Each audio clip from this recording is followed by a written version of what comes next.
The Turn of the Screw. By Henry James. Prologue.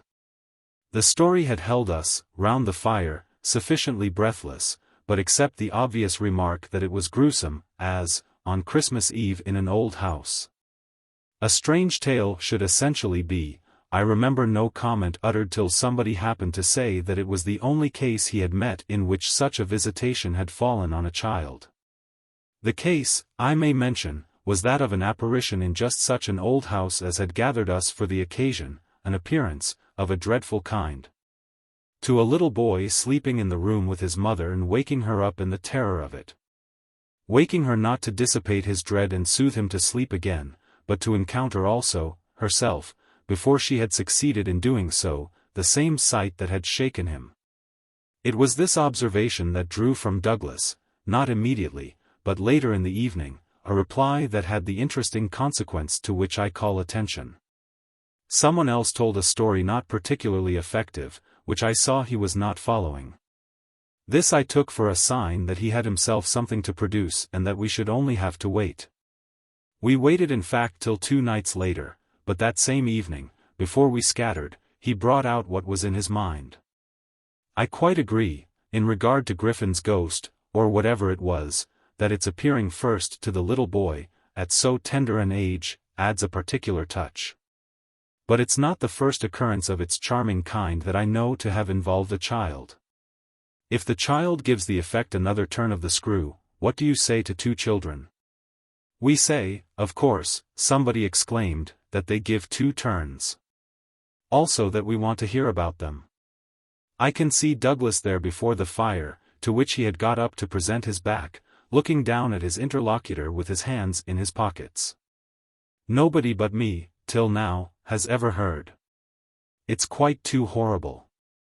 This, naturally, was declared by several voices to give the thing the utmost price, and our friend, with quiet art, prepared his triumph by turning his eyes over the rest of us and going on, it's beyond everything. Nothing at all that I know touches it. For sheer terror? I remember asking. He seemed to say it was not so simple as that, to be really at a loss how to qualify it. He passed his hand over his eyes, made a little wincing grimace. For dreadfulness. Oh, how delicious, cried one of the women. He took no notice of her. He looked at me, but as if, instead of me, he saw what he spoke of. For general uncanny ugliness and horror and pain. Well then, I said, just sit right down and begin. He turned round to the fire, gave a kick to a log, watched it an instant. Then as he faced us again, I can't begin. I shall have to send to town. There was a unanimous groan at this, and much reproach, after which, in his preoccupied way, he explained. The story's written. It's in a locked drawer, it has not been out for years. I could write to my man and enclose the key, he could send down the packet as he finds it. It was to me in particular that he appeared to propound this, appeared almost to appeal for aid not to hesitate. He had broken a thickness of ice, the formation of many a winter. Had had his reasons for a long silence.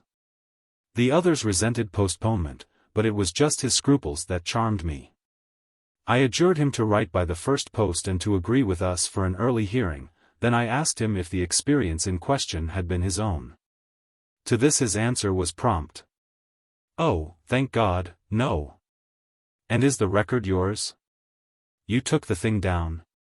Nothing but the impression. I took that here, he tapped his heart. I've never lost it. Then your manuscript? Is in old, faded ink, and in the most beautiful hand. He hung fire again. A woman's. She has been dead these 20 years. She sent me the pages in question before she died. They were all listening now, and of course there was somebody to be arch, or at any rate to draw the inference. But if he put the inference by without a smile it was also without irritation. She was a most charming person, but she was 10 years older than I. She was my sister's governess, he quietly said. She was the most agreeable woman I've ever known in her position. she would have been worthy of any whatever. It was long ago, and this episode was long before. I was at Trinity, and I found her at home on my coming down the second summer. I was much there that year, it was a beautiful one, and we had, in her off hours, some strolls and talks in the garden, talks in which she struck me as awfully clever and nice. Oh yes. Don't grin, I liked her extremely and am glad to this day to think she liked me, too. If she hadn't she wouldn't have told me. She had never told anyone. It wasn't simply that she said so, but that I knew she hadn't. I was sure, I could see. You'll easily judge why when you hear. Because the thing had been such a scare? He continued to fix me. You'll easily judge, he repeated, you will. I fixed him, too. I see. She was in love. He laughed for the first time. You are acute. Yes, she was in love. That is, she had been. That came out, she couldn't tell her story without its coming out. I saw it, and she saw I saw it, but neither of us spoke of it. I remember the time and the place, the corner of the lawn, the shade of the great beeches and the long, hot summer afternoon. It wasn't a scene for a shudder, but oh! He quitted the fire and dropped back into his chair. You'll receive the packet Thursday morning? I inquired. Probably not till the second post. Well then. After dinner. You'll all meet me here? He looked us round again. Isn't anybody going? It was almost the tone of hope. Everybody will stay. I will, and I will. Cried the ladies whose departure had been fixed. Mrs. Griffin, however, expressed the need for a little more light. Who was it she was in love with? The story will tell, I took upon myself to reply. Oh, I can't wait for the story. The story won't tell, said Douglas, not in any literal, vulgar way. More's the pity, then. That's the only way I ever understand. Won't you tell, Douglas? Somebody else inquired. He sprang to his feet again. Yes, tomorrow. Now I must go to bed. Good night. And quickly catching up a candlestick, he left us slightly bewildered. From our end of the great brown hall we heard his step on the stair, whereupon Mrs. Griffin spoke. Well, if I don't know who she was in love with, I know who he was. She was 10 years older, said her husband. Raison de plus, at that age. But it's rather nice, his long reticence. 40 years. Griffin put in. With this outbreak at last. The outbreak, I returned, will make a tremendous occasion of Thursday night. And everyone so agreed with me that, in the light of it, we lost all attention for everything else. The last story, however incomplete and like the mere opening of a serial, had been told. We handshook and candle stuck, as somebody said, and went to bed. I knew the next day that a letter containing the key had, by the first post, gone off to his London apartments. But in spite of, or perhaps just on account of, the eventual diffusion of this knowledge we quite let him alone till after dinner, till such an hour of the evening, in fact, as might best accord with the kind of emotion on which our hopes were fixed. Then he became as communicative as we could desire and indeed gave us his best reason for being so. We had it from him again before the fire in the hall, as we had had our mild wonders of the previous night. It appeared that the narrative he had promised to read us really required for a proper intelligence a few words of prologue. Let me say here distinctly, to have done with it, that this narrative, from an exact transcript of my own made much later, is what I shall presently give. Poor Douglas, before his death, when it was in sight, committed to me the manuscript that reached him on the third of these days and that, on the same spot, with immense effect. He began to read to our hushed little circle on the night of the 4th. The departing ladies who had said they would stay didn't, of course, thank heaven, stay, they departed, in consequence of arrangements made, in a rage of curiosity, as they professed. Produced by the touches with which he had already worked us up. But that only made his little final auditory more compact and select, kept it, round the hearth, subject to a common thrill. The first of these touches conveyed that the written statement took up the tale at a point after it had, in a manner, begun. The fact to be in possession of was therefore that his old friend, the youngest of several daughters of a poor country parson, had, at the age of 20, on taking service for the first time in the schoolroom, come up to London, in trepidation, to answer in person an advertisement that had already placed her in brief correspondence with the advertiser. This person proved, on her presenting herself, for judgment, at a house in Harley Street, that impressed her as vast and imposing. This prospective patron proved a gentleman. A bachelor in the prime of life, such a figure as had never risen, save in a dream or an old novel, before a fluttered, anxious girl out of a Hampshire vicarage. One could easily fix his type, it never, happily, dies out. He was handsome and bold and pleasant, offhand and gay and kind. He struck her, inevitably, as gallant and splendid, but what took her most of all and gave her the courage she afterward showed was that he put the whole thing to her as a kind of favor. An obligation he should gratefully incur. She conceived him as rich, but as fearfully extravagant, saw him all in a glow of high fashion, of good looks, of expensive habits, of charming ways with women. He had for his own town residence a big house filled with the spoils of travel and the trophies of the chase. But it was to his country home, an old family place in Essex, that he wished her immediately to proceed. He had been left, by the death of their parents in India, guardian to a small nephew and a small niece, children of a younger, a military brother, whom he had lost 2 years before. These children were, by the strangest of chances for a man in his position, a lone man without the right sort of experience or a grain of patience, very heavily on his hands. It had all been a great worry and, on his own part doubtless, a series of blunders, but he immensely pitied the poor chicks and had done all he could. Had in particular sent them down to his other house, the proper place for them being of course the country, and kept them there, from the first, with the best people he could find to look after them. Parting even with his own servants to wait on them and going down himself, whenever he might, to see how they were doing. The awkward thing was that they had practically no other relations and that his own affairs took up all his time. He had put them in possession of Bly, which was healthy and secure, and had placed at the head of their little establishment, but below stairs only, an excellent woman, Mrs. Grose, whom he was sure his visitor would like and who had formerly been maid to his mother. She was now housekeeper and was also acting for the time as superintendent to the little girl, of whom, without children of her own, she was, by good luck, extremely fond. There were plenty of people to help, but of course the young lady who should go down as governess would be in supreme authority. She would also have, in holidays, to look after the small boy, who had been for a term at school, young as he was to be sent, but what else could be done? And who, as the holidays were about to begin, would be back from one day to the other. There had been for the 2 children at first a young lady whom they had had the misfortune to lose. She had done for them quite beautifully, she was a most respectable person, till her death, the great awkwardness of which had, precisely, left no alternative but the school for little Miles. Mrs. Grose, since then, in the way of manners and things, had done as she could for Flora.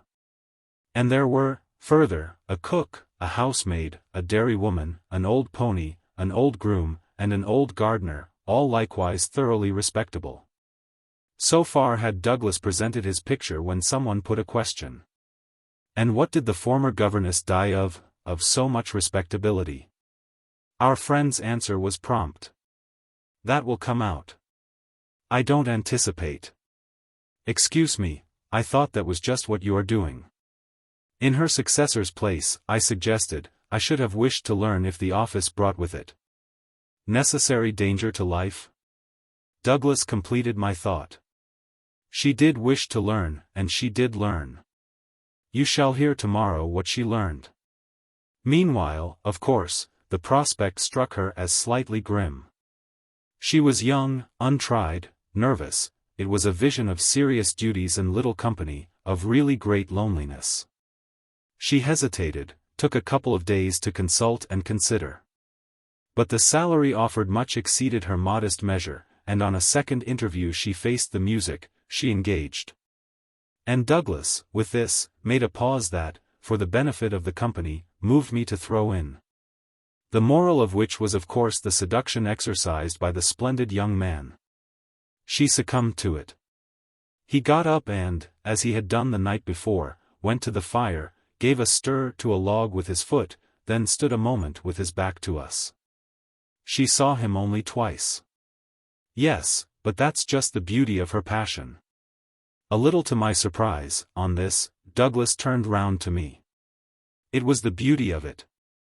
There were others, he went on, who hadn't succumbed.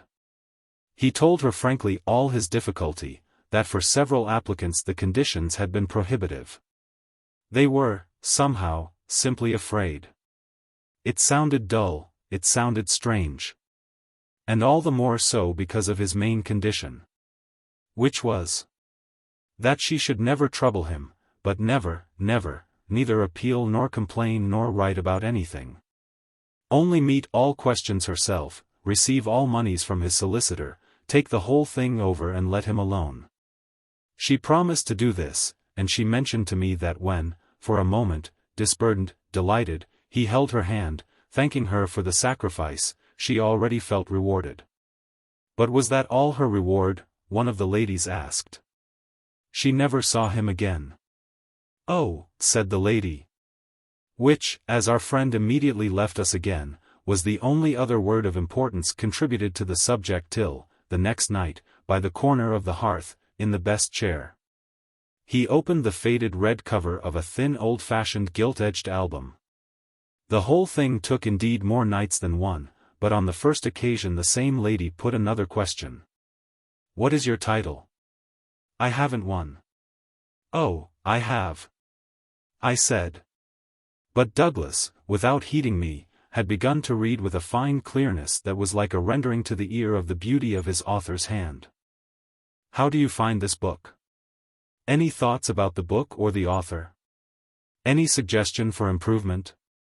Please take a moment to share your thoughts in a comment. If you like it, share it with your friends who might enjoy it as well. Subscribe to keep in touch. Visit CompleteAudiobooks.com for more quality content. Chapter 1. I remember the whole beginning as a succession of flights and drops, a little seesaw of the right throbs and the wrong.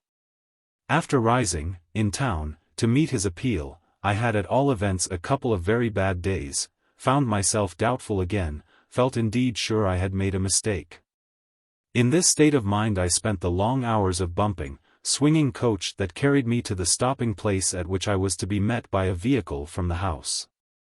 This convenience, I was told, had been ordered, and I found, toward the close of the June afternoon, a commodious fly in waiting for me. Driving at that hour, on a lovely day, through a country to which the summer sweetness seemed to offer me a friendly welcome, my fortitude mounted afresh and, as we turned into the avenue, encountered a reprieve that was probably but a proof of the point to which it had sunk. I suppose I had expected, or had dreaded, something so melancholy that what greeted me was a good surprise. I remember as a most pleasant impression the broad, clear front, its open windows and fresh curtains and the pair of maids looking out. I remember the lawn and the bright flowers and the crunch of my wheels on the gravel and the clustered treetops over which the rooks circled and cawed in the golden sky. The scene had a greatness that made it a different affair from my own scant home, and there immediately appeared at the door, with a little girl in her hand, a civil person who dropped me as decent a curtsy as if I had been the mistress or a distinguished visitor. I had received in Harley Street a narrower notion of the place, and that, as I recalled it, made me think the proprietor still more of a gentleman. Suggested that what I was to enjoy might be something beyond his promise. I had no drop again till the next day, for I was carried triumphantly through the following hours by my introduction to the younger of my pupils. The little girl who accompanied Mrs. Grose appeared to me on the spot a creature so charming as to make it a great fortune to have to do with her. She was the most beautiful child I had ever seen, and I afterward wondered that my employer had not told me more of her. I slept little that night, I was too much excited. And this astonished me, too, I recollect, remained with me, adding to my sense of the liberality with which I was treated.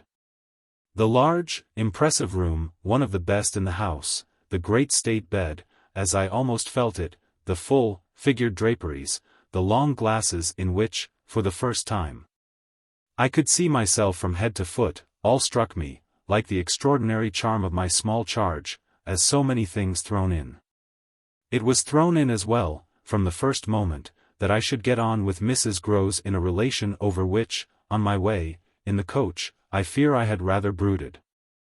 The only thing indeed that in this early outlook might have made me shrink again was the clear circumstance of her being so glad to see me. I perceived within half an hour that she was so glad, stout, simple, plain, clean, wholesome woman, as to be positively on her guard against showing it too much. I wondered even then a little why she should wish not to show it, and that, with reflection, with suspicion, might of course have made me uneasy.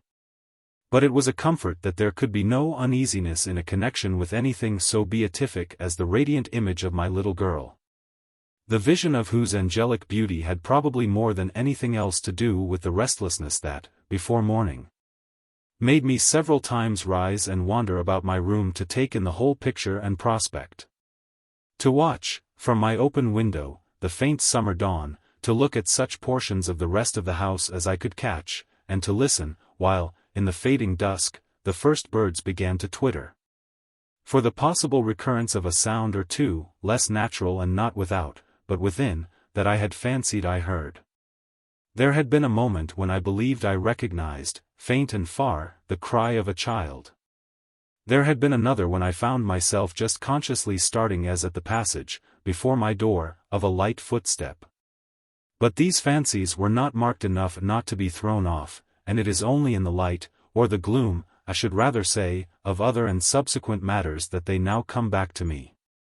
To watch, teach, form little Flora would too evidently be the making of a happy and useful life.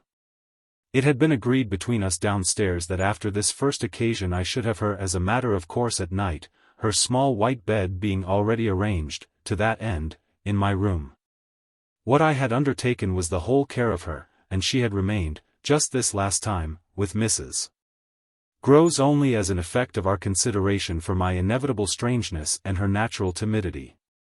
In spite of this timidity, which the child herself, in the oddest way in the world, had been perfectly frank and brave about, allowing it, without a sign of uncomfortable consciousness. With the deep, sweet serenity indeed of one of Raphael's holy infants, to be discussed, to be imputed to her, and to determine us, I felt quite sure she would presently like me. It was part of what I already liked Mrs. Grose herself for, the pleasure I could see her feel in my admiration and wonder as I sat at supper with 4 tall candles and with my pupil, in a high chair and a bib, brightly facing me. Between them, over bread and milk. There were naturally things that in Flora's presence could pass between us only as prodigious and gratified looks, obscure and roundabout allusions. And the little boy, does he look like her? Is he too so very remarkable? One wouldn't flatter a child. Oh, miss, most remarkable. If you think well of this one. And she stood there with a plate in her hand, beaming at our companion, who looked from one of us to the other with placid heavenly eyes that contained nothing to check us. Yes, if I do? You will be carried away by the little gentleman. Well, that, I think, is what I came for, to be carried away. I'm afraid, however, I remember feeling the impulse to add, I'm rather easily carried away. I was carried away in London. I can still see Mrs. Grose's broad face as she took this in. In Harley Street? In Harley Street. Well, miss, you're not the first, and you won't be the last. Oh, I've no pretension, I could laugh, to being the only one. My other pupil, at any rate, as I understand, comes back tomorrow? Not tomorrow, Friday, miss. He arrives, as you did, by the coach, under care of the guard, and is to be met by the same carriage.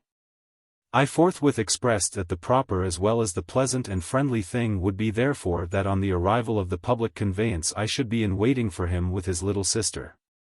An idea in which Mrs. Grose concurred so heartily that I somehow took her manner as a kind of comforting pledge, never falsified, thank heaven, that we should on every question be quite at one.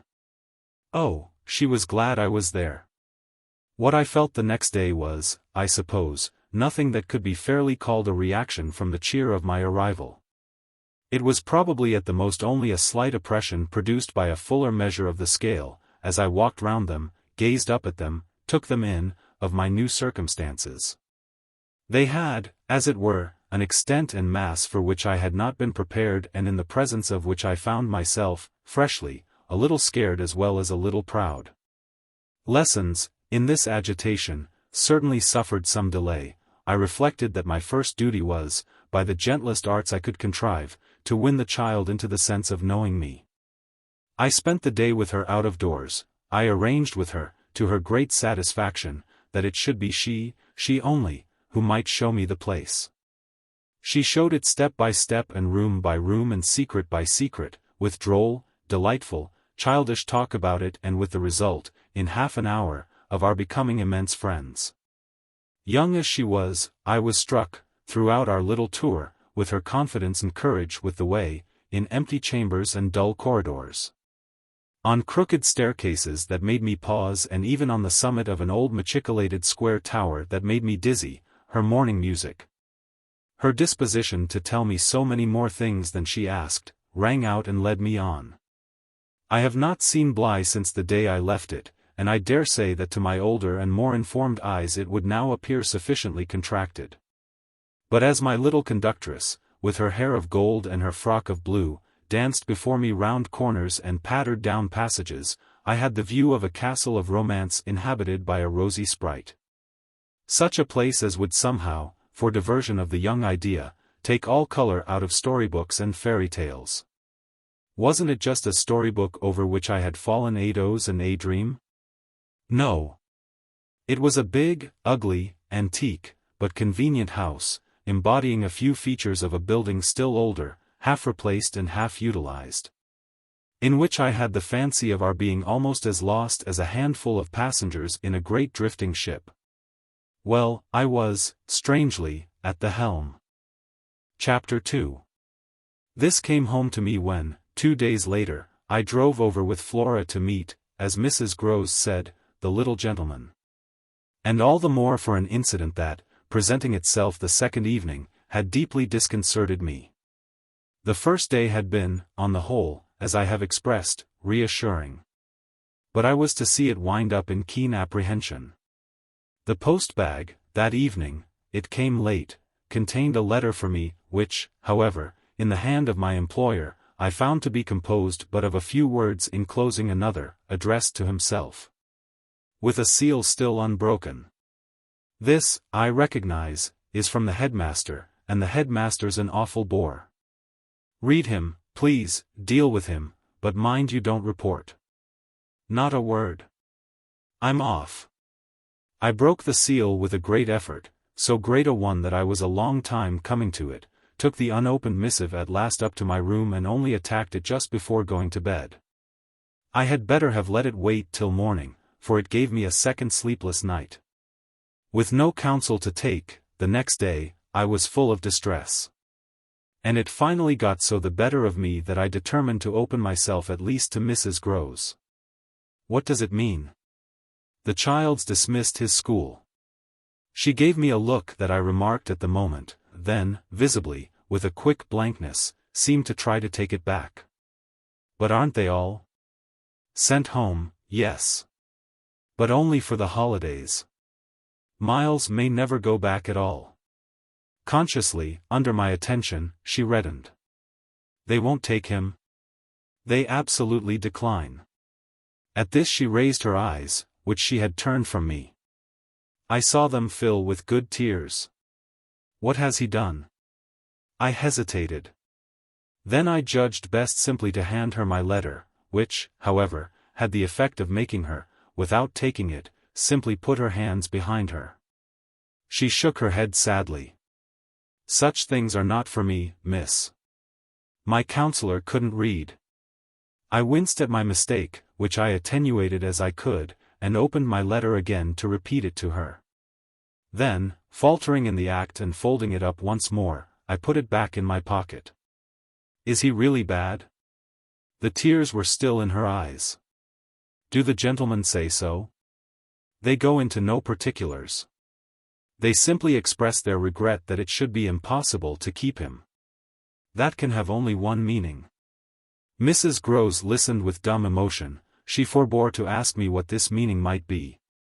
So that, presently, to put the thing with some coherence and with the mere aid of her presence to my own mind, I went on, that he's an injury to the others. At this, with one of the quick turns of simple folk, she suddenly flamed up. Master Miles. Him an injury? There was such a flood of good faith in it that, though I had not yet seen the child, my very fears made me jump to the absurdity of the idea.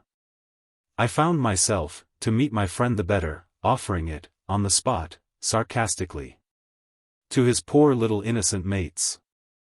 It's too dreadful, cried Mrs. Grose, to say such cruel things. Why, he's scarce 10 years old. Yes, yes, it would be incredible. She was evidently grateful for such a profession. See him, miss, first. Then believe it.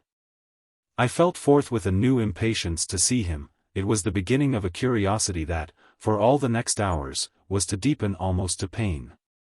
Mrs.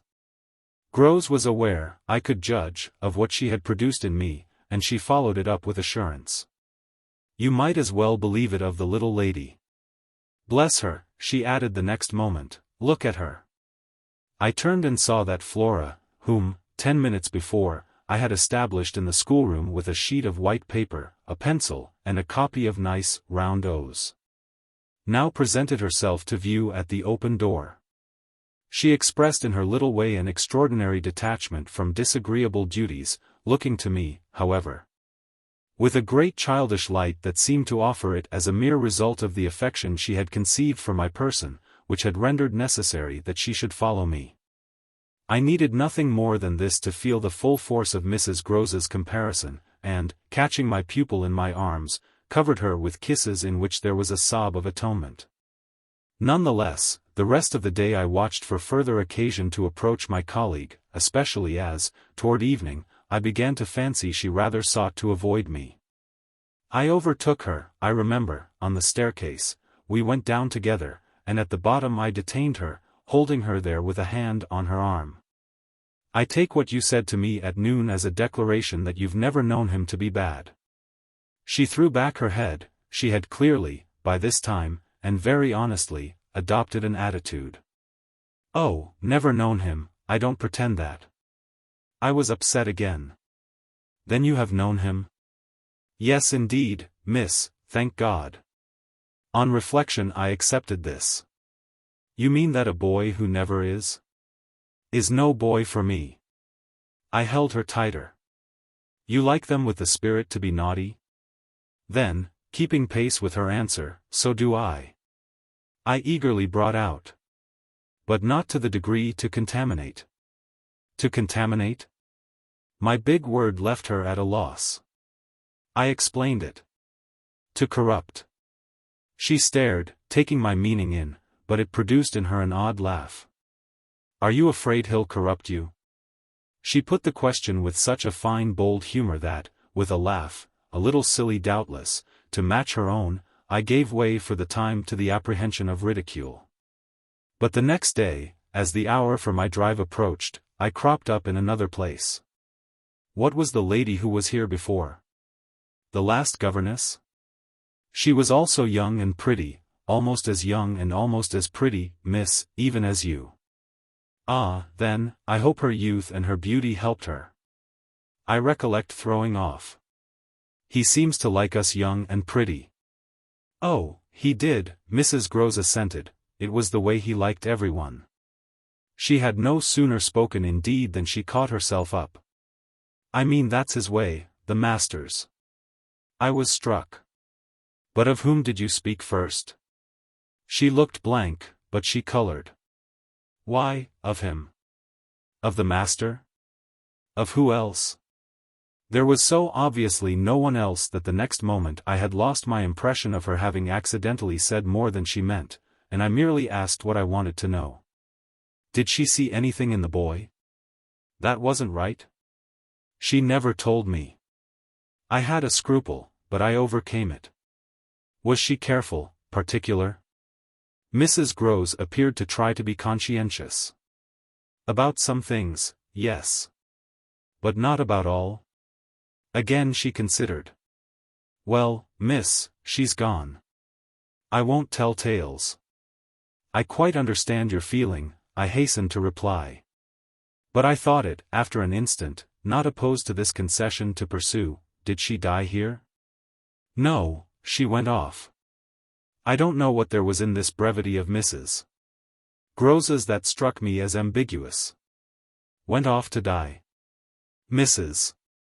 Grose looked straight out of the window, but I felt that, hypothetically, I had a right to know what young persons engaged for Bly were expected to do.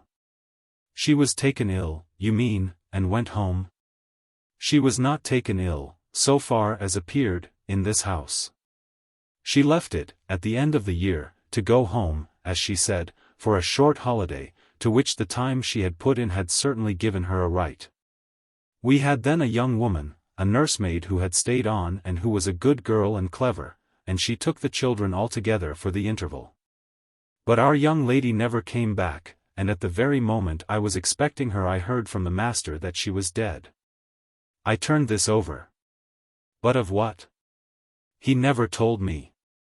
But please, miss, said Mrs. Grose, I must get to my work. Chapter 3. Her thus turning her back on me was fortunately not, for my just preoccupations, a snub that could check the growth of our mutual esteem. We met, after I had brought home little Miles, more intimately than ever on the ground of my stupefaction. My general emotion, so monstrous was I then ready to pronounce it that such a child as had now been revealed to me should be under an interdict. I was a little late on the scene, and I felt, as he stood wistfully looking out for me before the door of the inn at which the coach had put him down, that I had seen him, on the instant. Without and within, in the great glow of freshness, the same positive fragrance of purity, in which I had, from the first moment, seen his little sister. He was incredibly beautiful, and Mrs. Grose had put her finger on it, everything but a sort of passion of tenderness for him was swept away by his presence. What I then and there took him to my heart for was something divine that I have never found to the same degree in any child, his indescribable little air of knowing nothing in the world but love. It would have been impossible to carry a bad name with a greater sweetness of innocence, and by the time I had got back to Bly with him I remained merely bewildered, so far, that is, as I was not outraged, by the sense of the horrible letter locked up in my room, in a drawer. As soon as I could compass a private word with Mrs. Grose I declared to her that it was grotesque. She promptly understood me. You mean the cruel charge? It doesn't live an instant. My dear woman, look at him. She smiled at my pretension to have discovered his charm. I assure you, miss, I do nothing else. What will you say, then? She immediately added. In answer to the letter? I had made up my mind. Nothing. And to his uncle? I was incisive. Nothing. And to the boy himself? I was wonderful. Nothing. She gave with her apron a great wipe to her mouth. Then I'll stand by you. We'll see it out. We'll see it out. I ardently echoed, giving her my hand to make it a vow. She held me there a moment, then whisked up her apron again with her detached hand. Would you mind, miss, if I used the freedom to kiss me? No. I took the good creature in my arms and, after we had embraced like sisters, felt still more fortified and indignant.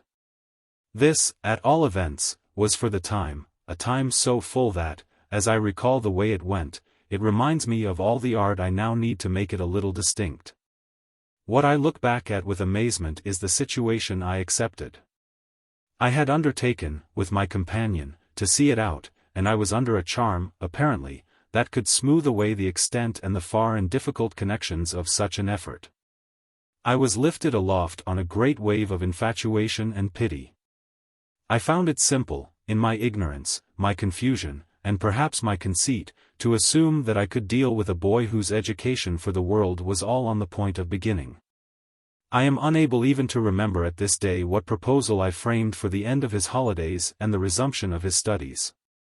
Lessons with me, indeed, that charming summer, we all had a theory that he was to have, but I now feel that, for weeks, the lessons must have been rather my own.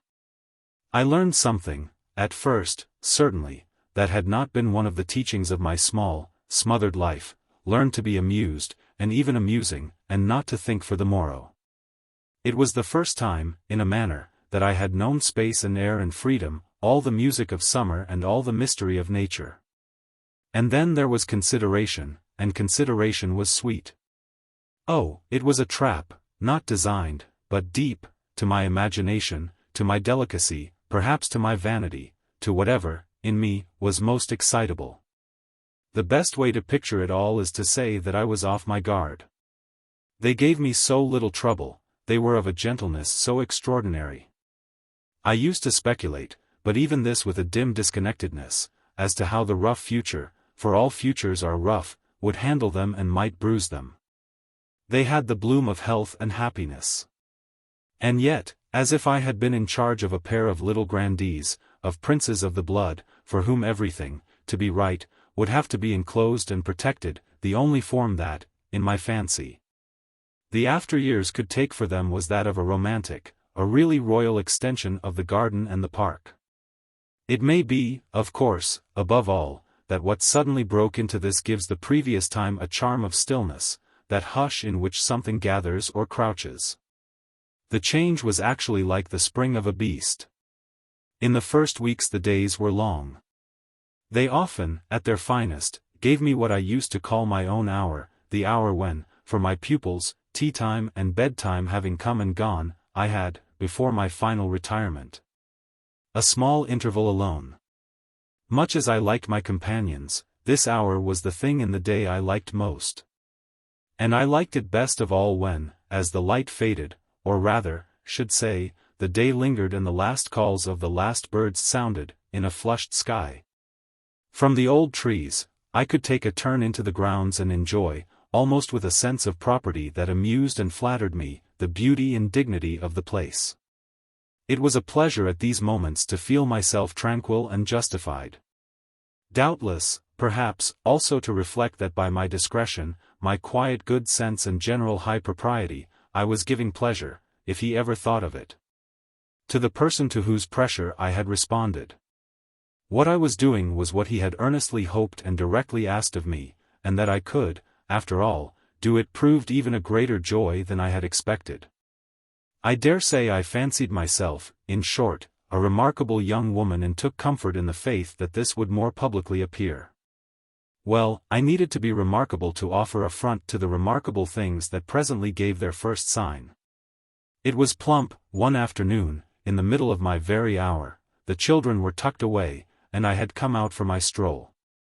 One of the thoughts that, as I don't in the least shrink now from noting, used to be with me in these wanderings was that it would be as charming as a charming story suddenly to meet someone. Someone would appear there at the turn of a path and would stand before me and smile and approve. I didn't ask more than that, I only asked that he should know. And the only way to be sure he knew would be to see it, and the kind light of it, in his handsome face.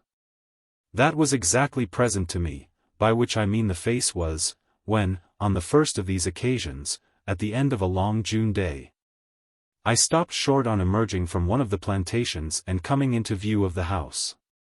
What arrested me on the spot, and with a shock much greater than any vision had allowed for, was the sense that my imagination had, in a flash, turned real. He did stand there.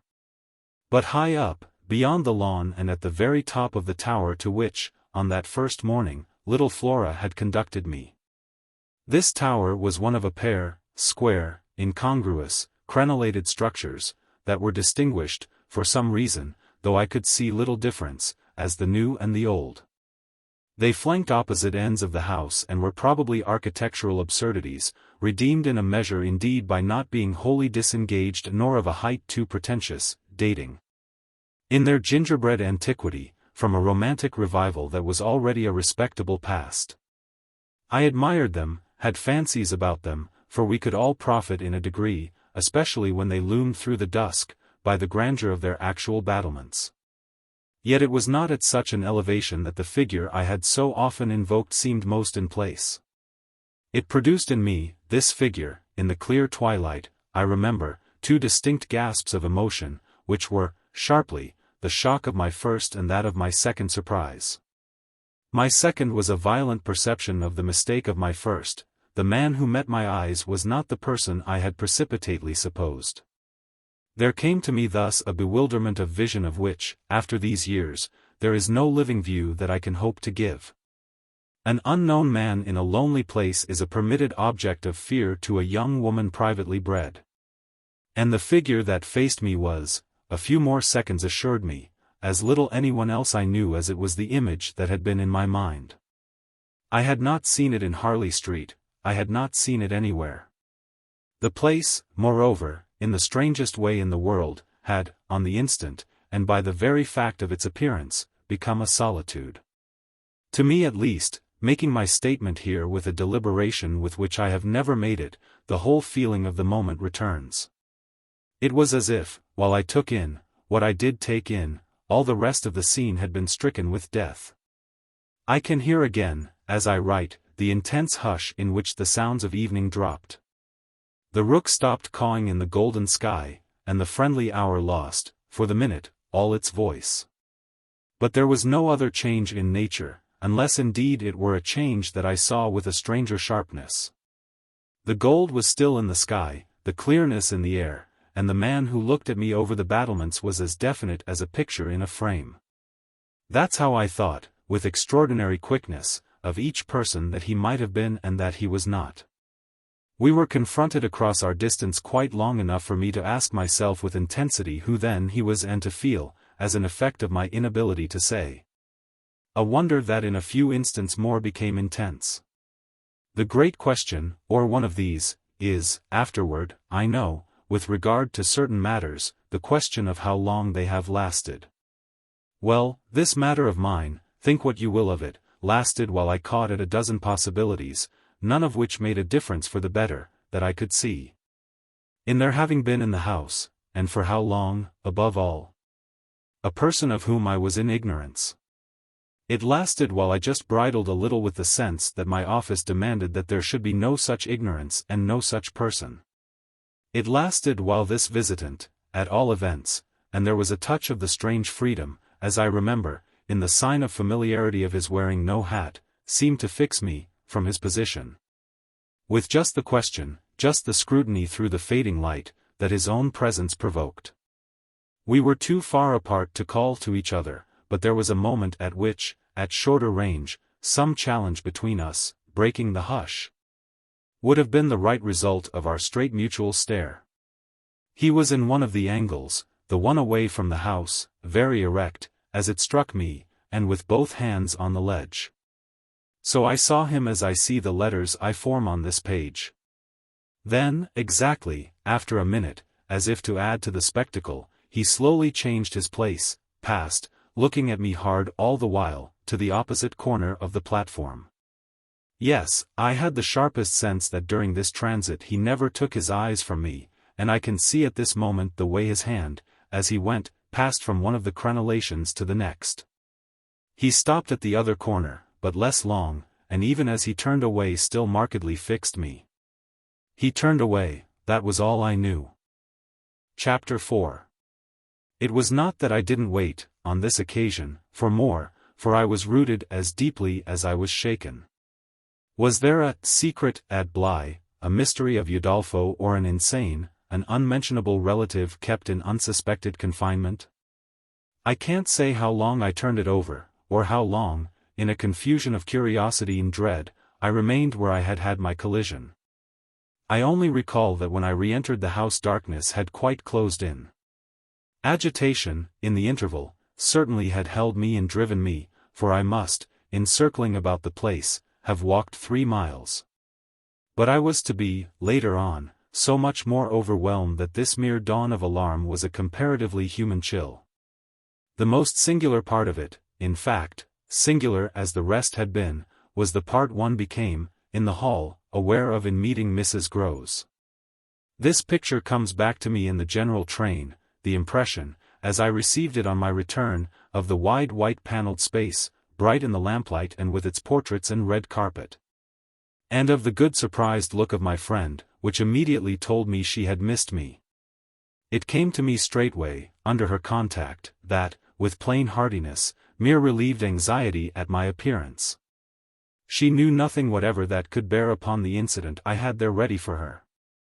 I had not suspected in advance that her comfortable face would pull me up, and I somehow measured the importance of what I had seen by my thus finding myself hesitate to mention it. Scarce anything in the whole history seems to me so odd as this fact that my real beginning of fear was one, as I may say, with the instinct of sparing my companion. On the spot, accordingly, in the pleasant hall and with her eyes on me, I, for a reason that I couldn't then have phrased, achieved an inward resolution, offered a vague pretext for my lateness and, with the plea of the beauty of the night and of the heavy dew and wet feet, went as soon as possible to my room. Here it was another affair, here, for many days after, it was a queer affair enough. There were hours, from day to day, or at least there were moments, snatched even from clear duties, when I had to shut myself up to think. It was not so much yet that I was more nervous than I could bear to be as that I was remarkably afraid of becoming so. For the truth I had now to turn over was, simply and clearly, the truth that I could arrive at no account whatever of the visitor with whom I had been so inexplicably and yet, as it seemed to me, so intimately concerned. It took little time to see that I could sound without forms of inquiry and without exciting remark any domestic complications. The shock I had suffered must have sharpened all my senses. I felt sure, at the end of 3 days and as the result of mere closer attention, that I had not been practiced upon by the servants nor made the object of any game. Of whatever it was that I knew, nothing was known around me. There was but one sane inference: someone had taken a liberty rather gross. That was what, repeatedly, I dipped into my room and locked the door to say to myself. We had been, collectively, subject to an intrusion. Some unscrupulous traveler, curious in old houses, had made his way in unobserved, enjoyed the prospect from the best point of view, and then stolen out as he came. If he had given me such a bold hard stare, that was but a part of his indiscretion. The good thing, after all, was that we should surely see no more of him. This was not so good a thing, I admit, as not to leave me to judge that what, essentially, made nothing else much signify was simply my charming work. My charming work was just my life with Miles and Flora, and through nothing could I so like it as through feeling that I could throw myself into it in trouble. The attraction of my small charges was a constant joy, leading me to wonder afresh at the vanity of my original fears. The distaste I had begun by entertaining for the probable grey prose of my office. There was to be no grey prose, it appeared, and no long grind, so how could work not be charming that presented itself as daily beauty?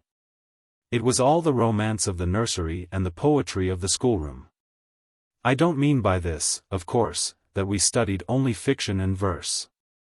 I mean I can express no otherwise the sort of interest my companions inspired. How can I describe that except by saying that instead of growing used to them, and it's a marvel for a governess, I call the sisterhood to witness, I made constant fresh discoveries.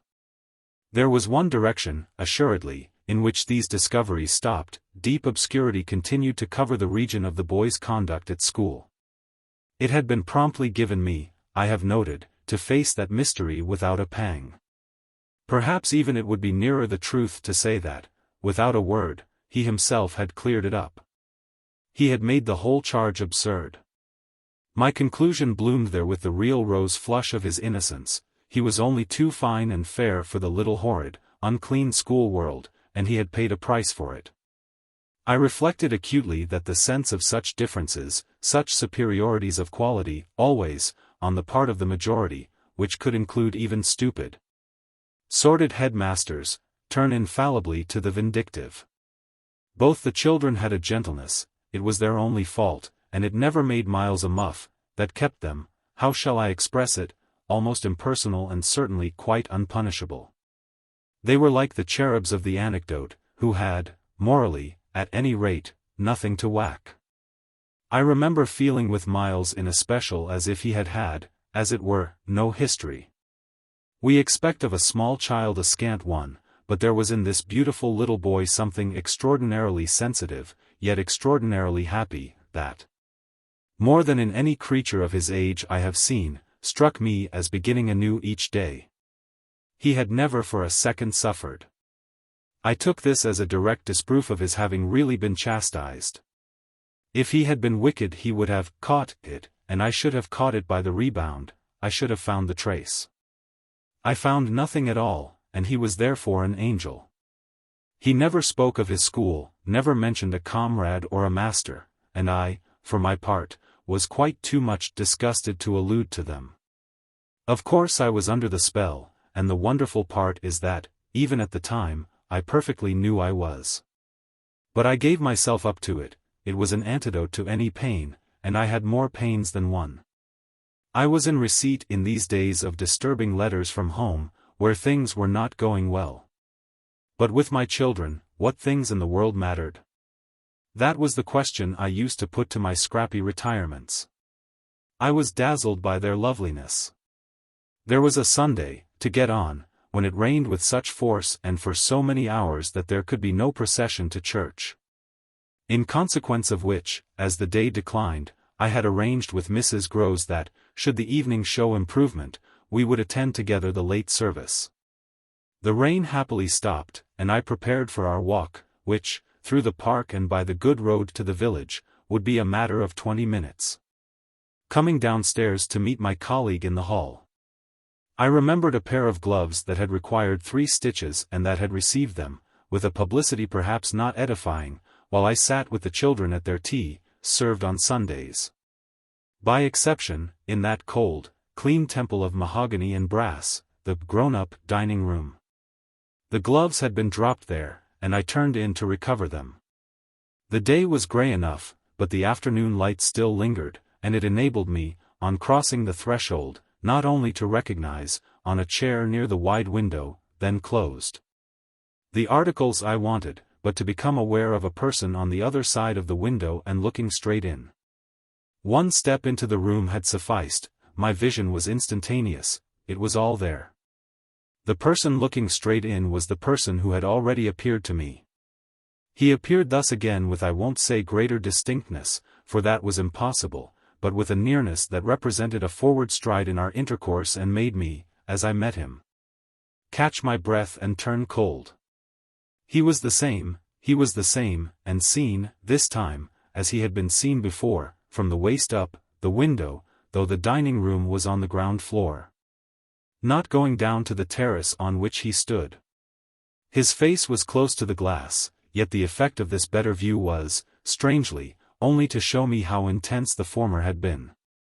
He remained but a few seconds, long enough to convince me he also saw and recognized, but it was as if I had been looking at him for years and had known him always. Something, however, happened this time that had not happened before. His stare into my face, through the glass and across the room, was as deep and hard as then, but it quitted me for a moment during which I could still watch it. See it fix successively several other things. On the spot there came to me the added shock of a certitude that it was not for me he had come there. He had come for someone else. The flash of this knowledge, for it was knowledge in the midst of dread, produced in me the most extraordinary effect, started as I stood there, a sudden vibration of duty and courage. I say courage because I was beyond all doubt already far gone. I bounded straight out of the door again, reached that of the house, got, in an instant, upon the drive, and, passing along the terrace as fast as I could rush, turned a corner and came full in sight. But it was in sight of nothing now, my visitor had vanished. I stopped, I almost dropped, with the real relief of this, but I took in the whole scene, I gave him time to reappear. I call it time, but how long was it? I can't speak to the purpose today of the duration of these things. That kind of measure must have left me, they couldn't have lasted as they actually appeared to me to last.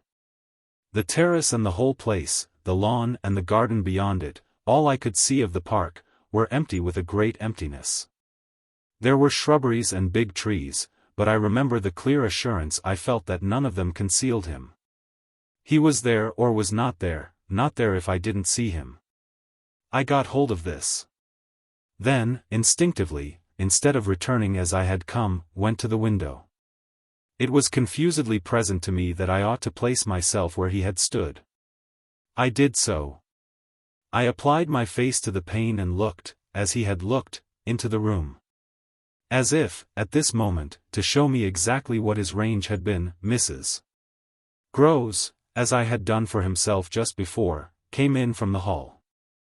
With this I had the full image of a repetition of what had already occurred. She saw me as I had seen my own visitant. She pulled up short as I had done. I gave her something of the shock that I had received. She turned white, and this made me ask myself if I had blanched as much. She stared, in short, and retreated on just my lines, and I knew she had then passed out and come round to me and that I should presently meet her. I remained where I was, and while I waited I thought of more things than one. But there's only one I take space to mention. I wondered why she should be scared. Chapter 5. Oh, she let me know as soon as, round the corner of the house, she loomed again into view. What in the name of goodness is the matter? She was now flushed and out of breath. I said nothing till she came quite near. With me? I must have made a wonderful face. Do I show it? You're as white as a sheet.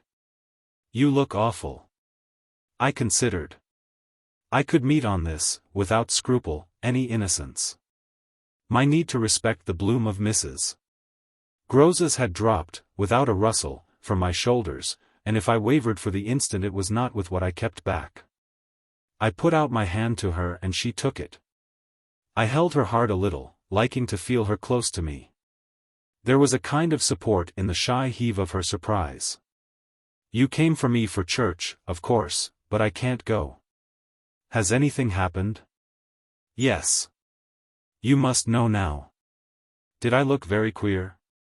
Through this window? Dreadful. Well, I said, I've been frightened. Mrs. Grose's eyes expressed plainly that she had no wish to be, yet also that she knew too well her place not to be ready to share with me any marked inconvenience. Oh, it was quite settled that she must share. Just what you saw from the dining room a minute ago was the effect of that. What I saw, just before, was much worse. Her hand tightened. What was it? An extraordinary man. Looking in. What extraordinary man? I haven't the least idea. Mrs. Grose gazed round us in vain. Then where is he gone? I know still less. Have you seen him before? Yes, once. On the old tower. She could only look at me harder. Do you mean he's a stranger? Oh, very much. Yet you didn't tell me? No, for reasons. But now that you've guessed. Mrs. Grose's round eyes encountered this charge. Ah, I haven't guessed, she said very simply. How can I if you don't imagine? I don't in the very least.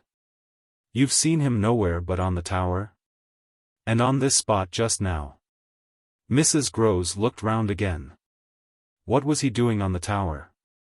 Only standing there and looking down at me. She thought a minute. Was he a gentleman? I found I had no need to think. No, she gazed in deeper wonder.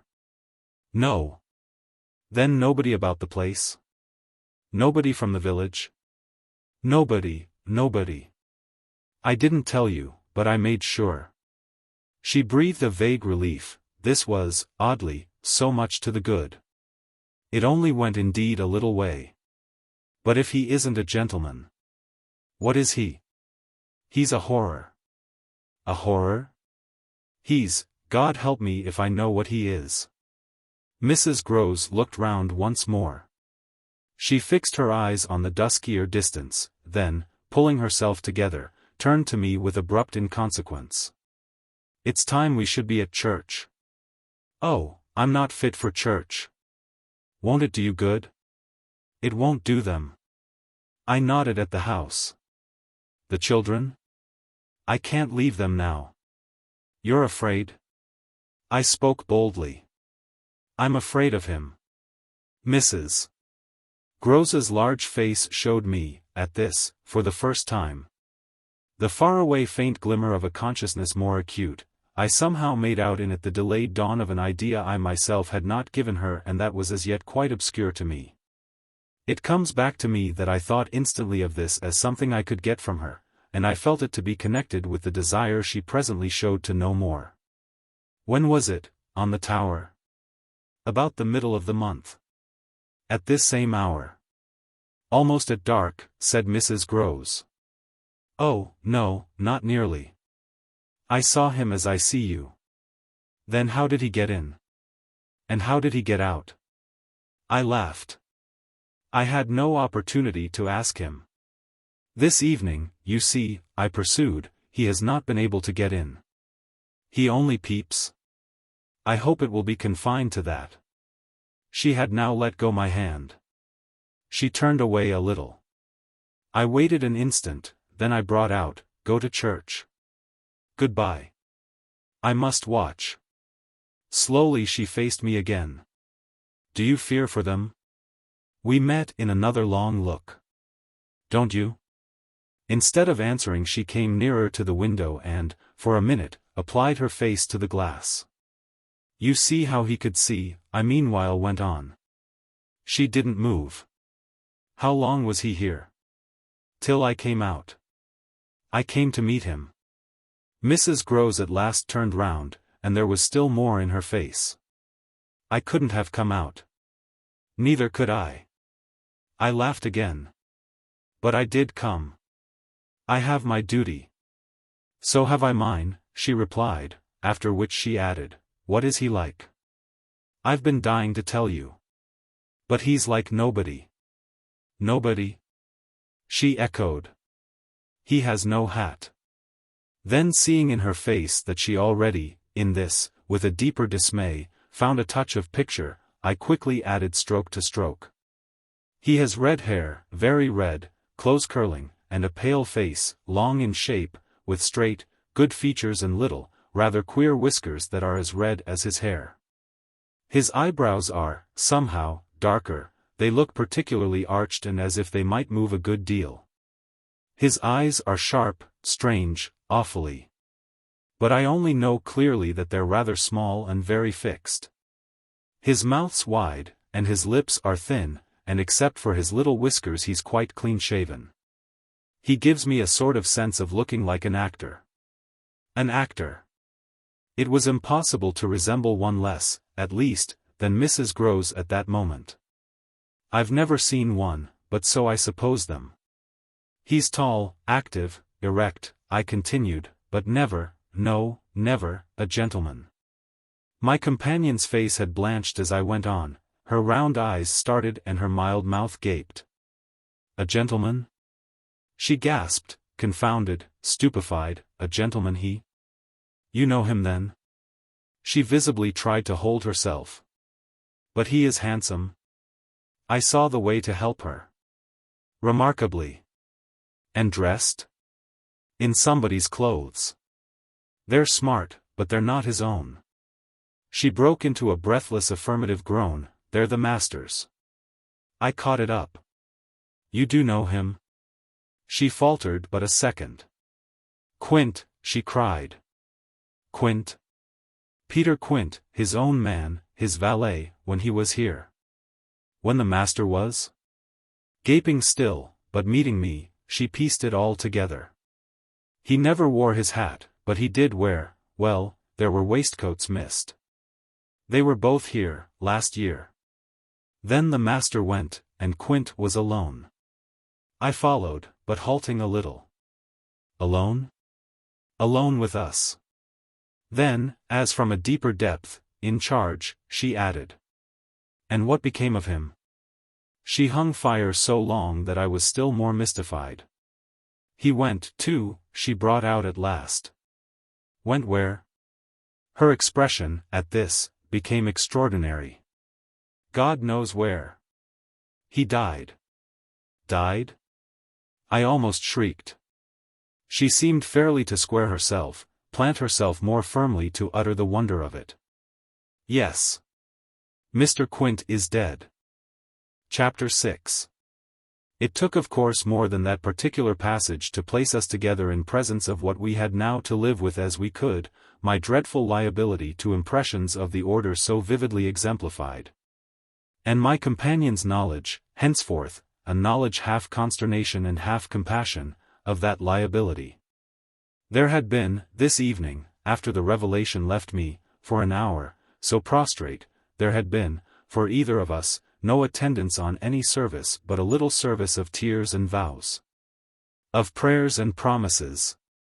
A climax to the series of mutual challenges and pledges that had straightway ensued on our retreating together to the schoolroom and shutting ourselves up there to have everything out. The result of our having everything out was simply to reduce our situation to the last rigor of its elements. She herself had seen nothing, not the shadow of a shadow, and nobody in the house but the governess was in the governess's plight. Yet she accepted without directly impugning my sanity the truth as I gave it to her, and ended by showing me, on this ground, an awe-stricken tenderness. An expression of the sense of my more than questionable privilege, of which the very breath has remained with me as that of the sweetest of human charities. What was settled between us, accordingly, that night, was that we thought we might bear things together. And I was not even sure that, in spite of her exemption, it was she who had the best of the burden. I knew at this hour, I think, as well as I knew later, what I was capable of meeting to shelter my pupils. But it took me some time to be wholly sure of what my honest ally was prepared for to keep terms with so compromising a contract. I was queer company enough, quite as queer as the company I received. But as I trace over what we went through I see how much common ground we must have found in the one idea that, by good fortune, could steady us. It was the idea, the second movement, that led me straight out, as I may say, of the inner chamber of my dread. I could take the air in the court, at least, and there Mrs. Grose could join me. Perfectly can I recall now the particular way strength came to me before we separated for the night. We had gone over and over every feature of what I had seen. He was looking for someone else, you say, someone who was not you? He was looking for little Miles. A portentous clearness now possessed me. That's whom he was looking for. But how do you know? I know. My exultation grew. And you know, my dear. She didn't deny this, but I required, I felt, not even so much telling as that. She resumed in a moment, at any rate, what if he should see him? Little Miles? That's what he wants. She looked immensely scared again. The child? Heaven forbid. The man. He wants to appear to them. That he might was an awful conception, and yet, somehow, I could keep it at bay, which, moreover, as we lingered there, was what I succeeded in practically proving. I had an absolute certainty that I should see again what I had already seen, but something within me said that by offering myself bravely as the sole subject of such experience, by accepting, by inviting, by surmounting it all, I should serve as an expiatory victim and guard the tranquility of my companions. The children, in especial, I should thus fence about and absolutely save. I recall one of the last things I said that night to Mrs. Grose. It does strike me that my pupils have never mentioned. She looked at me hard as I musingly pulled up.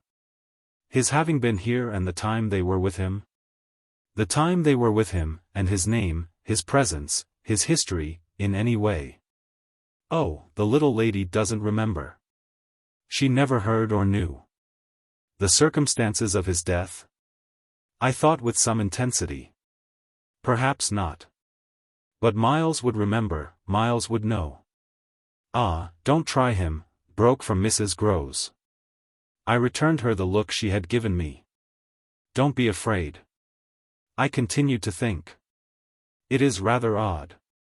That he has never spoken of him? Never by the least allusion. And you tell me they were great friends? Oh, it wasn't him. Mrs. Grose with emphasis declared. It was Quint's own fancy. To play with him, I mean, to spoil him. She paused a moment, then she added, Quint was much too free. This gave me, straight from my vision of his face, such a face, a sudden sickness of disgust. Too free with my boy. Too free with everyone. I forbore, for the moment, to analyze this description further than by the reflection that a part of it applied to several of the members of the household. Of the half-dozen maids and men who were still of our small colony. But there was everything, for our apprehension, in the lucky fact that no discomfortable legend, no perturbation of scullions, had ever, within anyone's memory attached to the kind old place. It had neither bad name nor ill fame, and Mrs. Grose, most apparently, only desired to cling to me and to quake in silence. I even put her, the very last thing of all, to the test. It was when, at midnight, she had her hand on the schoolroom door to take leave. I have it from you then, for it's of great importance, that he was definitely and admittedly bad? Oh, not admittedly. I knew it, but the master didn't. And you never told him? Well, he didn't like talebearing, he hated complaints. He was terribly short with anything of that kind, and if people were all right to him, he wouldn't be bothered with more. This squared well enough with my impressions of him. He was not a trouble-loving gentleman, nor so very particular perhaps about some of the company he kept. All the same, I pressed my interlocutress. I promise you I would have told. She felt my discrimination. I dare say I was wrong. But, really, I was afraid. Afraid of what? Of things that man could do. Quint was so clever, he was so deep. I took this and still more than, probably, I showed. You weren't afraid of anything else? Not of his effect? His effect? She repeated with a face of anguish and waiting while I faltered. On innocent little precious lives. They were in your charge. No, they were not in mine, she roundly and distressfully returned. The master believed in him and placed him here because he was supposed not to be well and the country air so good for him. So he had everything to say. Yes, she let me have it, even about them. Them, that creature. I had to smother a kind of howl. And you could bear it? No. I couldn't, and I can't now. And the poor woman burst into tears. A rigid control, from the next day, was, as I have said, to follow them, yet how often and how passionately, for a week, we came back together to the subject. Much as we had discussed it that Sunday night, I was, in the immediate later hours in especial, for it may be imagined whether I slept, still haunted with the shadow of something she had not told me. I myself had kept back nothing, but there was a word Mrs. Grose had kept back. I was sure, moreover, by morning, that this was not from a failure of frankness, but because on every side there were fears. It seems to me indeed, in retrospect, that by the time the morrow's sun was high I had restlessly read into the facts before us almost all the meaning they were to receive from subsequent and more cruel occurrences. What they gave me above all was just the sinister figure of the living man, the dead one would keep a while. And of the months he had continuously passed at Bly, which, added up, made a formidable stretch. The limit of this evil time had arrived only when, on the dawn of a winter's morning, Peter Quint was found, by a laborer going to early work. Stone dead on the road from the village, a catastrophe explained, superficially at least, by a visible wound to his head.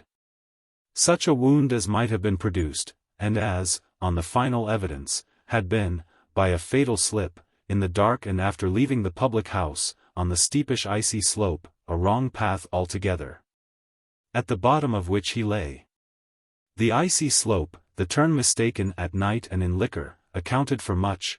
Practically, in the end and after the inquest and boundless chatter, for everything. But there had been matters in his life, strange passages and perils, secret disorders, vices more than suspected, that would have accounted for a good deal more. I scarce know how to put my story into words that shall be a credible picture of my state of mind. But I was in these days literally able to find a joy in the extraordinary flight of heroism the occasion demanded of me. I now saw that I had been asked for a service admirable and difficult. And there would be a greatness in letting it be seen, oh, in the right quarter, that I could succeed where many another girl might have failed. It was an immense help to me. I confess I rather applaud myself as I look back, that I saw my service so strongly and so simply. I was there to protect and defend the little creatures in the world the most bereaved and the most lovable, the appeal of whose helplessness had suddenly become only too explicit, a deep, constant ache of one's own committed heart.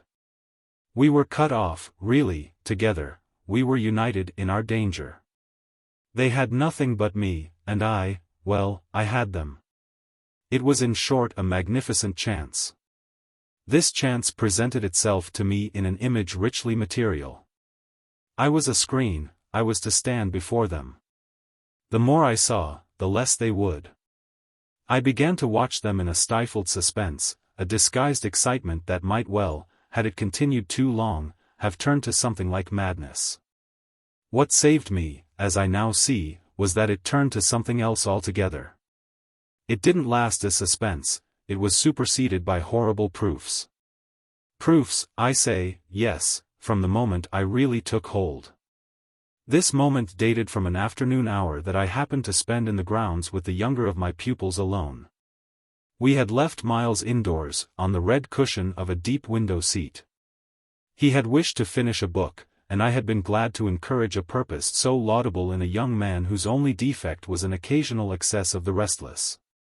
His sister, on the contrary, had been alert to come out, and I strolled with her half an hour, seeking the shade, for the sun was still high and the day exceptionally warm. I was aware afresh, with her, as we went, of how, like her brother, she contrived, it was the charming thing in both children, to let me alone without appearing to drop me and to accompany me without appearing to surround. They were never importunate and yet never listless. My attention to them all really went to seeing them amuse themselves immensely without me. This was a spectacle they seemed actively to prepare and that engaged me as an active admirer. I walked in a world of their invention, they had no occasion whatever to draw upon mine. So that my time was taken only with being, for them, some remarkable person or thing that the game of the moment required, and that was merely, thanks to my superior, my exalted stamp. A happy and highly distinguished sinecure. I forget what I was on the present occasion, I only remember that I was something very important and very quiet and that Flora was playing very hard. We were on the edge of the lake, and, as we had lately begun geography, the lake was the Sea of Azov. Suddenly, in these circumstances, I became aware that, on the other side of the Sea of Azov, we had an interested spectator. The way this knowledge gathered in me was the strangest thing in the world, the strangest, that is, except the very much stranger in which it quickly merged itself. I had sat down with a piece of work, for I was something or other that could sit, on the old stone bench which overlooked the pond. And in this position I began to take in with certitude, and yet without direct vision, the presence, at a distance, of a third person. The old trees, the thick shrubbery, made a great and pleasant shade, but it was all suffused with the brightness of the hot, still hour. There was no ambiguity in anything. None whatever, at least, in the conviction I from one moment to another found myself forming as to what I should see straight before me and across the lake as a consequence of raising my eyes. They were attached at this juncture to the stitching in which I was engaged. And I can feel once more the spasm of my effort not to move them till I should so have steadied myself as to be able to make up my mind what to do. There was an alien object in view, a figure whose right of presence I instantly, passionately questioned. I recollect counting over perfectly the possibilities, reminding myself that nothing was more natural, for instance, than the appearance of one of the men about the place, or even of a messenger. A postman, or a tradesman's boy, from the village. That reminder had as little effect on my practical certitude as I was conscious, still even without looking, of its having upon the character and attitude of our visitor. Nothing was more natural than that these things should be the other things that they absolutely were not. Of the positive identity of the apparition I would assure myself as soon as the small clock of my courage should have ticked out the right second.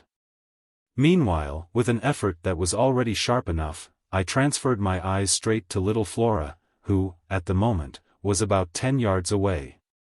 My heart had stood still for an instant with the wonder and terror of the question whether she too would see. And I held my breath while I waited for what a cry from her, what some sudden innocent sign either of interest or of alarm, would tell me. I waited, but nothing came. Then, in the first place, and there is something more dire in this, I feel, than in anything I have to relate, I was determined by a sense that, within a minute, all sounds from her had previously dropped. And, in the second, by the circumstance that, also within the minute, she had, in her play, turned her back to the water. This was her attitude when I at last looked at her, looked with the confirmed conviction that we were still, together, under direct personal notice. She had picked up a small flat piece of wood, which happened to have in it a little hole that had evidently suggested to her the idea of sticking in another fragment that might figure as a mast and make the thing a boat. This second morsel, as I watched her, she was very markedly and intently attempting to tighten in its place. My apprehension of what she was doing sustained me so that after some seconds I felt I was ready for more. Then I again shifted my eyes, I faced what I had to face. Chapter 7. I got hold of Mrs. Grose as soon after this as I could, and I can give no intelligible account of how I fought out the interval. Yet I still hear myself cry as I fairly threw myself into her arms, "They know, it's too monstrous, they know, they know." And what on earth? I felt her incredulity as she held me. Why, all that we know, and heaven knows what else besides. Then, as she released me, I made it out to her, made it out perhaps only now with full coherency even to myself. 2 hours ago, in the garden, I could scarce articulate, Flora saw. Mrs. Grose took it as she might have taken a blow in the stomach. "She has told you?" she panted. "Not a word, that's the horror." She kept it to herself. The child of 8, that child. Unutterable still, for me, was the stupefaction of it. Mrs. Grose, of course, could only gape the wider. "Then how do you know?" "I was there, I saw with my eyes, saw that she was perfectly aware." "Do you mean aware of him?" "No, of her." I was conscious as I spoke that I looked prodigious things, for I got the slow reflection of them in my companion's face. Another person, this time. But a figure of quite as unmistakable horror and evil, a woman in black, pale and dreadful, with such an air also, and such a face, on the other side of the lake. I was there with the child, quiet for the hour, and in the midst of it she came. Came how, from where? From where they come from. She just appeared and stood there, but not so near. And without coming nearer? Oh, for the effect and the feeling, she might have been as close as you. My friend, with an odd impulse, fell back a step. Was she someone you've never seen? Yes. But someone the child has. Someone you have. Then, to show how I had thought it all out, my predecessor, the one who died. Miss Jessel? Miss Jessel. You don't believe me? I pressed. She turned right and left in her distress. How can you be sure? This drew from me, in the state of my nerves, a flash of impatience. Then ask Flora, she's sure. But I had no sooner spoken than I caught myself up. No, for God's sake, don't. She'll say she isn't, she'll lie. Mrs. Grose was not too bewildered instinctively to protest. Ah, how can you? Because I'm clear. Flora doesn't want me to know. It's only then to spare you. No, no, there are depths, depths. The more I go over it, the more I see in it, and the more I see in it, the more I fear. I don't know what I don't see, what I don't fear. Mrs. Grose tried to keep up with me. You mean you're afraid of seeing her again? Oh, no, that's nothing, now. Then I explained. It's of not seeing her. But my companion only looked wan. I don't understand you. Why, it's that the child may keep it up, and that the child assuredly will, without my knowing it. At the image of this possibility Mrs. Grose for a moment collapsed, yet presently to pull herself together again, as if from the positive force of the sense of what, should we yield an inch, there would really be to give way to. Dear, dear, we must keep our heads. And after all, if she doesn't mind it. She even tried a grim joke. Perhaps she likes it. Like such things, a scrap of an infant. Isn't it just a proof of her blessed innocence? My friend bravely inquired. She brought me, for the instant, almost round. Oh, we must clutch at that, we must cling to it. If it isn't a proof of what you say, it's a proof of, God knows what. For the woman's a horror of horrors. Mrs. Grose, at this, fixed her eyes a minute on the ground. Then at last raising them, tell me how you know, she said. Then you admit it's what she was? I cried. Tell me how you know, my friend simply repeated. No? By seeing her. By the way she looked. At you, do you mean, so wickedly? Dear me, no, I could have borne that. She gave me never a glance. She only fixed the child. Mrs. Grose tried to see it. Fixed her. Ah, with such awful eyes. She stared at mine as if they might really have resembled them. Do you mean of dislike? God help us, no. Of something much worse. Worse than dislike. This left her indeed at a loss. With a determination, indescribable. With a kind of fury of intention. I made her turn pale. Intention? To get hold of her. Mrs. Grose, her eyes just lingering on mine, gave a shudder and walked to the window, and while she stood there looking out I completed my statement. That's what Flora knows. After a little she turned round. The person was in black, you say? In mourning, rather poor, almost shabby. But, yes, with extraordinary beauty. I now recognized to what I had at last, stroke by stroke, brought the victim of my confidence, for she quite visibly weighed this. Oh, handsome, very, very, I insisted, wonderfully handsome. But infamous. She slowly came back to me. Miss Jessel was infamous.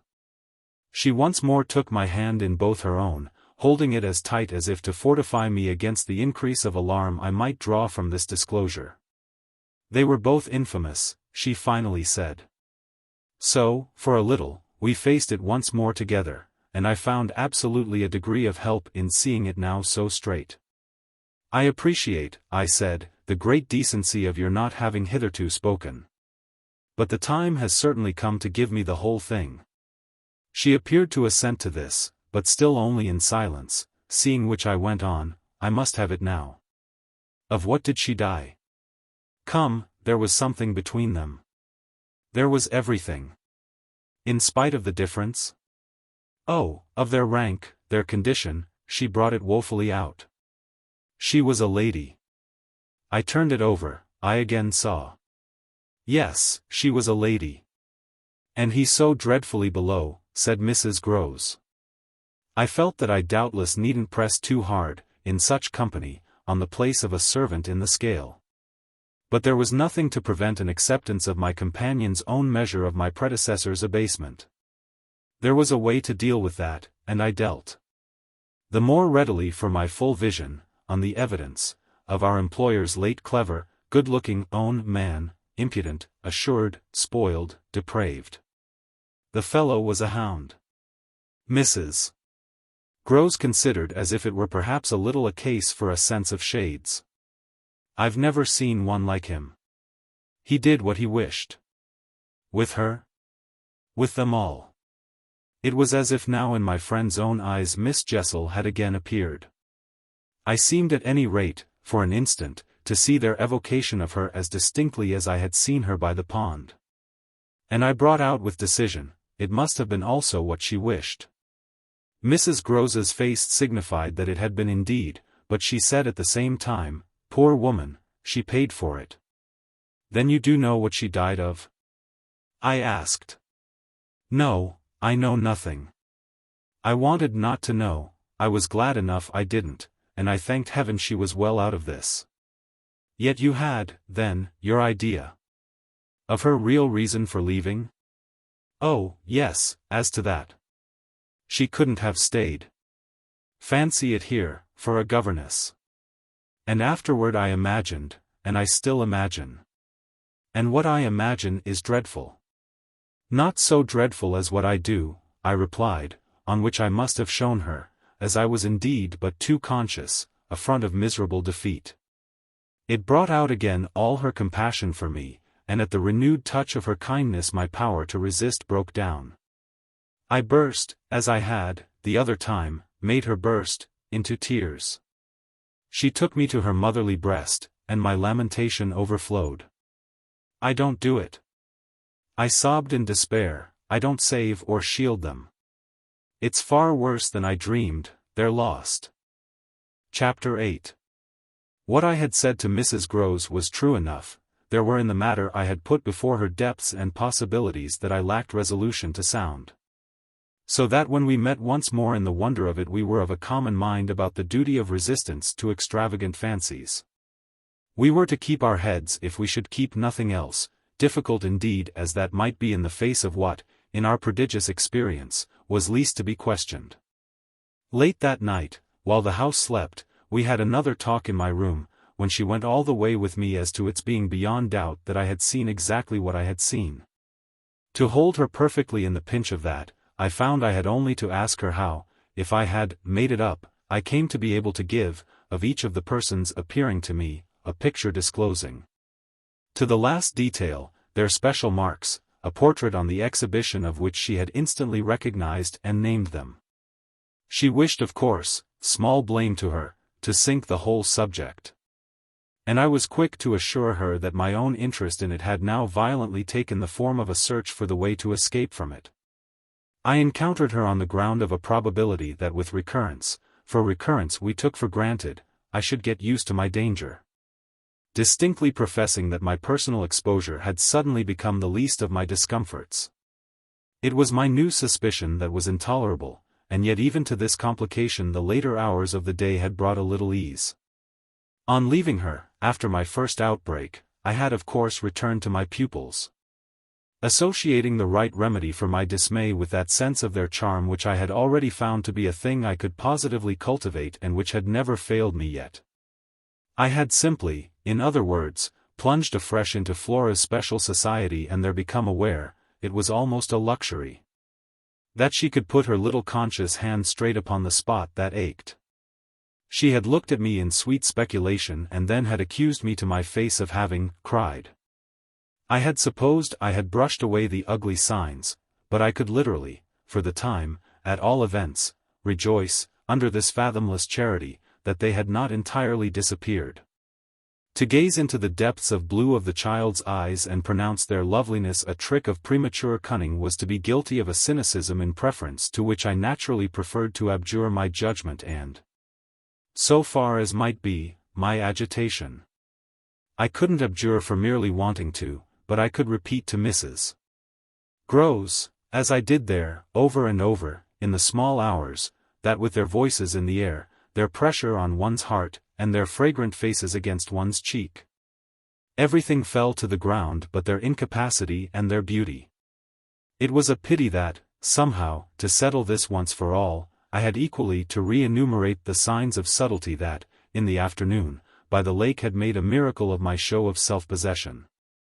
It was a pity to be obliged to re-investigate the certitude of the moment itself and repeat how it had come to me as a revelation that the inconceivable communion I then surprised was a matter, for either party, of habit.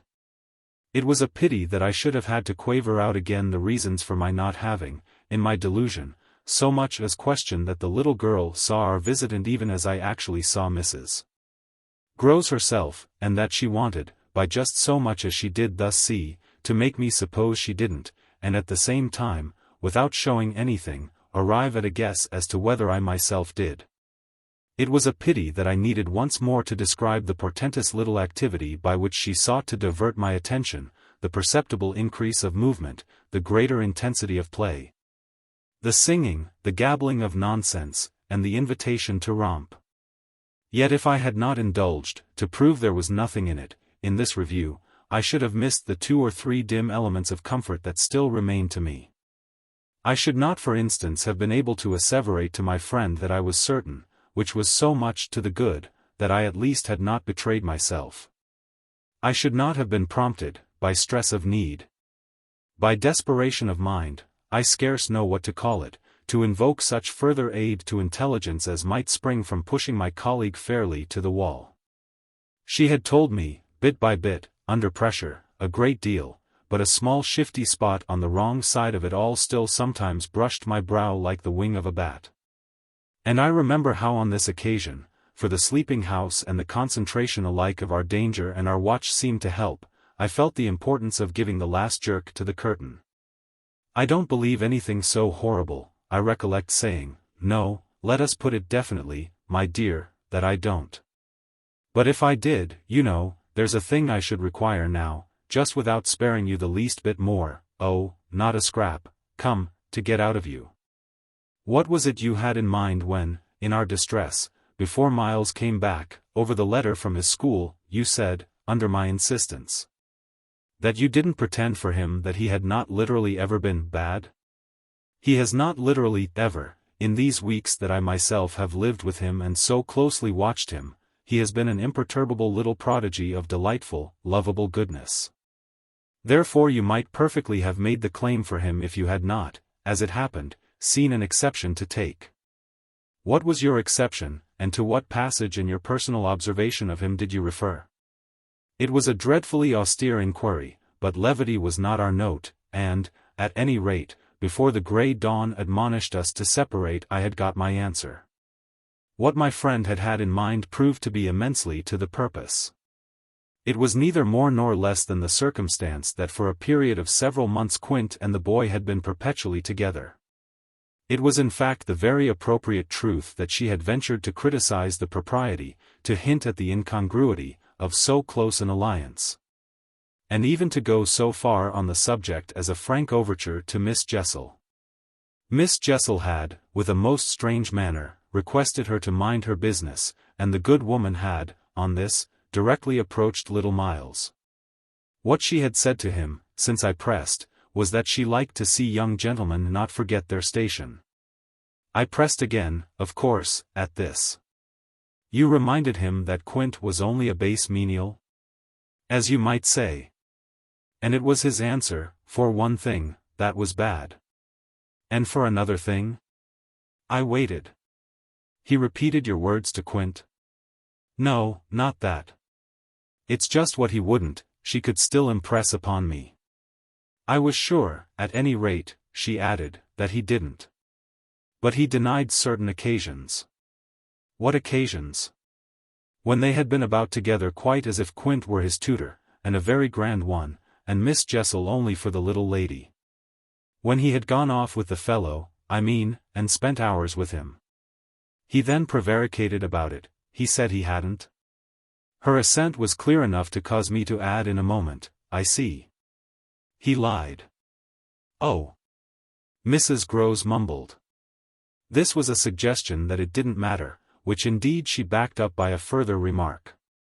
You see, after all, Miss Jessel didn't mind. She didn't forbid him. I considered. Did he put that to you as a justification?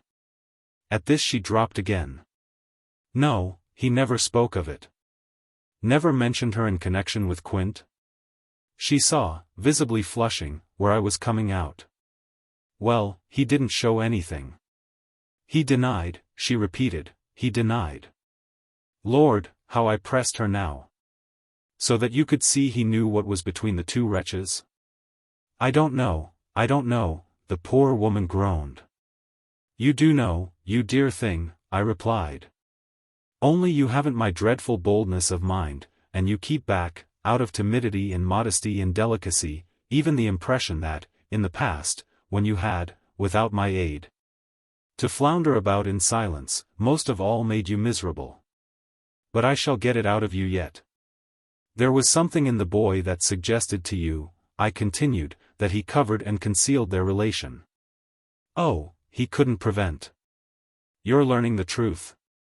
I dare say. But, heavens, I fell, with vehemence, thinking, what it shows that they must, to that extent, have succeeded in making of him. Ah, nothing that's not nice now. Mrs. Grose lugubriously pleaded. I don't wonder you looked queer, I persisted, when I mentioned to you the letter from his school. I doubt if I looked as queer as you, she retorted with homely force. And if he was so bad then as that comes to, how is he such an angel now? Yes, indeed, and if he was a fiend at school. How? Well, I said in my torment, you must put it to me again, but I shall not be able to tell you for some days. Only, put it to me again. I cried in a way that made my friends stare. There are directions in which I must not for the present let myself go. Meanwhile I returned to her first example, the one to which she had just previously referred, of the boy's happy capacity for an occasional slip. If Quint, on your remonstrance at the time you speak of, was a base menial, one of the things Miles said to you, I find myself guessing, was that you were another. Again her admission was so adequate that I continued, and you forgave him that? Wouldn't you? Oh, yes. And we exchanged there, in the stillness, a sound of the oddest amusement. Then I went on, at all events, while he was with the man. Miss Flora was with the woman. It suited them all. It suited me, too, I felt, only too well. By which I mean that it suited exactly the particularly deadly view I was in the very act of forbidding myself to entertain. But I so far succeeded in checking the expression of this view that I will throw, just here, no further light on it than may be offered by the mention of my final observation to Mrs. Grose.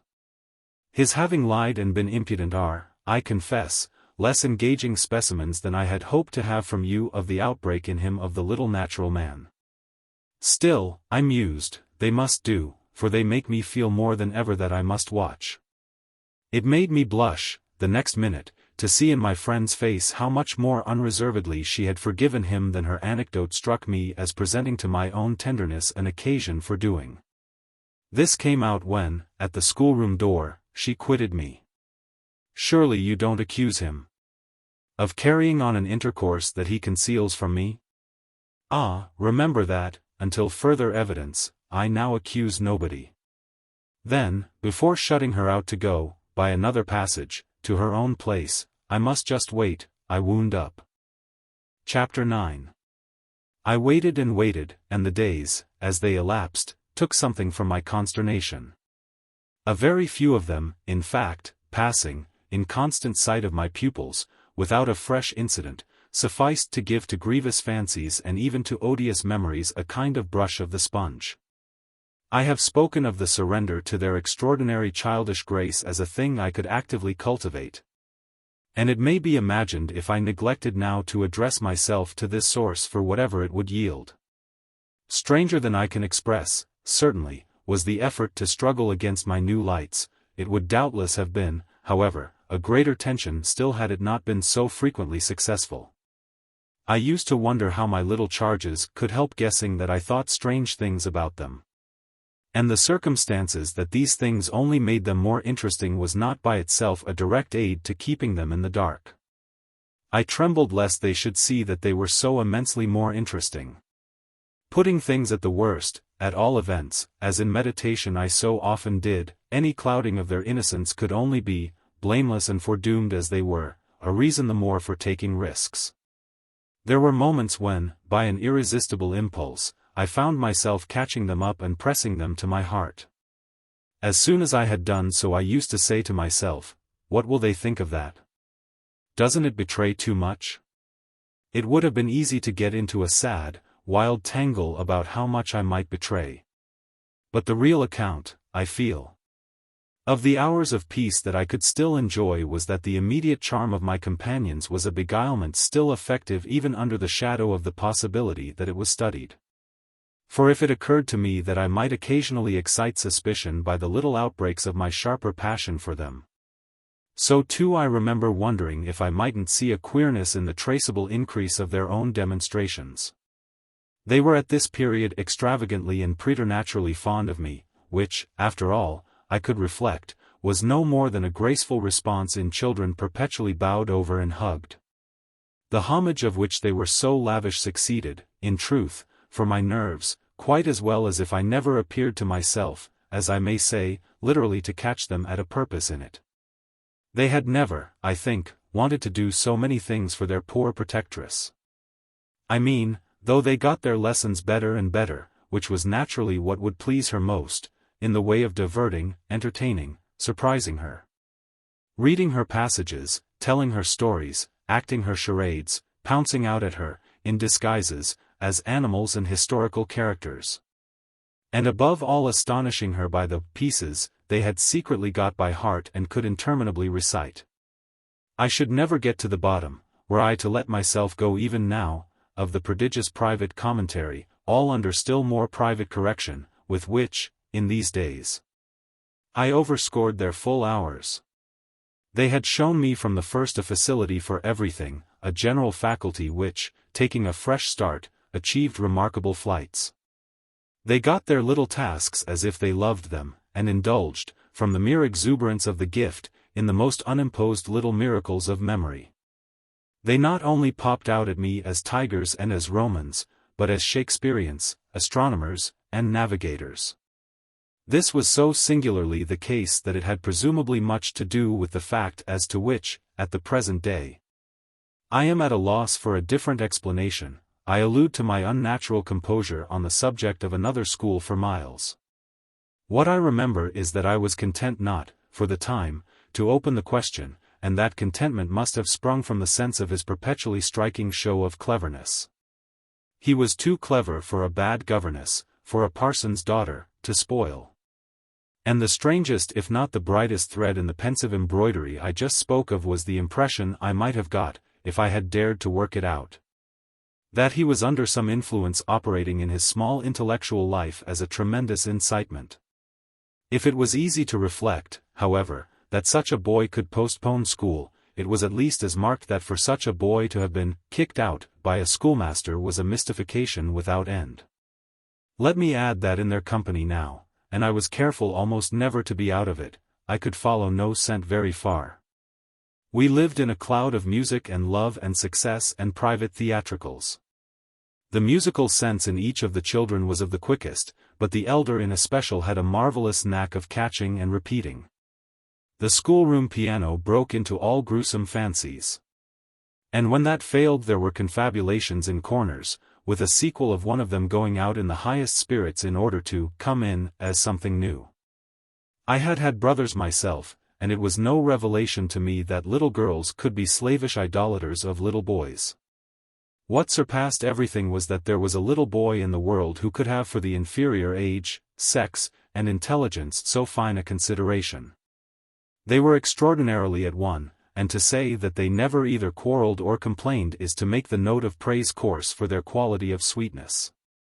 Sometimes, indeed, when I dropped into coarseness, I perhaps came across traces of little understandings between them by which one of them should keep me occupied while the other slipped away. There is a naïve side, I suppose, in all diplomacy, but if my pupils practiced upon me, it was surely with the minimum of grossness. It was all in the other quarter that, after a lull, the grossness broke out. I find that I really hang back, but I must take my plunge.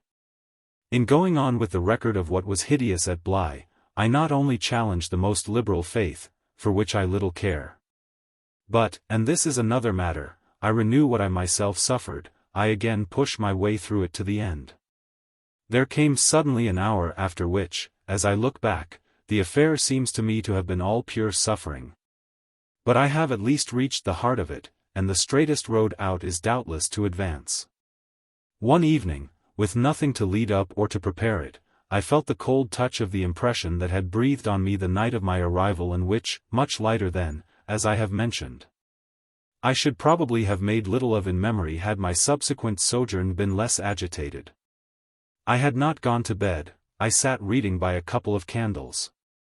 There was a roomful of old books at Bly, last-century fiction, some of it, which, to the extent of a distinctly deprecated renown, but never to so much as that of a stray specimen, had reached the sequestered home and appealed to the unavowed curiosity of my youth.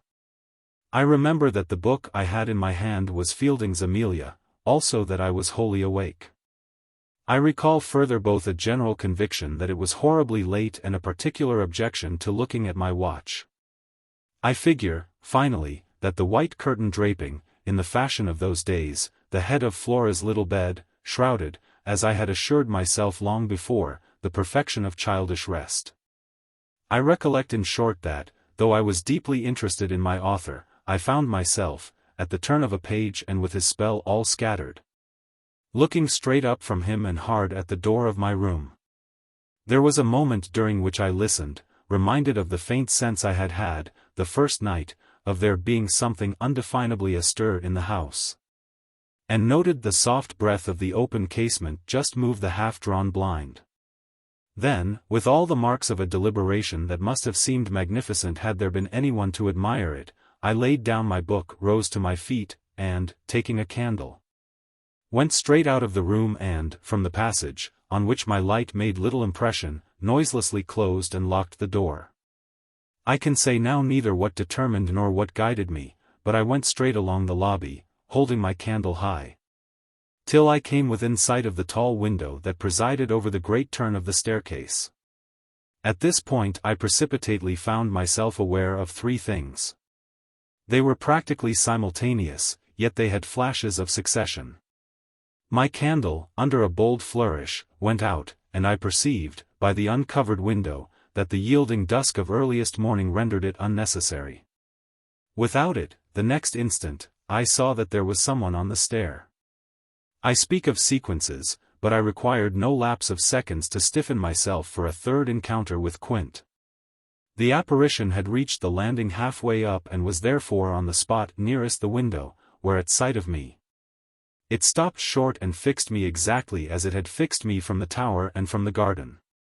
He knew me as well as I knew him, and so, in the cold, faint twilight, with a glimmer in the high glass and another on the polish of the oak stair below, we faced each other in our common intensity. He was absolutely, on this occasion, a living, detestable, dangerous presence.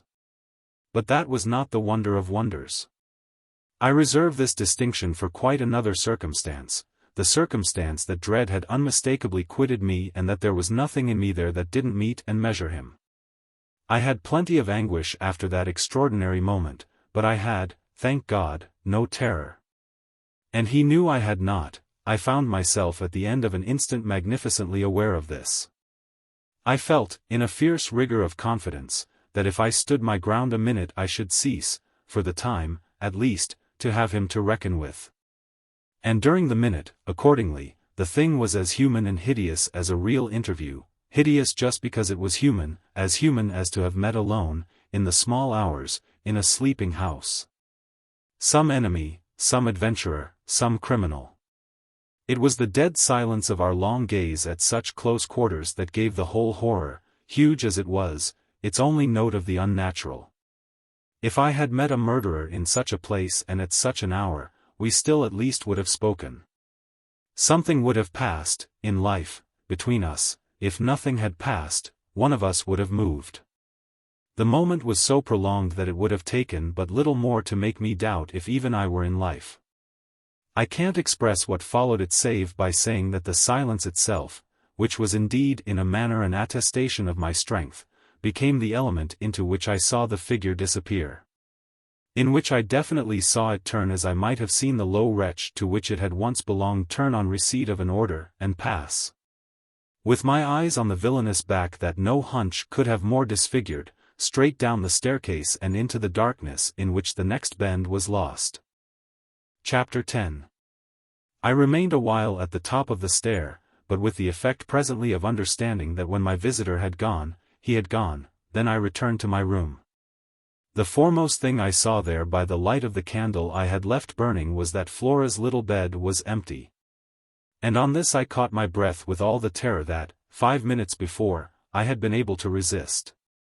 I dashed at the place in which I had left her lying and over which, for the small silk counterpane and the sheets were disarranged, the white curtains had been deceivingly pulled forward. Then my step, to my unutterable relief, produced an answering sound. I perceived an agitation of the window blind, and the child, ducking down, emerged rosily from the other side of it. She stood there in so much of her candor and so little of her nightgown, with her pink bare feet and the golden glow of her curls. She looked intensely grave. And I had never had such a sense of losing an advantage acquired, the thrill of which had just been so prodigious, as on my consciousness that she addressed me with a reproach. "You naughty, where have you been?" Instead of challenging her own irregularity, I found myself arraigned and explaining. She herself explained, for that matter, with the loveliest, eagerest simplicity. She had known suddenly, as she lay there, that I was out of the room, and had jumped up to see what had become of me. I had dropped, with the joy of her reappearance, back into my chair, feeling then, and then only, a little faint. And she had pattered straight over to me, thrown herself upon my knee, given herself to be held with the flame of the candle full in the wonderful little face that was still flushed with sleep. I remember closing my eyes an instant, yieldingly, consciously, as before the excess of something beautiful that shone out of the blue of her own. "You were looking for me out of the window?" I said. "You thought I might be walking in the grounds?" "Well, you know, I thought someone was." She never blanched as she smiled out that at me. Oh, how I looked at her now. "And did you see anyone?" "Ah, no," she returned, almost with the full privilege of childish inconsequence, resentfully, though with a long sweetness in her little drawl of the negative. At that moment, in the state of my nerves, I absolutely believed she lied. And if I once more closed my eyes, it was before the dazzle of the 3 or 4 possible ways in which I might take this up. One of these, for a moment, tempted me with such singular intensity that, to withstand it, I must have gripped my little girl with a spasm that, wonderfully, she submitted to without a cry or a sign of fright. Why not break out at her on the spot and have it all over, give it to her straight in her lovely little lighted face? You see, you know that you do and that you already quite suspect I believe it. Therefore, why not frankly confess it to me, so that we may at least live with it together and learn perhaps, in the strangeness of our fate, where we are and what it means? This solicitation dropped, alas, as it came. If I could immediately have succumbed to it I might have spared myself, well, you'll see what. Instead of succumbing I sprang again to my feet, looked at her bed, and took a helpless middle way. "Why did you pull the curtain over the place to make me think you were still there?" Flora luminously considered, after which, with her little divine smile, "Because I don't like to frighten you." "But if I had, by your idea, gone out?" She absolutely declined to be puzzled. She turned her eyes to the flame of the candle as if the question were as irrelevant, or at any rate as impersonal, as Mrs. Marset or 9 times 9. "Oh, but you know," she quite adequately answered, "that you might come back, you dear, and that you have." And after a little, when she had got into bed, I had, for a long time, by almost sitting on her to hold her hand, to prove that I recognized the pertinence of my return. You may imagine the general complexion, from that moment, of my nights. I repeatedly sat up till I didn't know when. I selected moments when my roommate unmistakably slept, and, stealing out, took noiseless turns in the passage and even pushed as far as to where I had last met Quint. But I never met him there again, and I may as well say at once that I on no other occasion saw him in the house. I just missed, on the staircase, on the other hand, a different adventure. Looking down it from the top I once recognized the presence of a woman seated on one of the lower steps with her back presented to me, her body half bowed and her head, in an attitude of woe. In her hands, I had been there but an instant, however, when she vanished without looking round at me. I knew, none the less, exactly what dreadful face she had to show. And I wondered whether, if instead of being above I had been below, I should have had, for going up, the same nerve I had lately shown Quint. Well, there continued to be plenty of chance for nerve.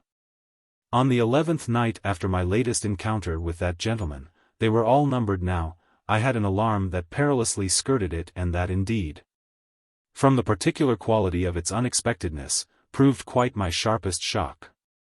It was precisely the first night during this series that, weary with watching, I had felt that I might again without laxity lay myself down at my old hour. I slept immediately and, as I afterward knew, till about 1 o'clock, but when I woke it was to sit straight up, as completely roused as if a hand had shook me. I had left a light burning, but it was now out, and I felt an instant certainty that Flora had extinguished it. This brought me to my feet and straight, in the darkness, to her bed, which I found she had left. A glance at the window enlightened me further, and the striking of a match completed the picture. The child had again got up, this time blowing out the taper, and had again, for some purpose of observation or response, squeezed in behind the blind and was peering out into the night. That she now saw, as she had not, I had satisfied myself.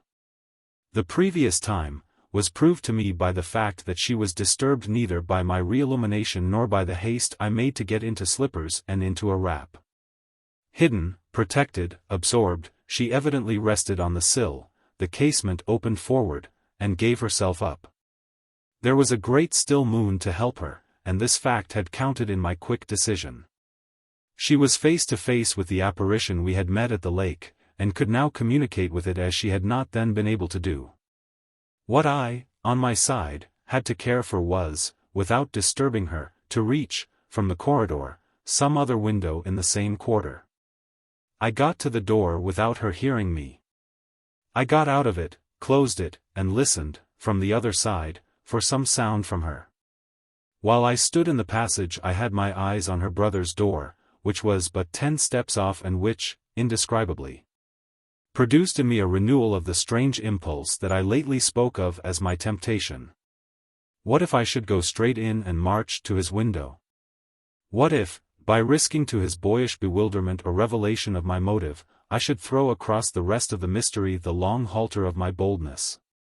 This thought held me sufficiently to make me cross to his threshold and pause again. I preternaturally listened, I figured to myself what might portentously be. I wondered if his bed were also empty and he too were secretly at watch. It was a deep, soundless minute, at the end of which my impulse failed. He was quiet, he might be innocent. The risk was hideous, I turned away. There was a figure in the grounds, a figure prowling for a sight, the visitor with whom Flora was engaged, but it was not the visitor most concerned with my boy.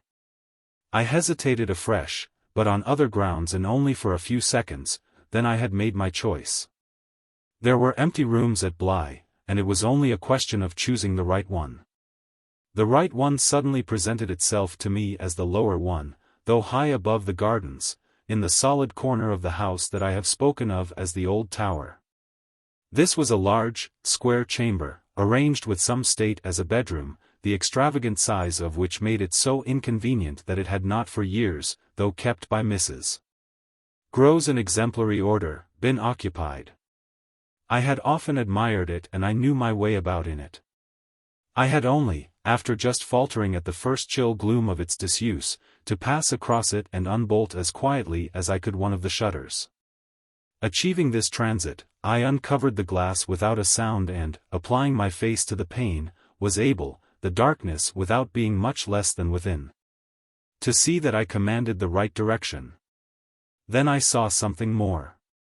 The moon made the night extraordinarily penetrable and showed me on the lawn a person, diminished by distance, who stood there motionless and as if fascinated, looking up to where I had appeared, looking, that is, not so much straight at me as at something that was apparently above me.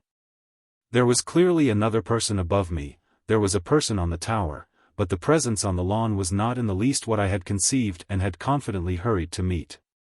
The presence on the lawn, I felt sick as I made it out, was poor little Miles himself. Chapter 11. It was not till late next day that I spoke to Mrs. Grose. The rigor with which I kept my pupils in sight making it often difficult to meet her privately. And the more as we each felt the importance of not provoking, on the part of the servants quite as much as on that of the children, any suspicion of a secret flurry or that of a discussion of mysteries. I drew a great security in this particular from her mere smooth aspect. There was nothing in her fresh face to pass on to others my horrible confidences. She believed me, I was sure, absolutely. If she hadn't I don't know what would have become of me, for I couldn't have borne the business alone. But she was a magnificent monument to the blessing of a want of imagination, and if she could see in our little charges nothing but their beauty and amiability, their happiness and cleverness. She had no direct communication with the sources of my trouble.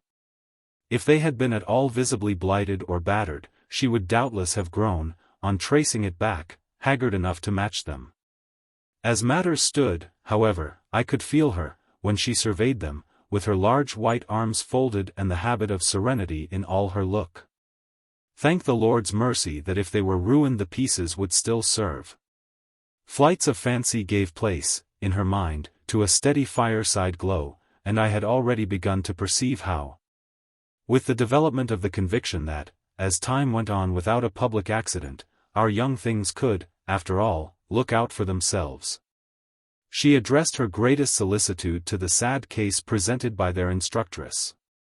That, for myself, was a sound simplification. I could engage that, to the world, my face should tell no tales, but it would have been, in the conditions, an immense added strain to find myself anxious about hers. At the hour I now speak of she had joined me, under pressure, on the terrace, where, with the lapse of the season, the afternoon sun was now agreeable. And we sat there together while, before us, at a distance, but within call if we wished, the children strolled to and fro in one of their most manageable moods. They moved slowly, in unison, below us, over the lawn, the boy, as they went, reading aloud from a storybook and passing his arm round his sister to keep her quite in touch. Mrs.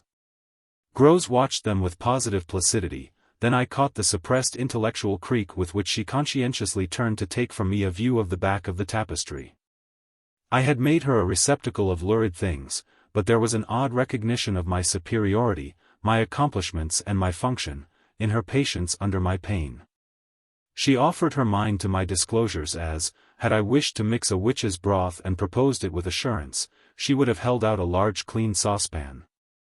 This had become thoroughly her attitude by the time that, in my recital of the events of the night, I reached the point of what Miles had said to me when, after seeing him, at such a monstrous hour, almost on the very spot where he happened now to be, I had gone down to bring him in. Choosing then, at the window, with a concentrated need of not alarming the house, rather that method than a signal more resonant. I had left her meanwhile in little doubt of my small hope of representing with success even to her actual sympathy my sense of the real splendor of the little inspiration with which, after I had got him into the house, the boy met my final articulate challenge. As soon as I appeared in the moonlight on the terrace, he had come to me as straight as possible. On which I had taken his hand without a word and led him, through the dark spaces, up the staircase where Quint had so hungrily hovered for him, along the lobby where I had listened and trembled, and so to his forsaken room. Not a sound, on the way, had passed between us, and I had wondered, oh, how I had wondered, if he were groping about in his little mind for something plausible and not too grotesque. It would tax his invention, certainly, and I felt, this time, over his real embarrassment, a curious thrill of triumph. It was a sharp trap for the inscrutable. He couldn't play any longer at innocence, so how the deuce would he get out of it? There beat in me indeed, with the passionate throb of this question an equal dumb appeal as to how the deuce I should. I was confronted at last, as never yet, with all the risk attached even now to sounding my own horrid note. I remember in fact that as we pushed into his little chamber, where the bed had not been slept in at all and the window, uncovered to the moonlight, made the place so clear that there was no need of striking a match, I remember how I suddenly sank upon the edge of the bed from the force of the idea that he must know how he really, as they say, had me. He could do what he liked, with all his cleverness to help him. So long as I should continue to defer to the old tradition of the criminality of those caretakers of the young who minister to superstitions and fears. He had me indeed, and in a cleft stick. For who would ever absolve me, who would consent that I should go unhung, if, by the faintest tremor of an overture, I were the first to introduce into our perfect intercourse an element so dire? No, no, it was useless to attempt to convey to Mrs. Grose, just as it is scarcely less so to attempt to suggest here, how, in our short, stiff brush in the dark, he fairly shook me with admiration. I was of course thoroughly kind and merciful. Never yet had I placed on his little shoulders hands of such tenderness as those with which, while I rested against the bed, I held him there well under fire. I had no alternative but, in form at least, to put it to him. You must tell me now, and all the truth. What did you go out for? What were you doing there? I can still see his wonderful smile, the whites of his beautiful eyes, and the uncovering of his little teeth shine to me in the dusk. If I tell you why, will you understand? My heart, at this, leaped into my mouth. Would he tell me why? I found no sound on my lips to press it, and I was aware of replying only with a vague, repeated, grimacing nod. He was gentleness itself, and while I wagged my head at him he stood there more than ever a little fairy prince. It was his brightness indeed that gave me a respite. Would it be so great if he were really going to tell me? Well, he said at last, just exactly in order that you should do this. Do what? Think me, for a change, bad. I shall never forget the sweetness and gaiety with which he brought out the word, nor how, on top of it, he bent forward and kissed me. It was practically the end of everything. I met his kiss and I had to make, while I folded him for a minute in my arms, the most stupendous effort not to cry. He had given exactly the account of himself that permitted least of my going behind it, and it was only with the effect of confirming my acceptance of it that, as I presently glanced about the room, I could say, "Then you didn't undress at all?" He fairly glittered in the gloom. "Not at all. I sat up and read." "And when did you go down?" "At midnight. When I'm bad I am bad." I see, it's charming. But how could you be sure I would know it?" "Oh, I arranged that with Flora." His answers rang out with a readiness. "She was to get up and look out. Which is what she did do. It was I who fell into the trap.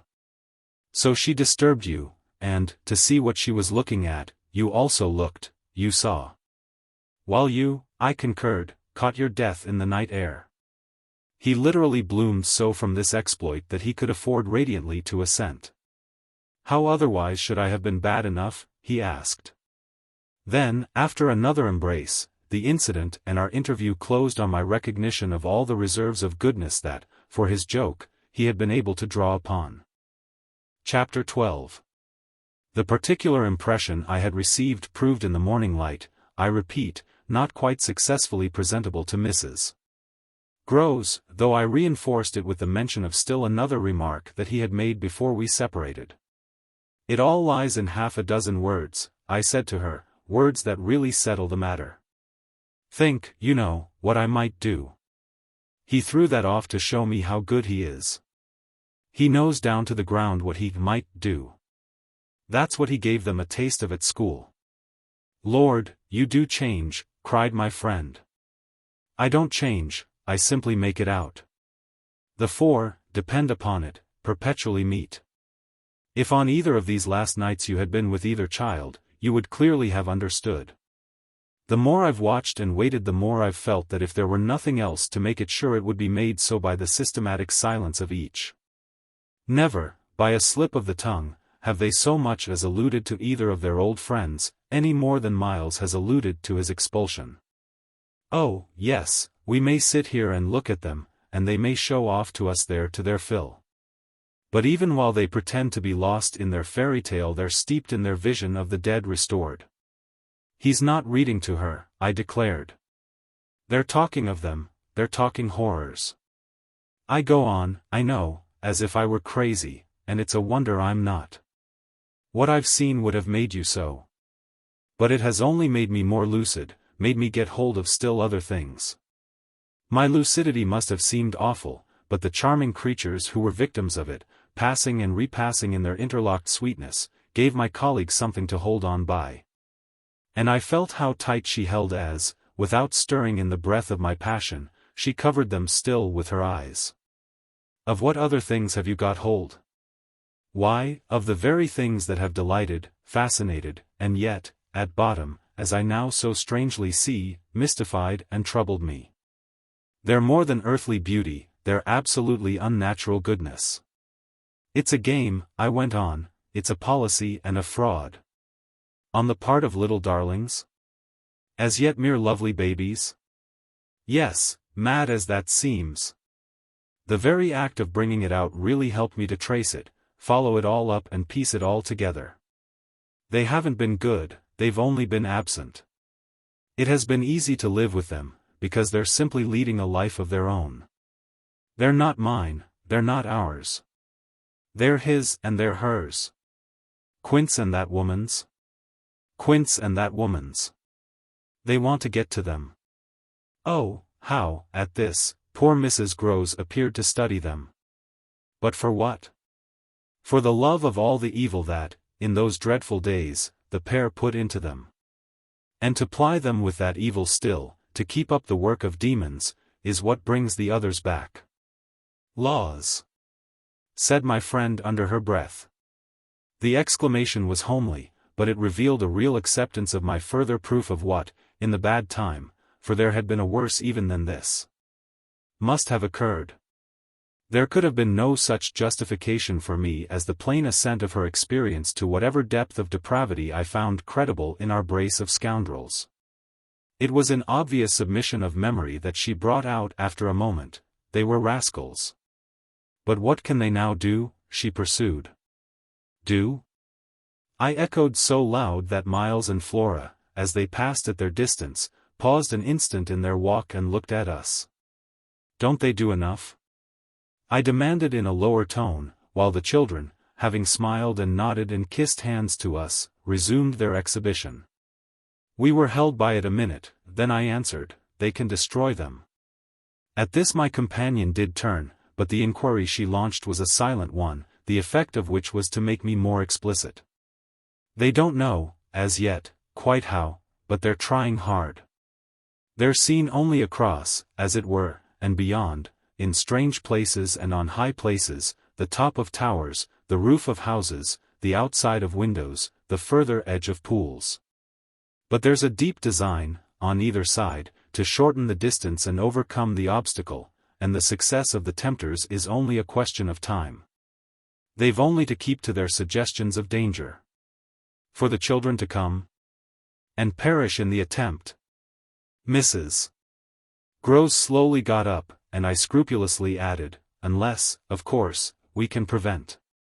Standing there before me while I kept my seat, she visibly turned things over. Their uncle must do the preventing. He must take them away. And who's to make him? She had been scanning the distance, but she now dropped on me a foolish face. You, miss.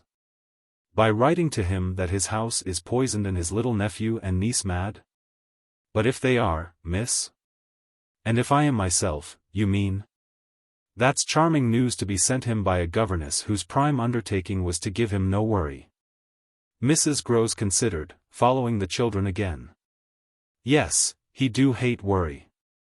That was the great reason why those fiends took him in so long. No doubt, though his indifference must have been awful. As I'm not a fiend, at any rate, I shouldn't take him in.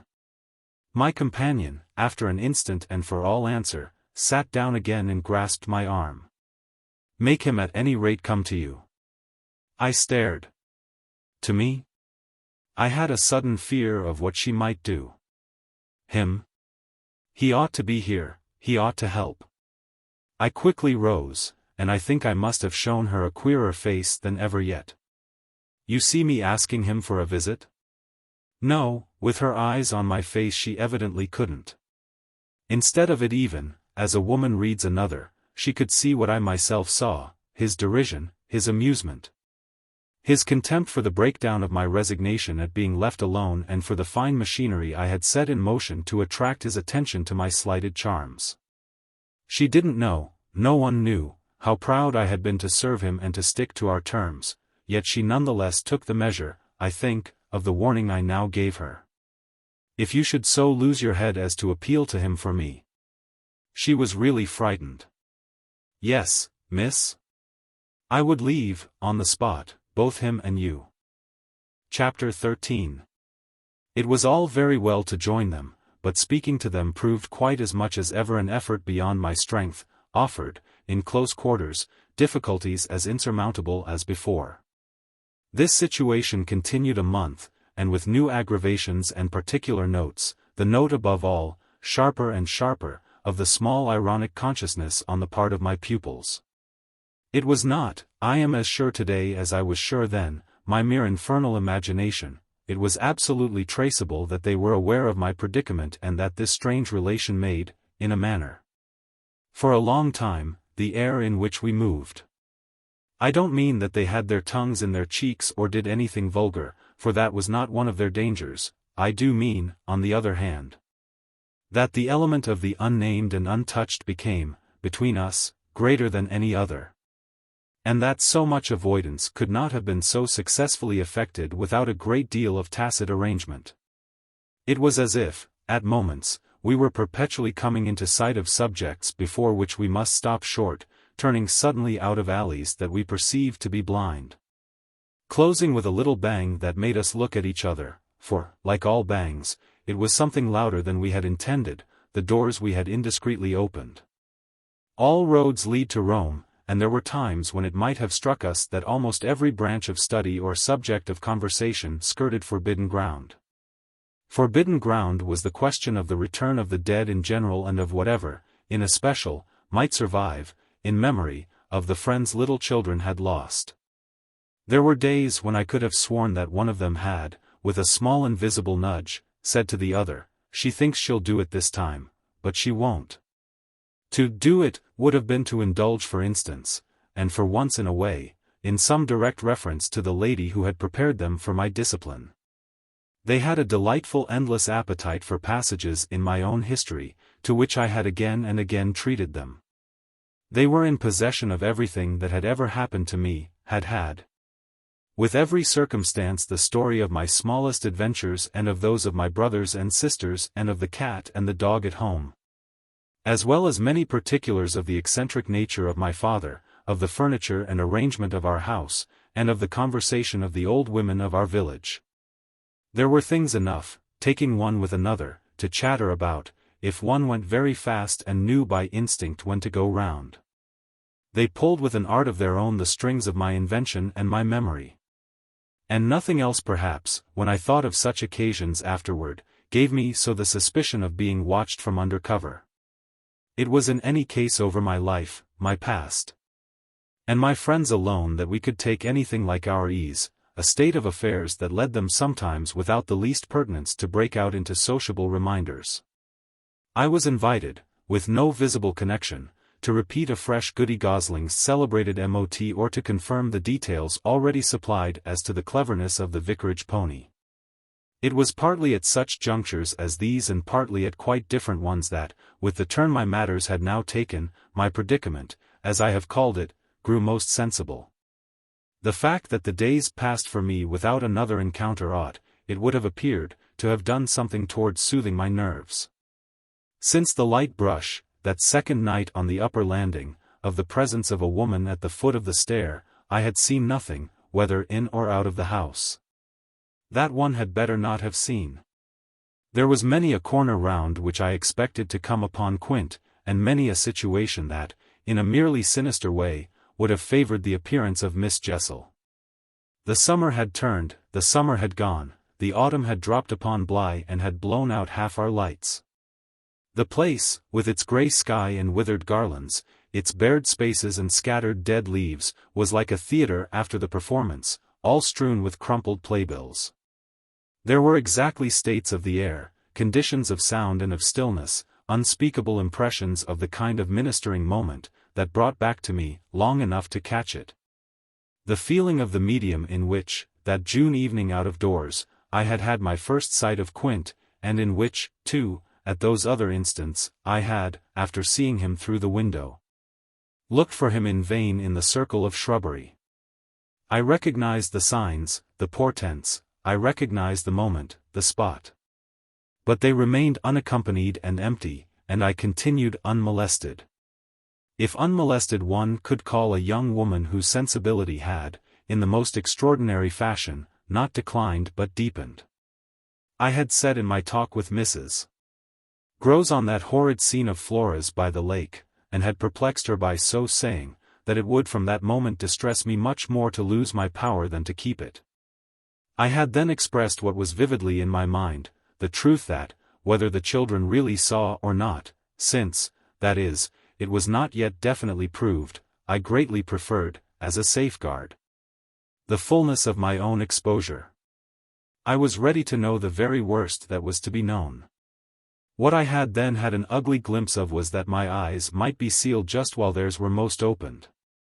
Well, my eyes were sealed, it appeared, at present, a consummation for which it seemed blasphemous not to thank God.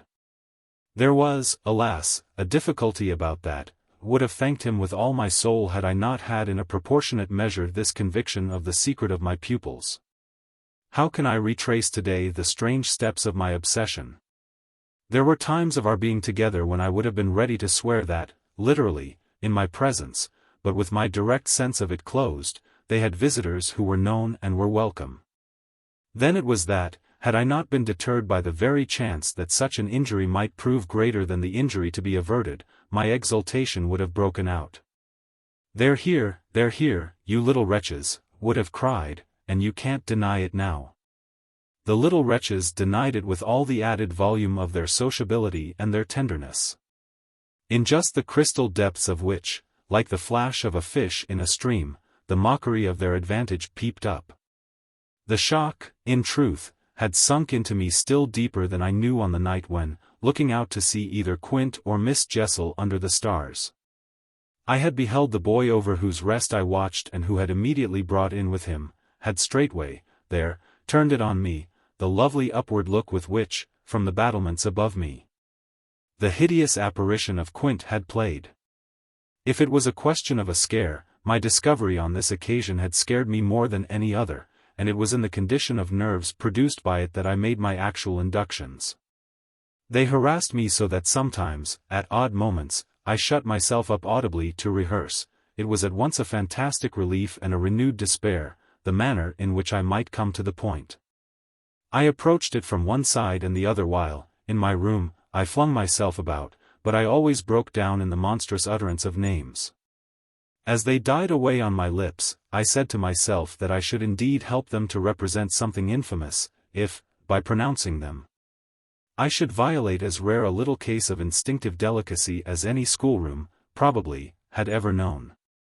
When I said to myself, they have the manners to be silent, and you, trusted as you are, the baseness to speak, I felt myself crimson and I covered my face with my hands. After these secret scenes I chattered more than ever, going on volubly enough till one of our prodigious, palpable hushes occurred. I can call them nothing else, the strange, dizzy lift or swim, I try for terms, into a stillness, a pause of all life. That had nothing to do with the more or less noise that at the moment we might be engaged in making and that I could hear through any deepened exhilaration or quickened recitation or louder strum of the piano. Then it was that the others, the outsiders, were there. Though they were not angels, they passed, as the French say, causing me, while they stayed, to tremble with the fear of their addressing to their younger victims some yet more infernal message or more vivid image than they had thought good enough for myself.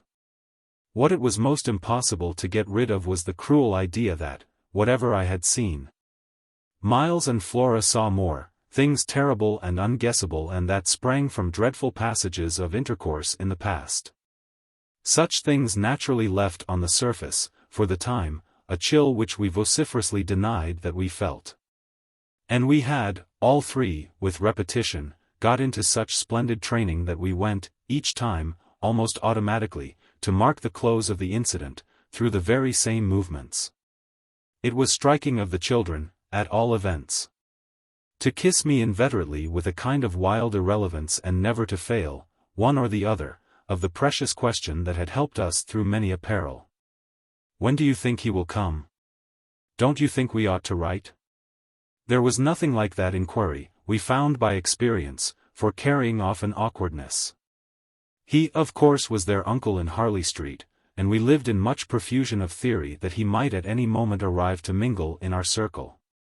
It was impossible to have given less encouragement than he had done to such a doctrine. But if we had not had the doctrine to fall back upon, we should have deprived each other of some of our finest exhibitions. He never wrote to them, that may have been selfish, but it was a part of the flattery of his trust of me. For the way in which a man pays his highest tribute to a woman is apt to be but by the more festal celebration of one of the sacred laws of his comfort. And I held that I carried out the spirit of the pledge given not to appeal to him when I let my charges understand that their own letters were but charming literary exercises. They were too beautiful to be posted, I kept them myself, I have them all to this hour. This was a rule indeed which only added to the satiric effect of my being plied with the supposition that he might at any moment be among us. It was exactly as if my charges knew how almost more awkward than anything else that might be for me. There appears to me, moreover, as I look back, no note in all this more extraordinary than the mere fact that, in spite of my tension and of their triumph, I never lost patience with them. Adorable they must in truth have been, I now reflect, that I didn't in these days hate them. Would exasperation, however, if relief had longer been postponed, finally have betrayed me? It little matters, for relief arrived. I call it relief, though it was only the relief that a snap brings to a strain or the burst of a thunderstorm to a day of suffocation. It was at least change, and it came with a rush. Chapter 14. Walking to church a certain Sunday morning, I had little Miles at my side and his sister, in advance of us and at Mrs. Grose's, well in sight. It was a crisp, clear day, the first of its order for some time. The night had brought a touch of frost, and the autumn air, bright and sharp, made the church bells almost gay. It was an odd accident of thought that I should have happened at such a moment to be particularly and very gratefully struck with the obedience of my little charges. Why did they never resent my inexorable, my perpetual society? Something or other had brought nearer home to me that I had all but pinned the boy to my shawl, and that, in the way our companions were marshalled before me, I might have appeared to provide against some danger of rebellion. I was like a jailer with an eye to possible surprises and escapes. But all this belonged, I mean their magnificent little surrender, just to the special array of the facts that were most abysmal. Turned out for Sunday by his uncle's tailor, who had had a free hand and a notion of pretty waistcoats and of his grand little air, Miles's whole title to independence. The rights of his sex and situation were so stamped upon him that if he had suddenly struck for freedom I should have had nothing to say. I was by the strangest of chances wondering how I should meet him when the revolution unmistakably occurred. I call it a revolution because I now see how, with the word he spoke, the curtain rose on the last act of my dreadful drama, and the catastrophe was precipitated. "Look here, my dear, you know," he charmingly said, "when in the world, please, am I going back to school?" Transcribed here the speech sounds harmless enough, particularly as uttered in the sweet, high, casual pipe with which, at all interlocutors, but above all at his eternal governess, he threw off intonations as if he were tossing roses. There was something in them that always made one catch, and I caught, at any rate, now so effectually that I stopped as short as if one of the trees of the park had fallen across the road. There was something new, on the spot, between us, and he was perfectly aware that I recognized it, though, to enable me to do so, he had no need to look a whit less candid and charming than usual. I could feel in him how he already, from my at first finding nothing to reply, perceived the advantage he had gained. I was so slow to find anything that he had plenty of time, after a minute, to continue with his suggestive but inconclusive smile, "You know, my dear, that for a fellow to be with a lady always." His "my dear" was constantly on his lips for me, and nothing could have expressed more the exact shade of the sentiment with which I desired to inspire my pupils than its fond familiarity. It was so respectfully easy. But, oh, how I felt that at present I must pick my own phrases. I remember that, to gain time, I tried to laugh, and I seemed to see in the beautiful face with which he watched me how ugly and queer I looked. "And always with the same lady?" I returned. He neither blanched nor winked. The whole thing was virtually out between us. "Ah, of course, she's a jolly, perfect lady, but, after all, I'm a fellow, don't you see? That's, well, getting on." I lingered there with him an instant ever so kindly. "Yes, you're getting on." Oh, but I felt helpless. I have kept to this day the heartbreaking little idea of how he seemed to know that and to play with it. And you can't say I've not been awfully good, can you? I laid my hand on his shoulder, for, though I felt how much better it would have been to walk on, I was not yet quite able. "No, I can't say that, Miles. Except just that one night, you know." "That one night?" I couldn't look as straight as he. "Why, when I went out of the house." "Oh, yes. But I forget what you did it for." "You forget?" He spoke with the sweet extravagance of childish reproach. "Why, it was to show you I could." "Oh, yes, you could. And I can again." I felt that I might, perhaps, after all, succeed in keeping my wits about me. "Certainly. But you won't." "No, not that again." "It was nothing." "It was nothing," I said. "But we must go on." He resumed our walk with me, passing his hand into my arm.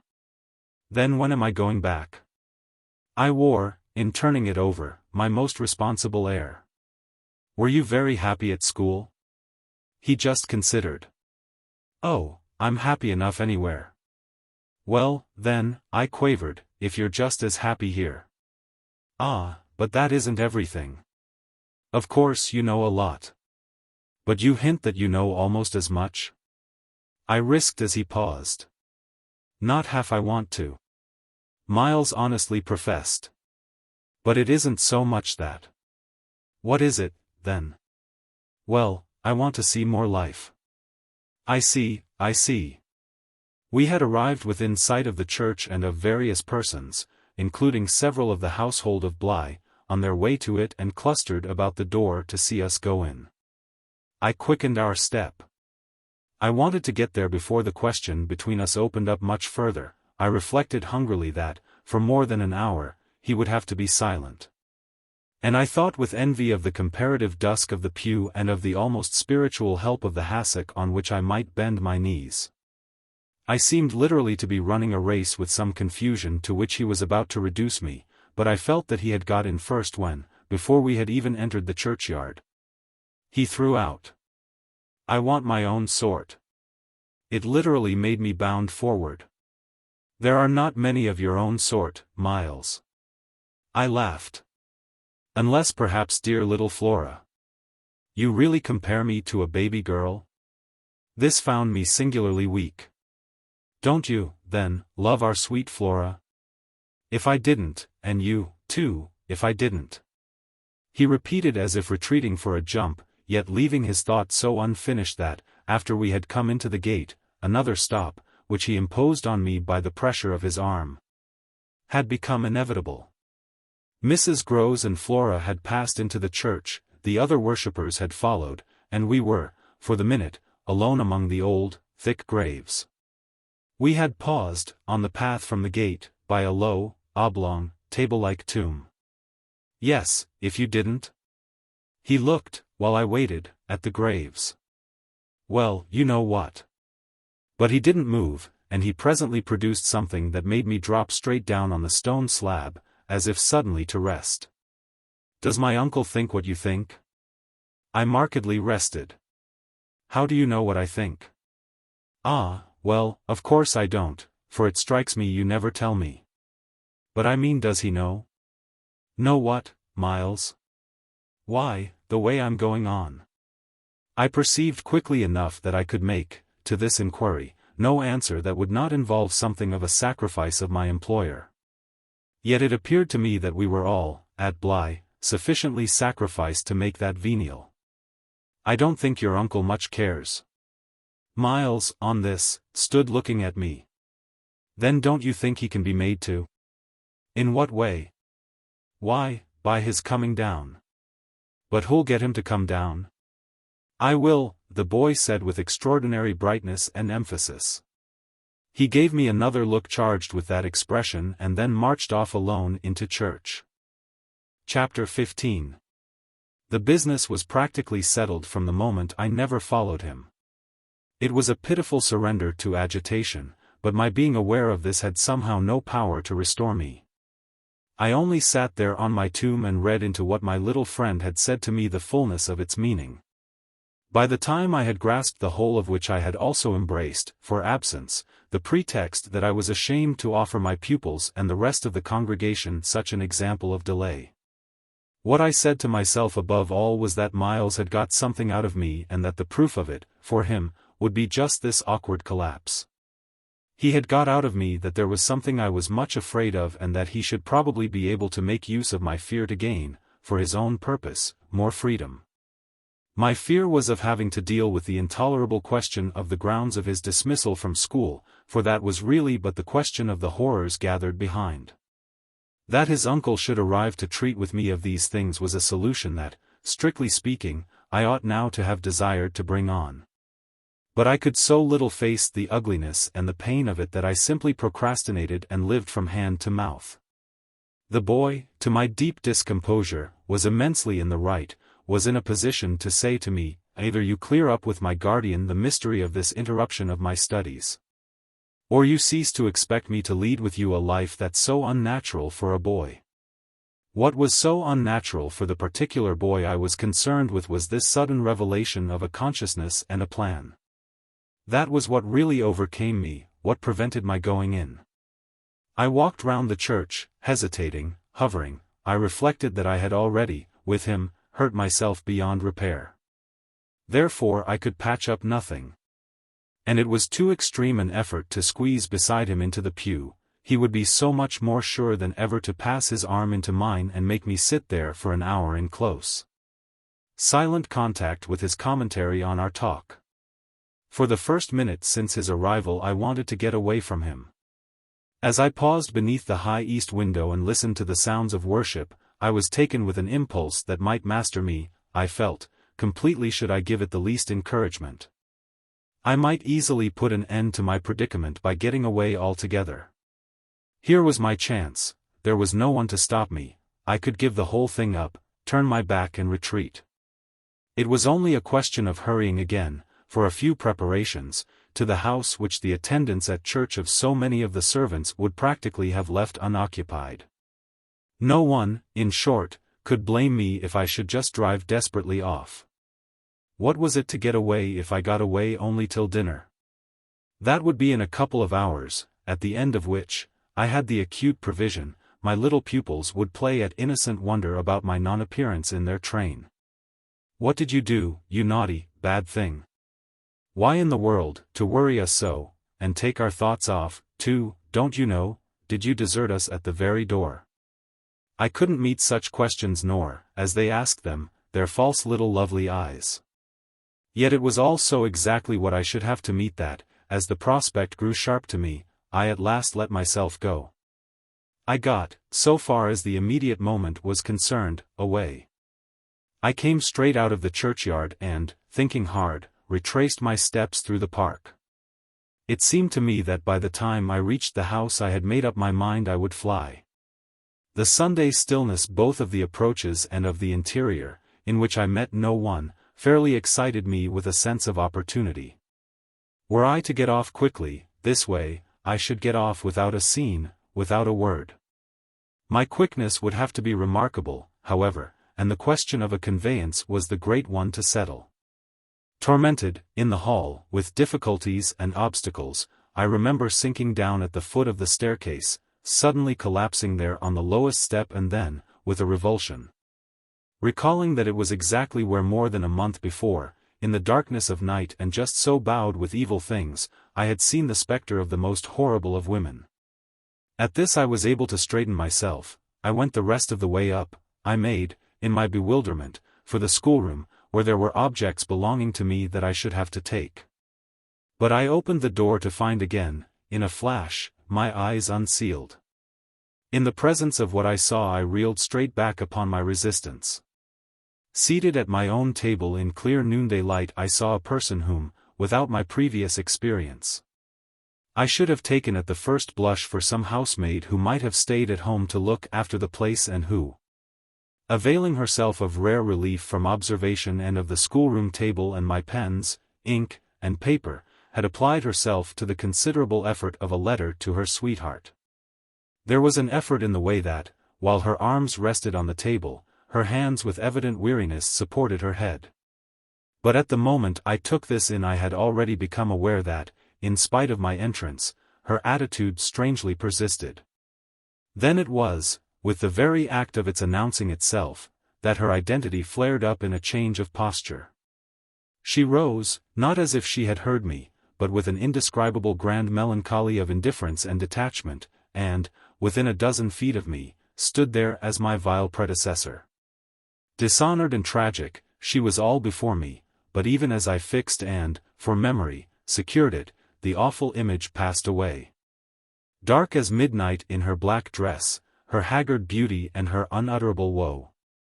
She had looked at me long enough to appear to say that her right to sit at my table was as good as mine to sit at hers.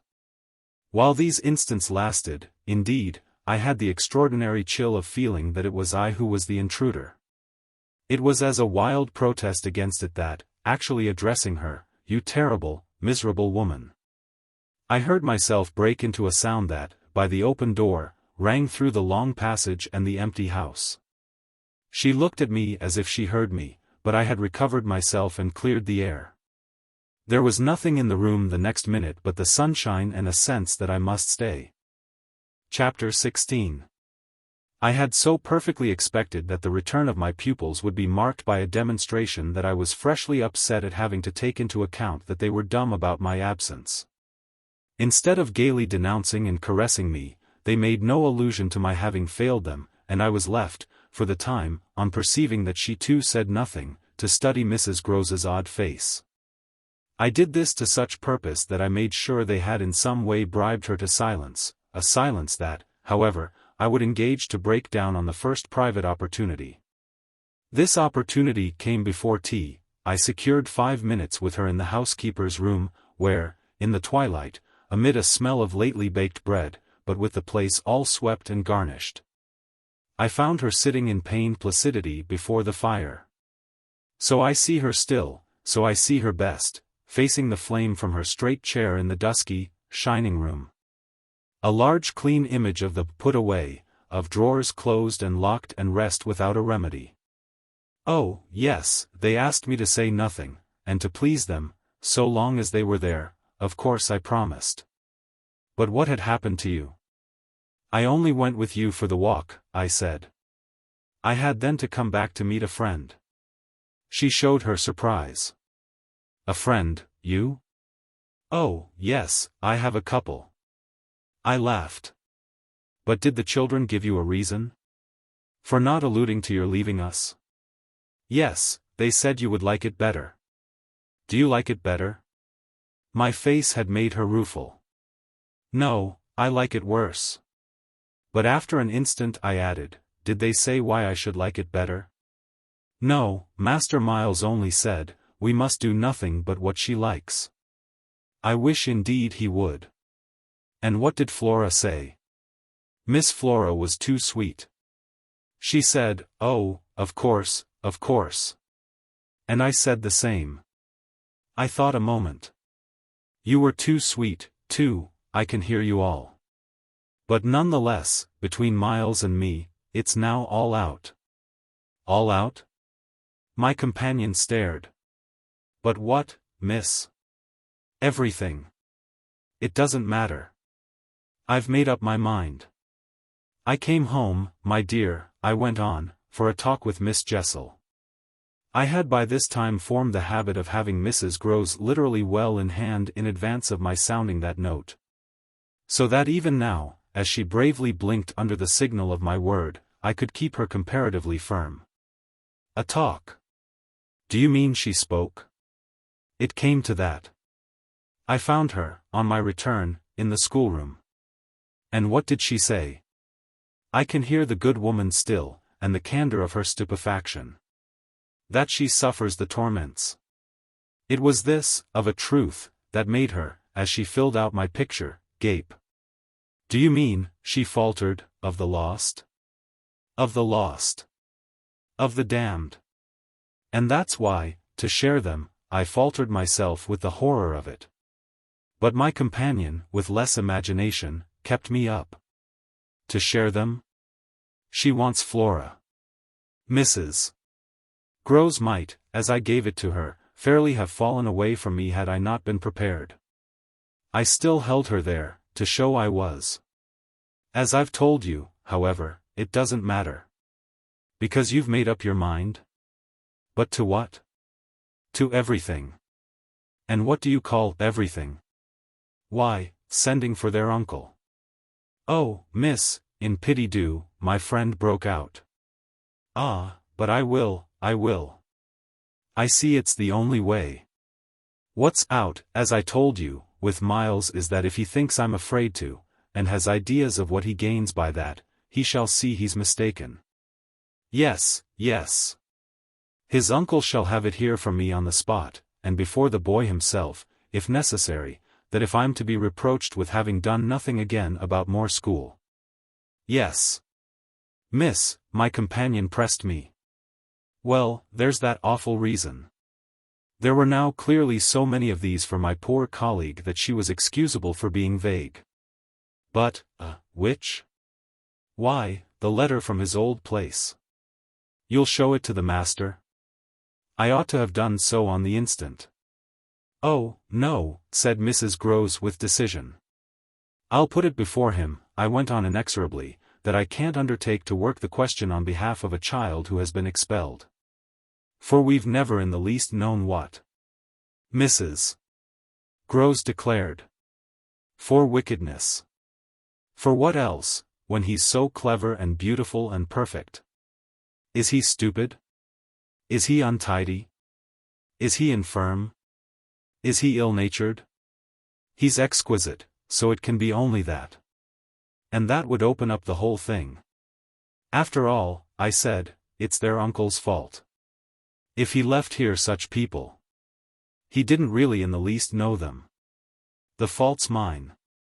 She had turned quite pale. Well, you shan't suffer, I answered. The children shan't, she emphatically returned. I was silent a while, we looked at each other. Then what am I to tell him? You needn't tell him anything. I'll tell him. I measured this. Do you mean you'll write? Remembering she couldn't, I caught myself up. How do you communicate? I tell the bailiff. He writes. And should you like him to write our story? My question had a sarcastic force that I had not fully intended, and it made her, after a moment, inconsequently break down. The tears were again in her eyes. Ah, miss, you write. Well, tonight, I at last answered, and on this we separated. Chapter 17. I went so far, in the evening, as to make a beginning.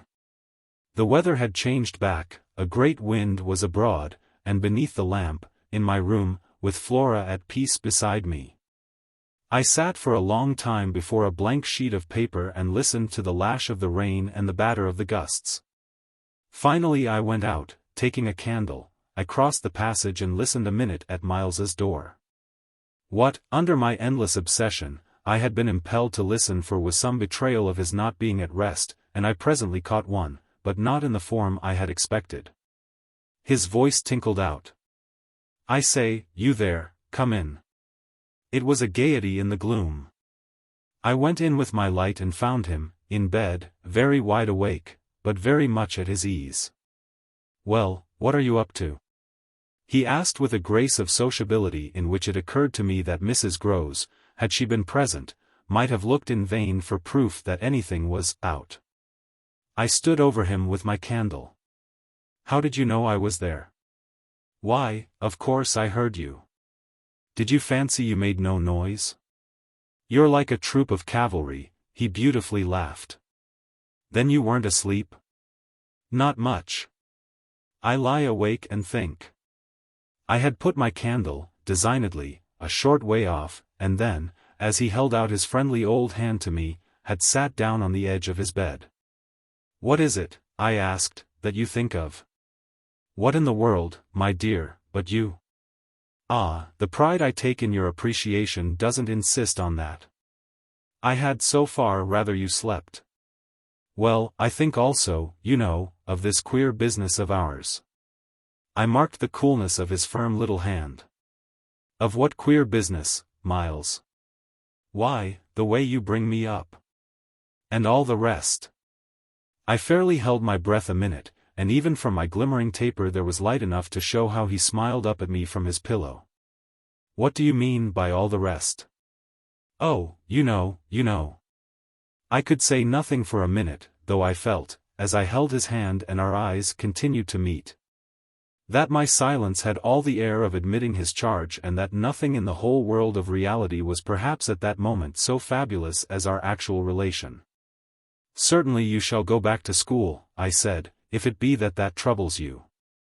But not to the old place, we must find another, a better." How could I know it did trouble you, this question, when you never told me so, never spoke of it at all? His clear, listening face, framed in its smooth whiteness, made him for the minute as appealing as some wistful patient in a children's hospital. And I would have given, as the resemblance came to me, all I possessed on earth really to be the nurse or the sister of charity who might have helped to cure him. Well, even as it was, I perhaps might help. "Do you know you've never said a word to me about your school, I mean the old one, never mentioned it in any way?" He seemed to wonder. He smiled with the same loveliness. But he clearly gained time, he waited, he called for guidance. "Haven't I?" It wasn't for me to help him, it was for the thing I had met. Something in his tone and the expression of his face, as I got this from him, set my heart aching with such a pang as it had never yet known. So unutterably touching was it to see his little brain puzzled and his little resources taxed to play, under the spell laid on him, a part of innocence and consistency. "No, never, from the hour you came back. You've never mentioned to me one of your masters, one of your comrades, nor the least little thing that ever happened to you at school. Never, little Miles, no, never, have you given me an inkling of anything that may have happened there. Therefore you can fancy how much I'm in the dark. Until you came out, that way, this morning, you had, since the first hour I saw you, scarce even made a reference to anything in your previous life. You seemed so perfectly to accept the present. It was extraordinary how my absolute conviction of his secret precocity, or whatever I might call the poison of an influence that I dared but have to phrase, made him, in spite of the faint breath of his inward trouble, appear as accessible as an older person, imposed him almost as an intellectual equal. "I thought you wanted to go on as you are." It struck me that at this he just faintly colored. He gave, at any rate, like a convalescent slightly fatigued, a languid shake of his head. I don't. I want to get away." "You're tired of Bly?" "Oh, no, I like Bly." "Well, then?" "Oh, you know what a boy wants." I felt that I didn't know so well as Miles, and I took temporary refuge. "You want to go to your uncle?" Again, at this, with his sweet ironic face, he made a movement on the pillow. "Ah, you can't get off with that." I was silent a little, and it was I, now, I think, who changed color. "My dear, I don't want to get off." "You can't, even if you do." You can't. He lay beautifully staring. "My uncle must come down, and you must completely settle things." If we do, I returned with some spirit, you may be sure it will be to take you quite away. Well, don't you understand that that's exactly what I'm working for? You'll have to tell him, about the way you've let it all drop, you'll have to tell him a tremendous lot. The exultation with which he uttered this helped me somehow, for the instant, to meet him rather more. And how much will you, Miles, have to tell him? There are things he'll ask you. He turned it over. Very likely. But what things? The things you've never told me. To make up his mind what to do with you. He can't send you back. Oh, I don't want to go back, he broke in. I want a new field. He said it with admirable serenity, with positive unimpeachable gaiety. And doubtless it was that very note that most evoked for me the poignancy, the unnatural childish tragedy of his probable reappearance at the end of 3 months with all this bravado and still more dishonor. It overwhelmed me now that I should never be able to bear that, and it made me let myself go. I threw myself upon him, and in the tenderness of my pity I embraced him. Dear little Miles, dear little Miles. My face was close to his, and he let me kiss him, simply taking it with indulgent good humor. Well, old lady? Is there nothing at all that you want to tell me? He turned off a little, facing round toward the wall and holding up his hand to look at as one had seen sick children look. I told you this morning. Oh, I was sorry for him. That you just want me not to worry you? He looked round at me now, as if in recognition of my understanding him. Then ever so gently, to let me alone, he replied. There was even a singular little dignity in it, something that made me release him, yet, when I had slowly risen, linger beside him. God knows I never wished to harass him, but I felt that merely, at this, to turn my back on him was to abandon or, to put it more truly, to lose him. I've just begun a letter to your uncle, I said. Well, then, finish it. I waited a minute. What happened before? He gazed up at me again. Before what? Before you came back. And before you went away. For some time he was silent, but he continued to meet my eyes. What happened? It made me, the sound of the words, in which it seemed to me that I caught for the very first time a small faint quaver of consenting consciousness, it made me drop on my knees beside the bed and seize once more the chance of possessing him. Dear little Miles, if you knew how I want to help you. It's only that, it's nothing but that, and I'd rather die than give you a pain or do you a wrong, I'd rather die than hurt a hair of you. Dear little Miles, oh, I brought it out now even if I should go too far, I just want you to help me to save you. But I knew in a moment after this that I had gone too far. The answer to my appeal was instantaneous, but it came in the form of an extraordinary blast and chill, a gust of frozen air, and a shake of the room as great as if, in the wild wind, the casement had crashed in. The boy gave a loud, high shriek, which, lost in the rest of the shock of sound, might have seemed, indistinctly, though I was so close to him, a note either of jubilation or of terror. I jumped to my feet again and was conscious of darkness. So for a moment we remained, while I stared about me and saw that the drawn curtains were unstirred and the window tight.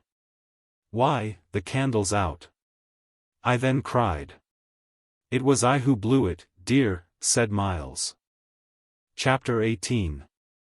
The next day, after lessons, Mrs. Grose found a moment to say to me quietly, Have you written, miss?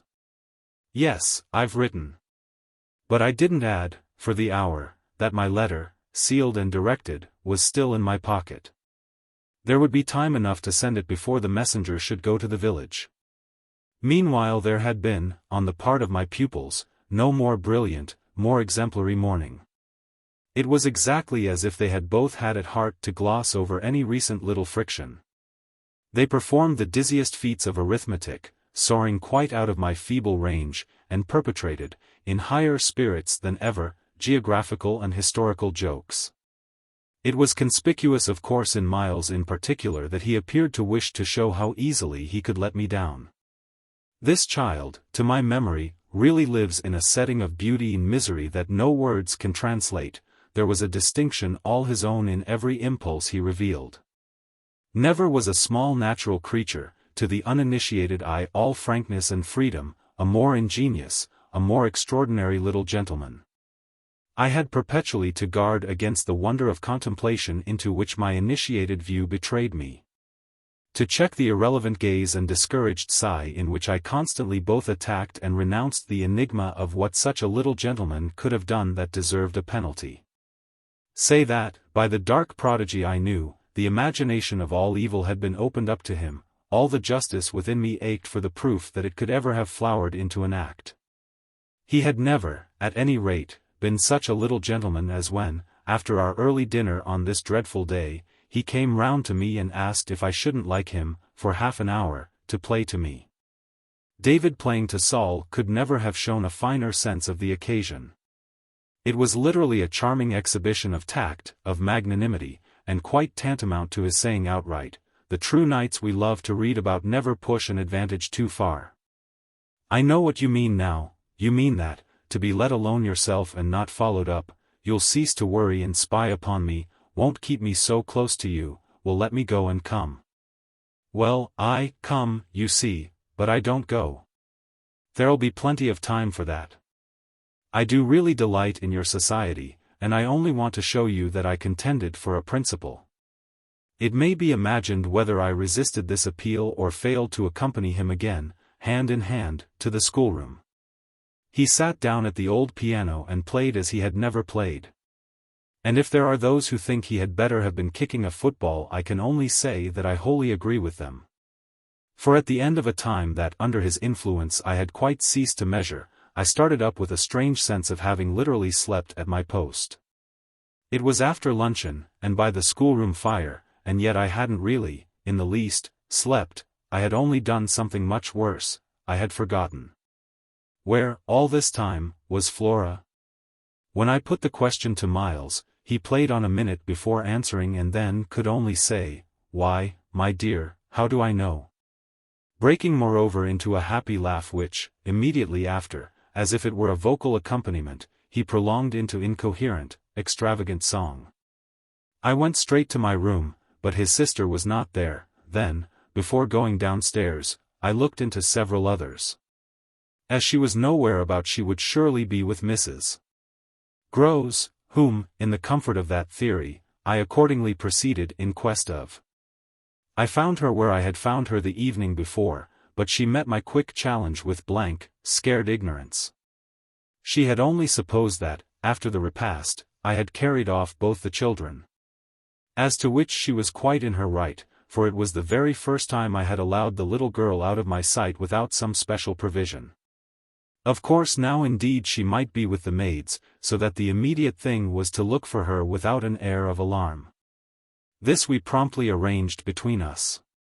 But when, 10 minutes later and in pursuance of our arrangement, we met in the hall, it was only to report on either side that after guarded inquiries we had altogether failed to trace her.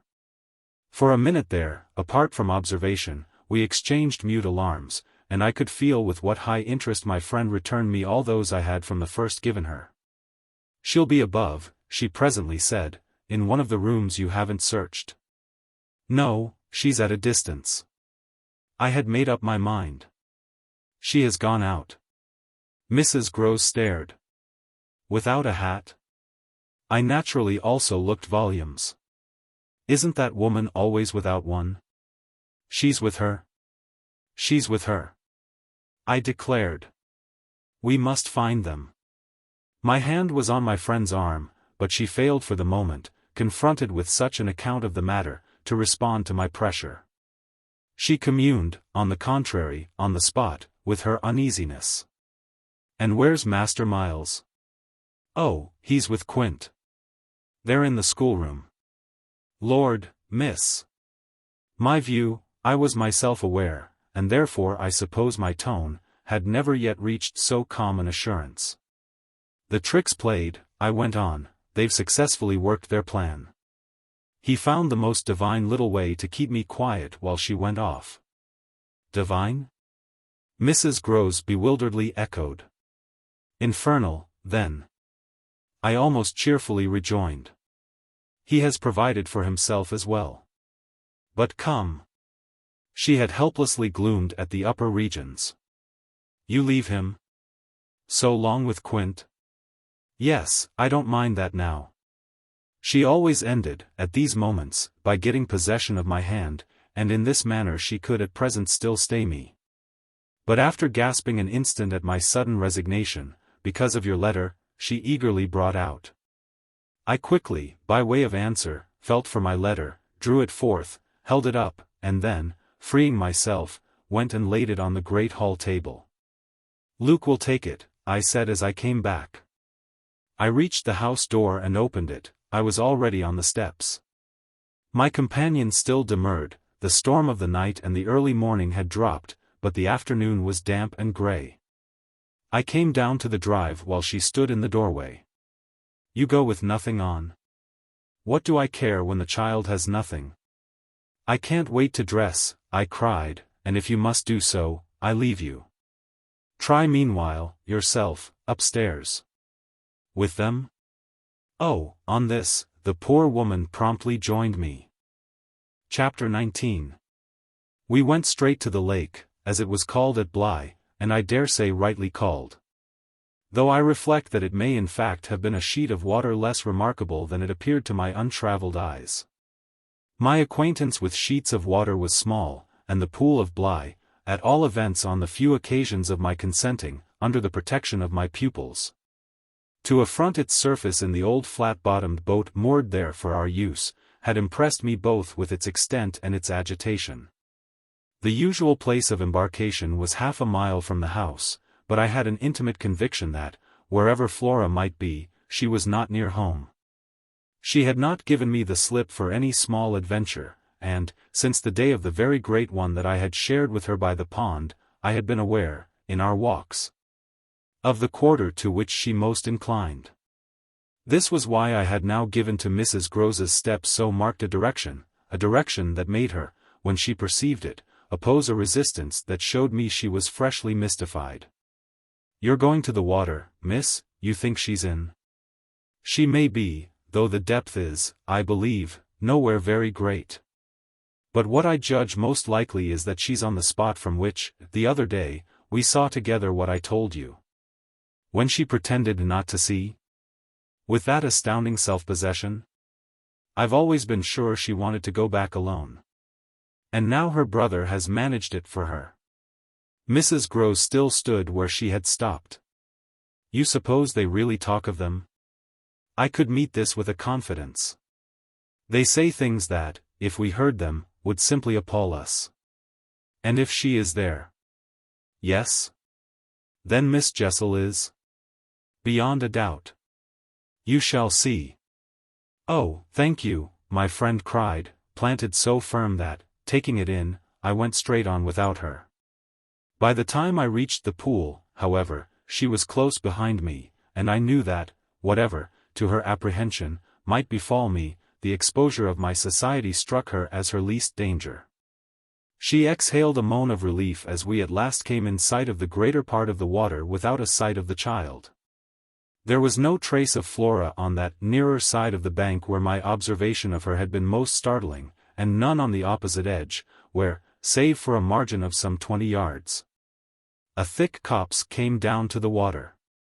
The pond, oblong in shape, had a width so scant compared to its length that, with its ends out of view, it might have been taken for a scant river.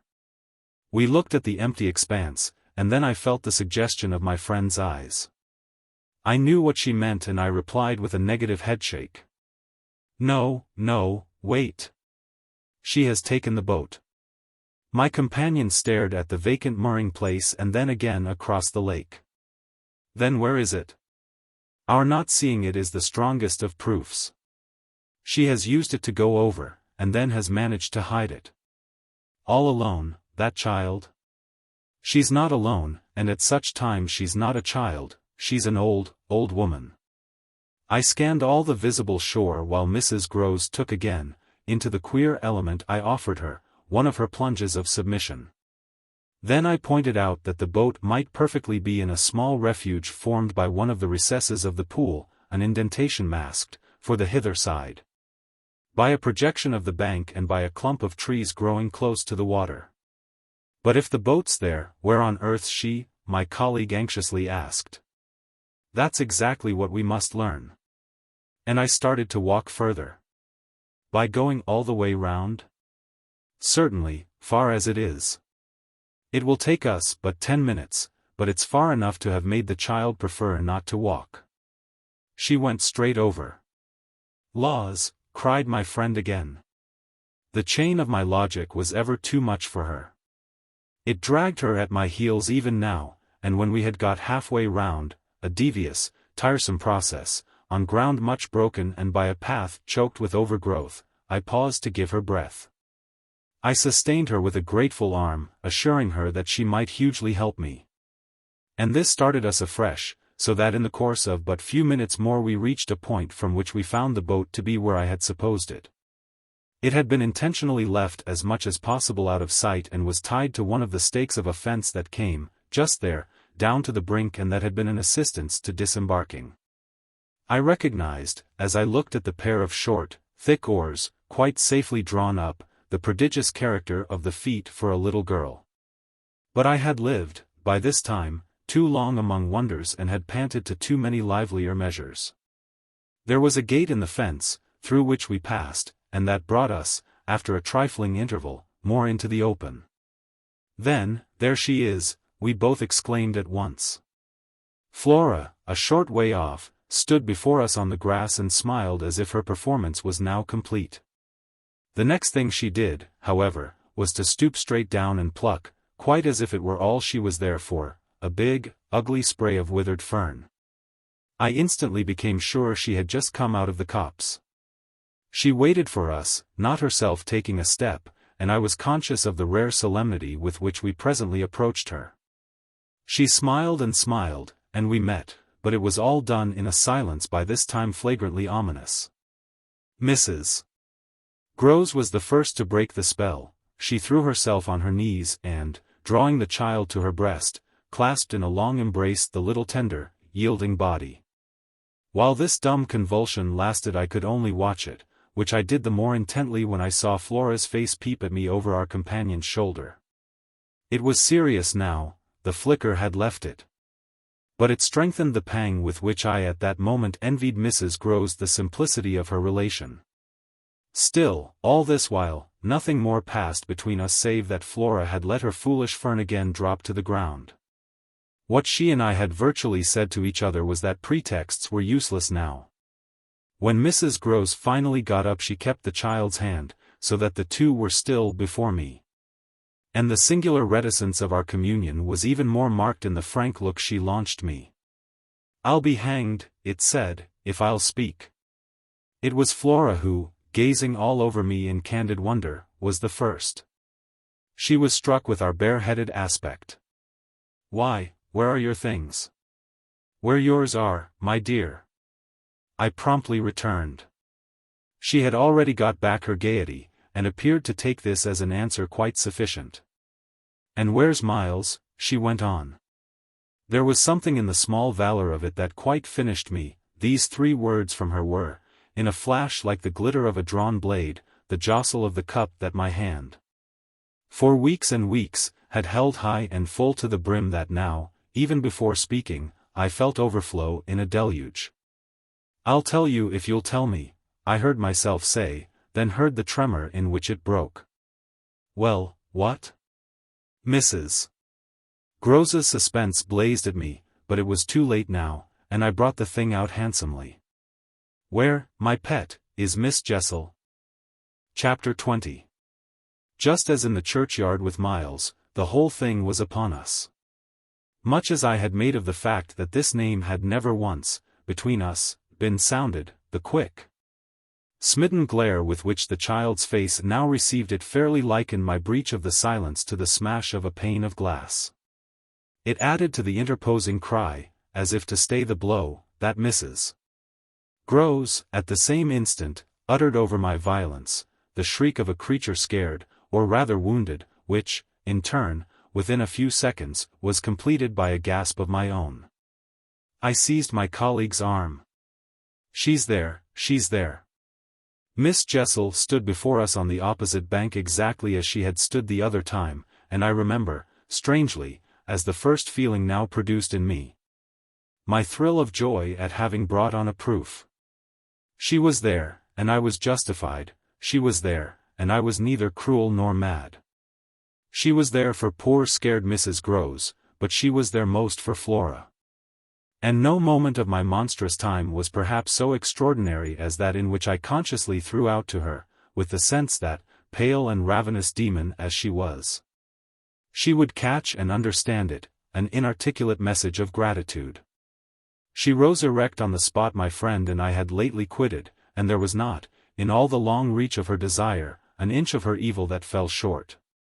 This first vividness of vision and emotion were things of a few seconds, during which Mrs. Grose's dazed blink across to where I pointed struck me as a sovereign sign that she too at last saw, just as it carried my own eyes precipitately to the child. The revelation then of the manner in which Flora was affected startled me, in truth, far more than it would have done to find her also merely agitated. For direct dismay was of course not what I had expected.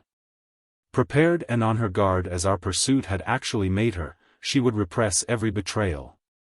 And I was therefore shaken, on the spot, by my first glimpse of the particular one for which I had not allowed to see her, without a convulsion of her small pink face, not even feign to glance in the direction of the prodigy I announced, but only, instead of that, turn at me an expression of hard, still gravity. An expression absolutely new and unprecedented and that appeared to read and accuse and judge me. This was a stroke that somehow converted the little girl herself into the very presence that could make me quail. I quailed even though my certitude that she thoroughly saw was never greater than at that instant, and in the immediate need to defend myself I called it passionately to witness. "She's there, you little unhappy thing, there, and you see her as well as you see me," I had said shortly before to Mrs. Grose that she was not at these times a child, but an old woman, and that description of her could not have been more strikingly confirmed than in the way in which, for all answer to this, she simply showed me, without a concession, an admission, of her eyes, a countenance of deeper and deeper, of indeed suddenly quite fixed, reprobation. I was by this time, if I can put the whole thing at all together, more appalled at what I may properly call her manner than at anything else. Though it was simultaneously with this that I became aware of having Mrs. Grose also, and very formidably, to reckon with. My elder companion, the next moment, at any rate, blotted out everything but her own flushed face and her loud, shocked protest, a burst of high disapproval. "What a dreadful turn, to be sure, miss. Where on earth do you see anything?" I could only grasp her more quickly yet, for even while she spoke the hideous plain presence stood undimmed and undaunted. It had already lasted a minute, and it lasted while I continued, seizing my colleague, quite thrusting her at it and presenting her to it, to insist with my pointing hand. "You don't see her exactly as we see, you mean to say you don't now? She's as big as a blazing fire. Only look, dearest woman, look." She looked, even as I did, and gave me, with her deep groan of negation, repulsion, compassion, the mixture with her pity of her relief at her exemption, a sense, touching to me even then, that she would have backed me up if she could. I might well have needed that, for with this hard blow of the proof that her eyes were hopelessly sealed I felt my own situation horribly crumble. I saw, my livid predecessor press from her position, on my defeat, and I was conscious, more than all, of what I should have from this instant to deal with in the astounding little attitude of Flora. Into this attitude Mrs. Grose immediately and violently entered, breaking, even while there pierced through my sense of ruin a prodigious private triumph, into breathless reassurance. "She isn't there, little lady, and nobody's there, and you never see nothing, my sweet. How can poor Miss Jessel, when poor Miss Jessel's dead and buried? We know, don't we, love?" And she appealed, blundering in, to the child. It's all a mere mistake and a worry and a joke, and we'll go home as fast as we can." Our companion, on this, had responded with a strange, quick primness of propriety, and they were again, with Mrs. Grose on her feet, united, as it were, in pained opposition to me. Flora continued to fix me with her small mask of reprobation, and even at that minute I prayed God to forgive me for seeming to see that, as she stood there holding tight to our friend's dress. Her incomparable childish beauty had suddenly failed, had quite vanished. I've said it already, she was hideously, hard, she had turned common and almost ugly. "I don't know what you mean. I see nobody. I see nothing. I never have. I think you're cruel. I don't like you." Then, after this deliverance, which might have been that of a vulgarly pert little girl in the street, she hugged Mrs. Grose more closely and buried in her skirts the dreadful little face. In this position she produced an almost furious wail. Take me away, oh, take me away from her." "From me?" I panted. From you," she cried. Even Mrs.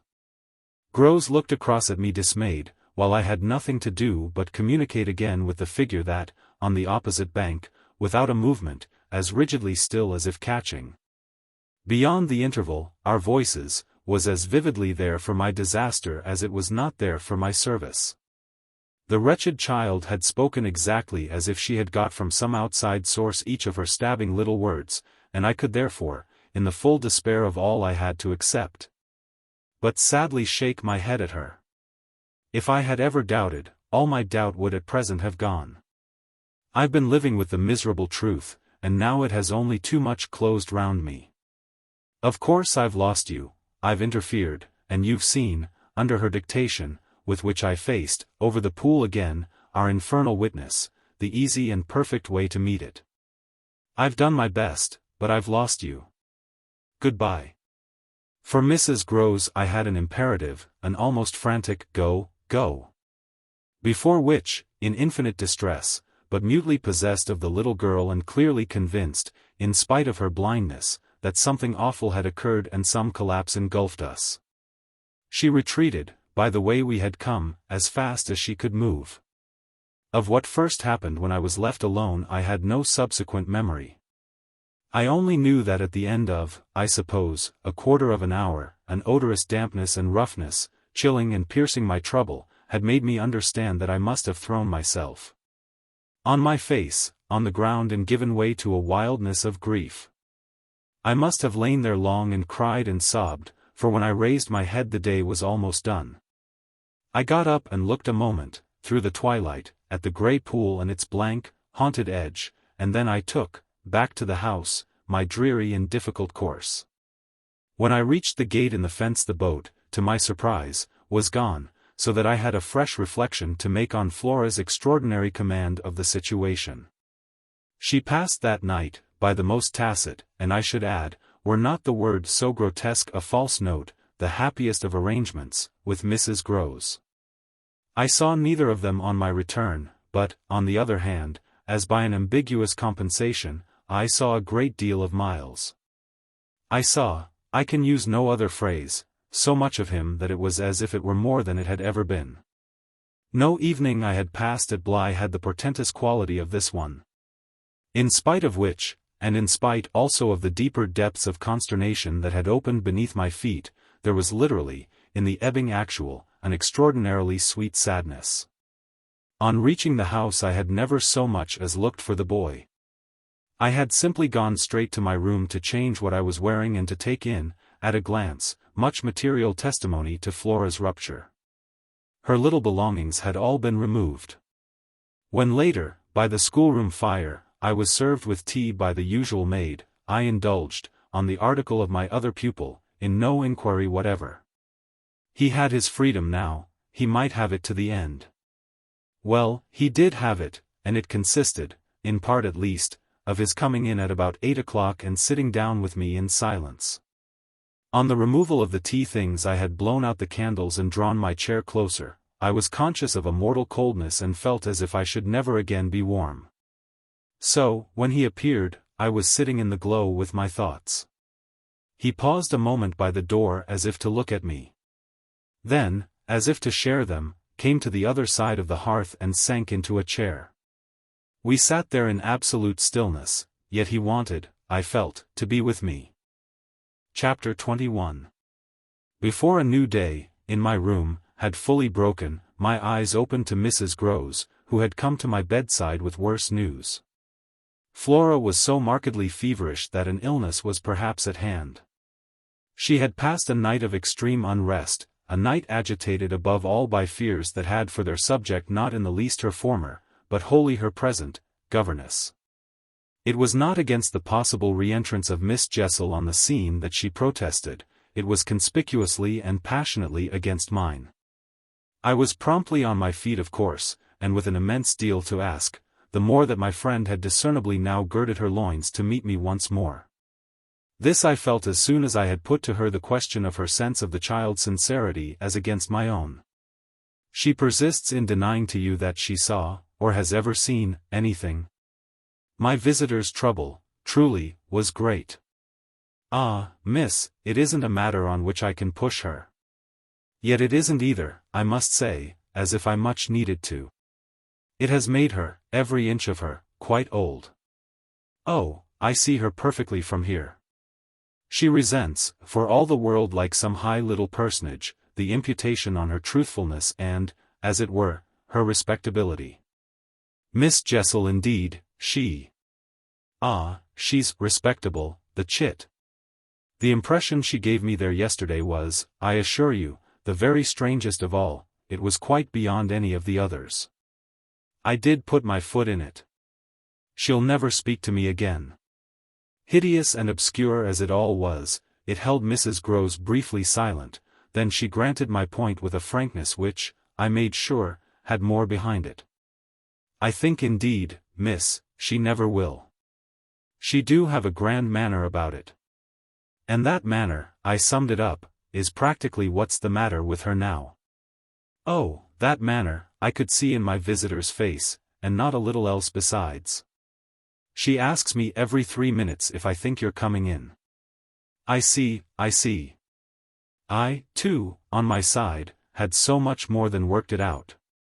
Has she said to you since yesterday, except to repudiate her familiarity with anything so dreadful, a single other word about Miss Jessel? Not one, miss. And of course you know, my friend added, I took it from her, by the lake, that, just then and there at least, there was nobody. Rather. And, naturally, you take it from her still. I don't contradict her. What else can I do? Nothing in the world. You've the cleverest little person to deal with. They've made them, their two friends, I mean, still cleverer even than nature did, for it was wondrous material to play on. Flora has now her grievance, and she'll work it to the end. Yes, miss. But to what end? Why, that of dealing with me to her uncle. She'll make me out to him the lowest creature.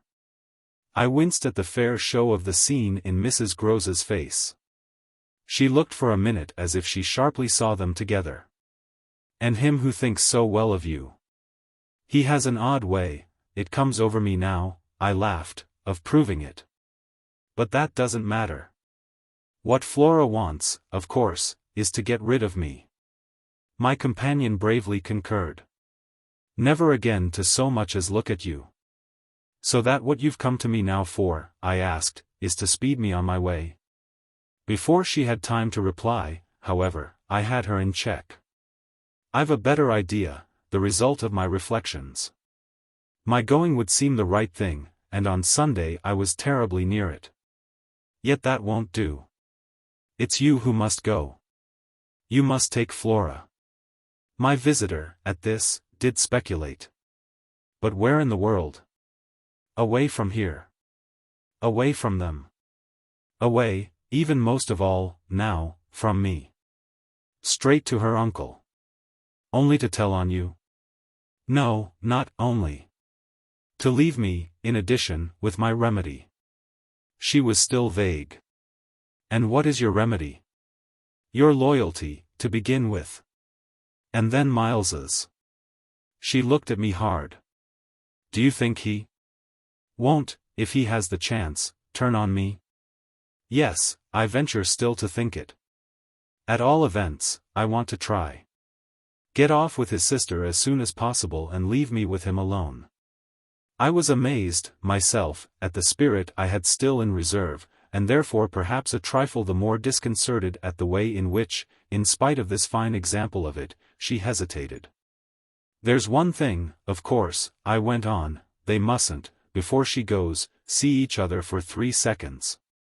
Then it came over me that, in spite of Flora's presumable sequestration from the instant of her return from the pool, it might already be too late. Do you mean, I anxiously asked, that they have met? At this she quite flushed. Ah, miss, I'm not such a fool as that. If I've been obliged to leave her 3 or 4 times, it has been each time with one of the maids, and at present, though she's alone, she's locked in safe. And yet, there were too many things. And yet what? Well, are you so sure of the little gentleman? I'm not sure of anything but you. But I have, since last evening, a new hope. I think he wants to give me an opening. I do believe that, poor little exquisite wretch, he wants to speak. Last evening, in the firelight and the silence, he sat with me for 2 hours as if it were just coming. Mrs. Grose looked hard, through the window, at the grey, gathering day. And did it come? No, though I waited and waited, I confess it didn't. And it was without a breach of the silence or so much as a faint allusion to his sister's condition and absence that we at last kissed for good night. All the same, I continued, I can't, if her uncle sees her, consent to his seeing her brother without my having given the boy, and most of all because things have got so bad, a little more time. My friend appeared on this ground more reluctant than I could quite understand. What do you mean by more time? Well, a day or 2, really to bring it out. He'll then be on my side, of which you see the importance. If nothing comes, I shall only fail, and you will, at the worst, have helped me by doing, on your arrival in town, whatever you may have found possible. So I put it before her, but she continued for a little so inscrutably embarrassed that I came again to her aid. Unless, indeed, I wound up, you really want not to go. I could see it, in her face, at last clear itself. She put out her hand to me as a pledge. I'll go. I'll go this morning.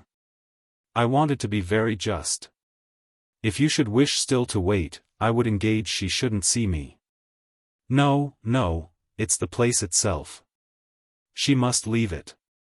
She held me a moment with heavy eyes, then brought out the rest. Your idea's the right one. I myself, miss.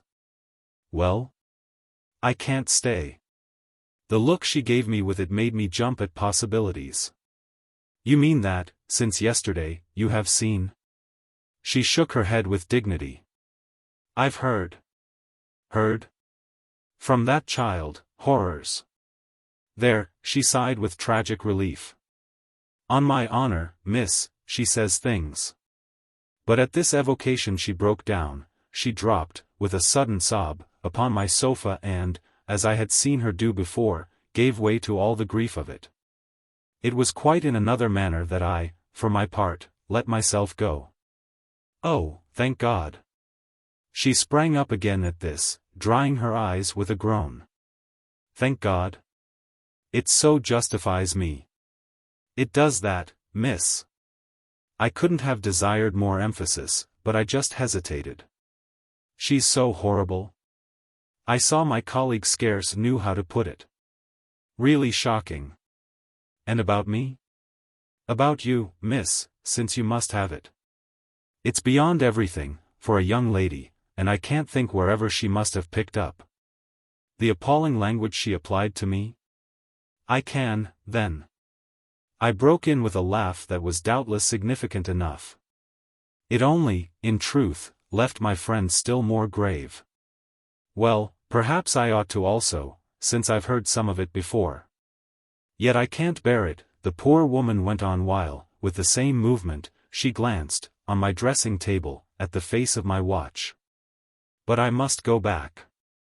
I kept her, however. Ah, if you can't bear it. How can I stop with her, you mean? Why, just for that, to get her away. Far from this, she pursued, far from them. She may be different. She may be free. I seized her almost with joy. Then, in spite of yesterday, you believe in such doings? Her simple description of them required, in the light of her expression, to be carried no further, and she gave me the whole thing as she had never done. I believe. Yes, it was a joy, and we were still shoulder to shoulder. If I might continue sure of that I should care but little what else happened. My support in the presence of disaster would be the same as it had been in my early need of confidence, and if my friend would answer for my honesty, I would answer for all the rest. On the point of taking leave of her, nonetheless, I was to some extent embarrassed. There's one thing, of course, it occurs to me, to remember. My letter, giving the alarm, will have reached town before you. I now perceived still more how she had been beating about the bush and how weary at last it had made her. Your letter won't have got there. Your letter never went. What then became of it? Goodness knows. Master Miles. Do you mean he took it? I gasped. She hung fire, but she overcame her reluctance. I mean that I saw yesterday, when I came back with Miss Flora, that it wasn't where you had put it. Later in the evening I had the chance to question Luke, and he declared that he had neither noticed nor touched it. We could only exchange, on this, one of our deeper mutual soundings, and it was Mrs. Grose who first brought up the plum with an almost elated, "You see." Yes, I see that if Miles took it instead he probably will have read it and destroyed it. And don't you see anything else? I faced her a moment with a sad smile. It strikes me that by this time your eyes are open even wider than mine. They proved to be so indeed, but she could still blush, almost, to show it. I make out now what he must have done at school. And she gave, in her simple sharpness, an almost droll disillusioned nod. He stole. I turned it over, I tried to be more judicial. Well, perhaps. She looked as if she found me unexpectedly calm. He stole letters. She couldn't know my reasons for a calmness after all pretty shallow, so I showed them off as I might. I hope then it was to more purpose than in this case. The note, at any rate, that I put on the table yesterday, I pursued, will have given him so scant an advantage, for it contained only the bare demand for an interview, that he is already much ashamed of having gone so far for so little. And that what he had on his mind last evening was precisely the need of confession. I seemed to myself, for the instant, to have mastered it, to see it all. Leave us, I was already, at the door, hurrying her off. I'll get it out of him. He'll meet me, he'll confess. If he confesses, he's saved. And if he's saved, then you are. The dear woman kissed me on this, and I took her farewell. I'll save you without him, she cried as she went. Chapter 22. Yet it was when she had got off, and I missed her on the spot, that the great pinch really came. If I had counted on what it would give me to find myself alone with Miles, I speedily perceived, at least, that it would give me a measure. No hour of my stay in fact was so assailed with apprehensions as that of my coming down to learn that the carriage containing Mrs. Grose and my younger pupil had already rolled out of the gates. Now I said to myself, face to face with the elements, and for much of the rest of the day, while I fought my weakness, I could consider that I had been supremely rash. It was a tighter place still than I had yet turned round in, all the more that, for the first time, I could see in the aspect of others a confused reflection of the crisis. What had happened naturally caused them all to stare. There was too little of the explained, throw out whatever we might, in the suddenness of my colleague's act. The maids and the men looked blank. The effect of which on my nerves was an aggravation until I saw the necessity of making it a positive aid. It was precisely, in short, by just clutching the helm that I avoided total wreck. And I dare say that, to bear up at all, I became, that morning, very grand and very dry. I welcomed the consciousness that I was charged with much to do, and I caused it to be known as well that, left thus to myself, I was quite remarkably firm. I wandered with that manner, for the next hour or two, all over the place and looked, I have no doubt, as if I were ready for any onset. So, for the benefit of whom it might concern, I paraded with a sick heart. The person it appeared least to concern proved to be, till dinner, little Miles himself. My perambulations had given me, meanwhile, no glimpse of him, but they had tended to make more public the change taking place in our relation as a consequence of his having at the piano. The day before, kept me, in Flora's interest, so beguiled and befooled. The stamp of publicity had of course been fully given by her confinement and departure, and the change itself was now ushered in by our non-observance of the regular custom of the schoolroom. He had already disappeared when, on my way down, I pushed open his door, and I learned below that he had breakfasted, in the presence of a couple of the maids, with Mrs. Grose and his sister. He had then gone out, as he said, for a stroll, than which nothing, I reflected, could better have expressed his frank view of the abrupt transformation of my office. What he would not permit this office to consist of was yet to be settled. There was a queer relief, at all events, I mean for myself in especial, in the renouncement of one pretension. If so much had sprung to the surface. I scarce put it too strongly in saying that what had perhaps sprung highest was the absurdity of our prolonging the fiction that I had anything more to teach him. It sufficiently stuck out that, by tacit little tricks in which even more than myself he carried out the care for my dignity, I had had to appeal to him to let me off straining to meet him on the ground of his true capacity. He had at any rate his freedom now, I was never to touch it again. As I had amply shown, moreover, when, on his joining me in the schoolroom the previous night, I had uttered, on the subject of the interval just concluded, neither challenge nor hint. I had too much, from this moment, my other ideas. Yet when he at last arrived, the difficulty of applying them, the accumulations of my problem, were brought straight home to me by the beautiful little presents on which what had occurred had as yet, for the eye, dropped neither stain nor shadow. To mark, for the house, the high state I cultivated, I decreed that my meals with the boy should be served, as we called it, downstairs. So that I had been awaiting him in the ponderous pomp of the room outside of the window of which I had had from Mrs. Grose, that first scared Sunday, my flash of something it would scarce have done to call light. Here at present I felt afresh, for I had felt it again and again, how my equilibrium depended on the success of my rigid will. The will to shut my eyes as tight as possible to the truth that what I had to deal with was, revoltingly, against nature. I could only get on at all by taking nature into my confidence and my account, by treating my monstrous ordeal as a push in a direction unusual, of course, and unpleasant, but demanding, after all, for a fair front, only another turn of the screw of ordinary human virtue.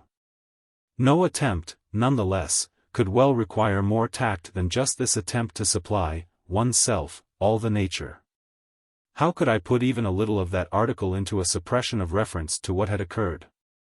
How, on the other hand, could I make reference without a new plunge into the hideous obscure?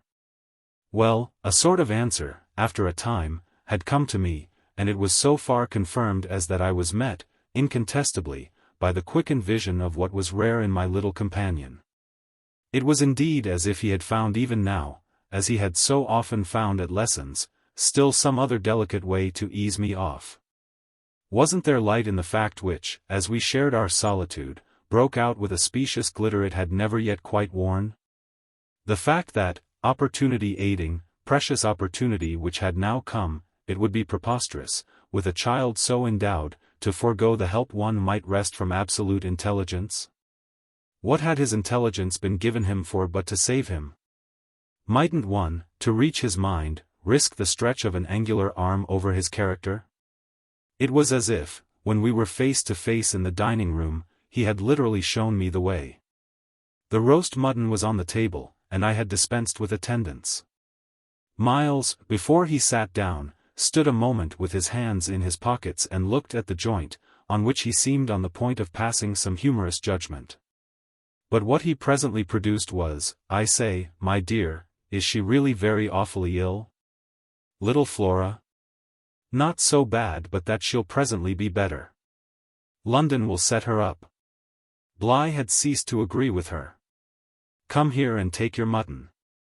He alertly obeyed me, carried the plate carefully to his seat, and, when he was established, went on. Did Bligh disagree with her so terribly suddenly? Not so suddenly as you might think. One had seen it coming on. Then why didn't you get her off before? Before what? Before she became too ill to travel. I found myself prompt.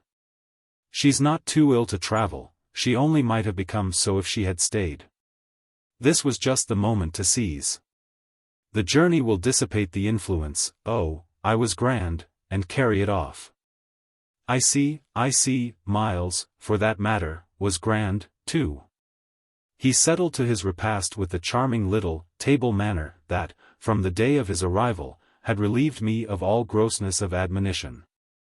Whatever he had been driven from school for, it was not for ugly feeding. He was irreproachable, as always, today, but he was unmistakably more conscious. He was discernibly trying to take for granted more things than he found, without assistance, quite easy, and he dropped into peaceful silence while he felt his situation. Our meal was of the briefest, mine a vain pretense, and I had the things immediately removed. While this was done, Miles stood again with his hands in his little pockets and his back to me, stood and looked out of the wide window through which, that other day, I had seen what pulled me up. We continued silent while the maid was with us, as silent, it whimsically occurred to me, as some young couple who, on their wedding journey, at the inn, feel shy in the presence of the waiter. He turned round only when the waiter had left us. Well, so we're alone. Chapter 23. Oh, more or less. I fancy my smile was pale. Not absolutely. We shouldn't like that. I went on. No, I suppose we shouldn't. Of course we have the others. We have the others, we have indeed the others, I concurred. Yet even though we have them, he returned, still with his hands in his pockets and planted there in front of me, they don't much count, do they? I made the best of it, but I felt wan. It depends on what you call much. Yes, with all accommodation, everything depends. On this, however, he faced to the window again and presently reached it with his vague, restless, cogitating step. He remained there a while, with his forehead against the glass, in contemplation of the stupid shrubs I knew and the dull things of November. I had always my hypocrisy of work, behind which, now, I gained the sofa. Steadying myself with it there as I had repeatedly done at those moments of torment that I have described as the moments of my knowing the children to be given to something from which I was barred. I sufficiently obeyed my habit of being prepared for the worst.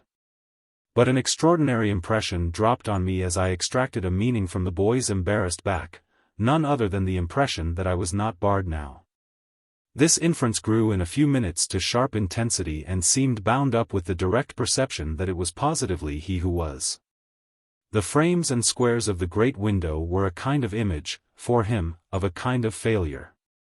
I felt that I saw him, at any rate, shut in or shut out. He was admirable, but not comfortable, I took it in with a throb of hope. Wasn't he looking, through the haunted pane, for something he couldn't see? And wasn't it the first time in the whole business that he had known such a lapse? The first, the very first, I found it a splendid portent. It made him anxious, though he watched himself. He had been anxious all day and, even while in his usual sweet little manner he sat at table, had needed all his small strange genius to give it a gloss. When he at last turned round to meet me, it was almost as if this genius had succumbed. Well, I think I'm glad Bligh agrees with me. You would certainly seem to have seen, these 24 hours, a good deal more of it than for some time before. I hope, I went on bravely, that you've been enjoying yourself. Oh, yes, I've been ever so far, all round about, miles and miles away. I've never been so free. He had really a manner of his own, and I could only try to keep up with him. Well, do you like it? He stood there smiling, then at last he put into 2 words, do you? More discrimination than I had ever heard 2 words contain. Before I had time to deal with that, however, he continued as if with the sense that this was an impertinence to be softened. Nothing could be more charming than the way you take it, for of course if we're alone together now it's you that are alone most. But I hope, he threw in, you don't particularly mind having to do with you? I asked. My dear child, how can I help minding? Though I've renounced all claim to your company, you're so beyond me, I at least greatly enjoy it. What else should I stay on for? He looked at me more directly, and the expression of his face, graver now, struck me as the most beautiful I had ever found in it. You stay on just for that? Certainly. I stay on as your friend and from the tremendous interest I take in you till something can be done for you that may be more worth your while. That needn't surprise you. My voice trembled so that I felt it impossible to suppress the shake. Don't you remember how I told you, when I came and sat on your bed the night of the storm, that there was nothing in the world I wouldn't do for you? Yes, yes. He, on his side, more and more visibly nervous, had a tone to master, but he was so much more successful than I that, laughing out through his gravity, he could pretend we were pleasantly jesting. Only that, I think, was to get me to do something for you. It was partly to get you to do something, I conceded. But, you know, you didn't do it. Oh, yes, he said with the brightest superficial eagerness, you wanted me to tell you something. That's it.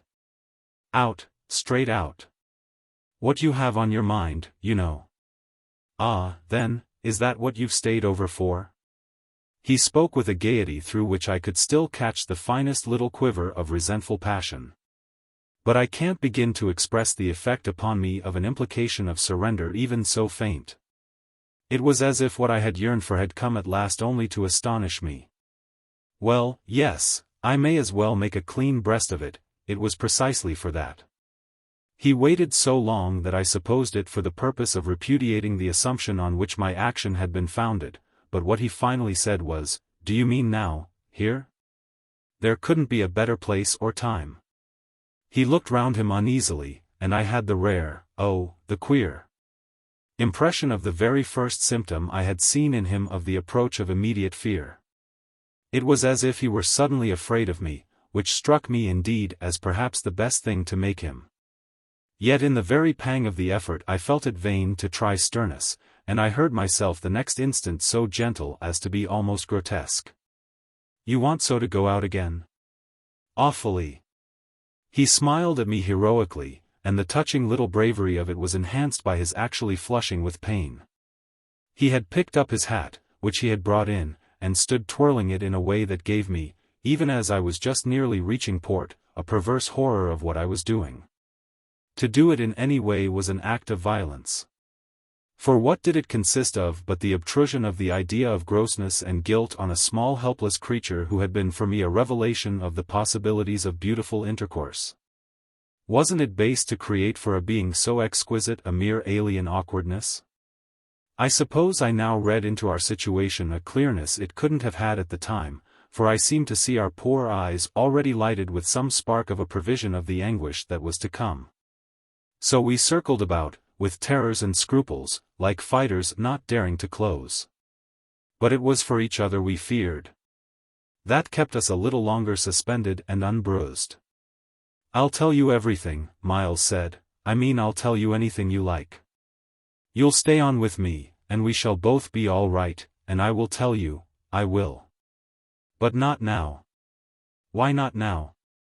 My insistence turned him from me and kept him once more at his window in a silence during which, between us, you might have heard a pin drop.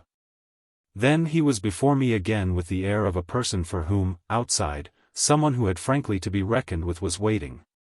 I have to see Luke. I had not yet reduced him to quite so vulgar a lie, and I felt proportionately ashamed. But, horrible as it was, his lies made up my truth. I achieved thoughtfully a few loops of my knitting. Well, then, go to Luke, and I'll wait for what you promise. Only, in return for that, satisfy, before you leave me, one very much smaller request. He looked as if he felt he had succeeded enough to be able still a little to bargain. Very much smaller? Yes, a mere fraction of the whole. Tell me, oh, my work preoccupied me, and I was offhand, if, yesterday afternoon, from the table in the hall, you took, you know, my letter. Chapter 24. My sense of how he received this suffered for a minute from something that I can describe only as a fierce split of my attention, a stroke that at first, as I sprang straight up, reduced me to the mere blind movement of getting hold of him, drawing him close, and, while I just fell for support against the nearest piece of furniture, instinctively keeping him with his back to the window. The appearance was full upon us that I had already had to deal with here. Peter Quint had come into view like a sentinel before a prison. The next thing I saw was that, from outside, he had reached the window, and then I knew that, close to the glass and glaring in through it, he offered once more to the room his white face of damnation. It represents but grossly what took place within me at the sight to say that on the second my decision was made. Yet I believe that no woman so overwhelmed ever in so short a time recovered her grasp of the act. It came to me in the very horror of the immediate presence that the act would be, seeing and facing what I saw and faced, to keep the boy himself unaware. The inspiration, I can call it by no other name, was that I felt how voluntarily, how transcendently, I might. It was like fighting with a demon for a human soul, and when I had fairly so appraised it I saw how the human soul, held out, in the tremor of my hands, at arm's length, had a perfect dew of sweat on a lovely childish forehead. The face that was close to mine was as white as the face against the glass, and out of it presently came a sound, not low nor weak, but as if from much further away, that I drank like a waft of fragrance. Yes, I took it. At this, with a moan of joy, I enfolded, I drew him close. And while I held him to my breast, where I could feel in the sudden fever of his little body the tremendous pulse of his little heart, I kept my eyes on the thing at the window and saw it move and shift its posture.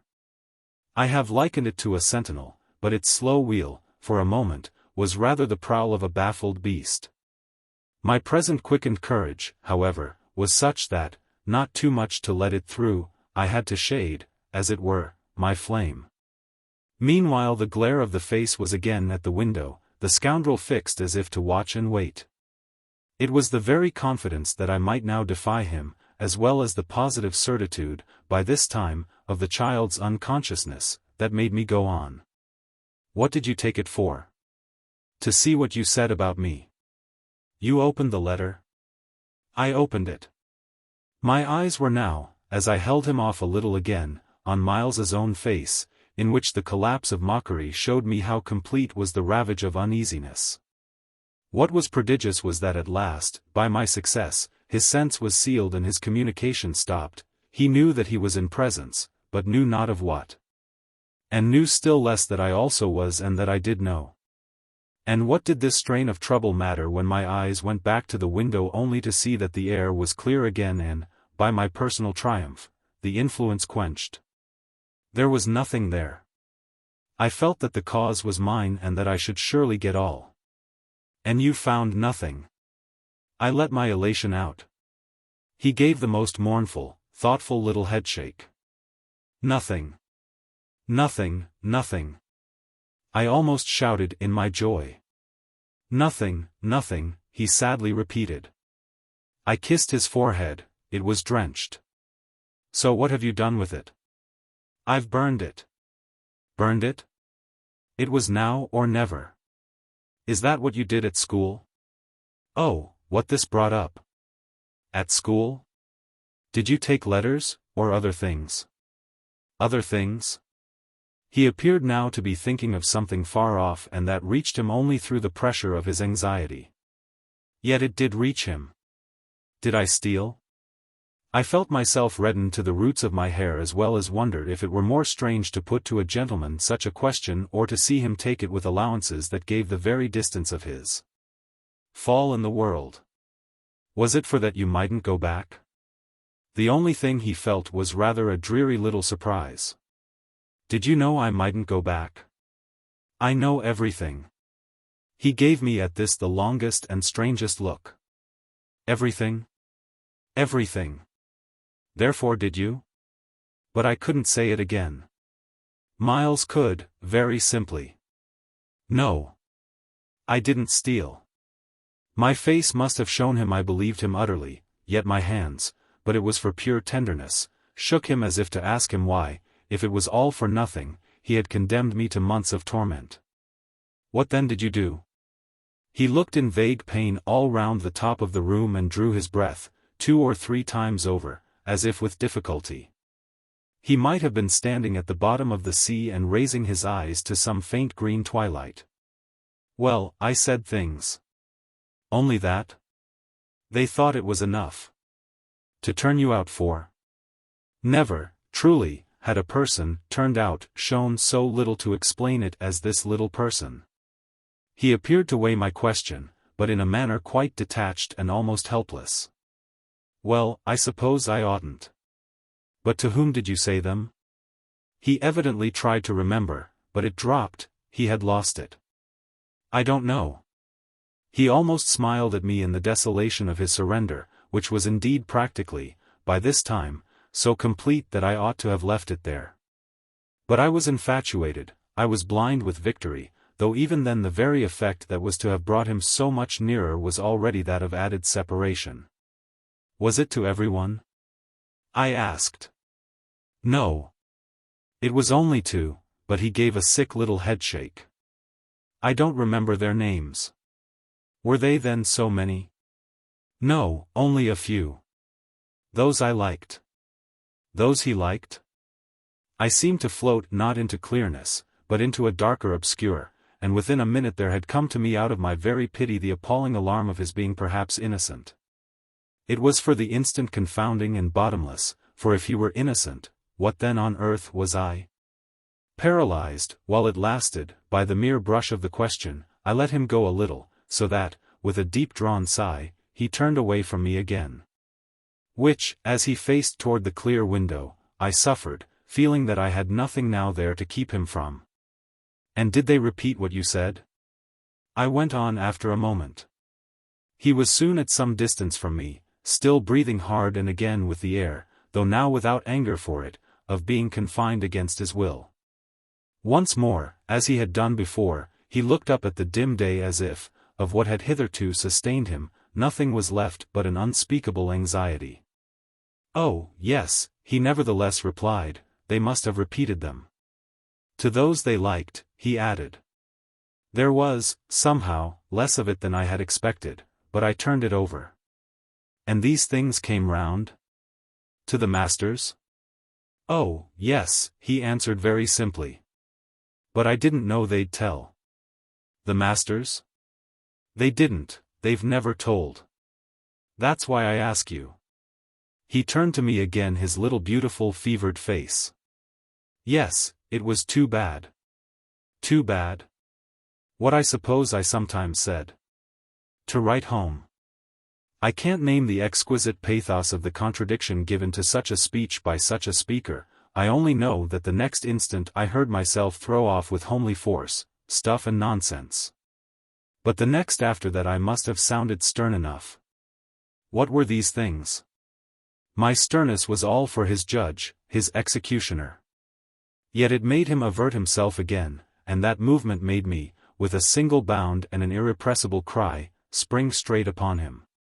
For there again, against the glass, as if to blight his confession and stay his answer, was the hideous author of our woe, the white face of damnation. I felt a sick swim at the drop of my victory and all the return of my battle, so that the wildness of my veritable leap only served as a great betrayal. I saw him, from the midst of my act, meet it with a divination, and on the perception that even now he only guessed, and that the window was still to his own eyes free. I let the impulse flame up to convert the climax of his dismay into the very proof of his liberation. No more, no more, no more. I shrieked, as I tried to press him against me, to my visitant. Is she here? Miles panted as he caught with his sealed eyes the direction of my words. Then as his strange sheet staggered me and, with a gasp, I echoed it, Miss Jessel, Miss Jessel, he with a sudden fury gave me back. I seized, stupefied, his supposition, some sequel to what we had done to Flora, but this made me only want to show him that it was better still than that. It's not Miss Jessel. But it's at the window, straight before us. It's there, the coward horror, there for the last time. At this, after a second in which his head made the movement of a baffled dog's on a scent and then gave a frantic little shake for air and light, he was at me in a white rage, bewildered. Glaring vainly over the place and missing wholly, though it now, to my sense, filled the room like the taste of poison, the wide, overwhelming presence. It's he? I was so determined to have all my proof that I flashed into ice to challenge him. Whom do you mean by he? Peter Quint, you devil. His face gave again, round the room, its convulsed supplication. Where? They are in my ears still, his supreme surrender of the name and his tribute to my devotion. What does he matter now, my own, what will he ever matter? I have you, I launched at the beast, but he has lost you forever. Then, for the demonstration of my work, there, I said to Miles. But he had already jerked straight round, stared, glared again, and seen but the quiet day. With the stroke of the loss I was so proud of he uttered the cry of a creature hurled over an abyss, and the grasp with which I recovered him might have been that of catching him in his fall. I caught him, yes, I held him, it may be imagined with what a passion, but at the end of a minute I began to feel what it truly was that I held. We were alone with the quiet day, and his little heart, dispossessed, had stopped.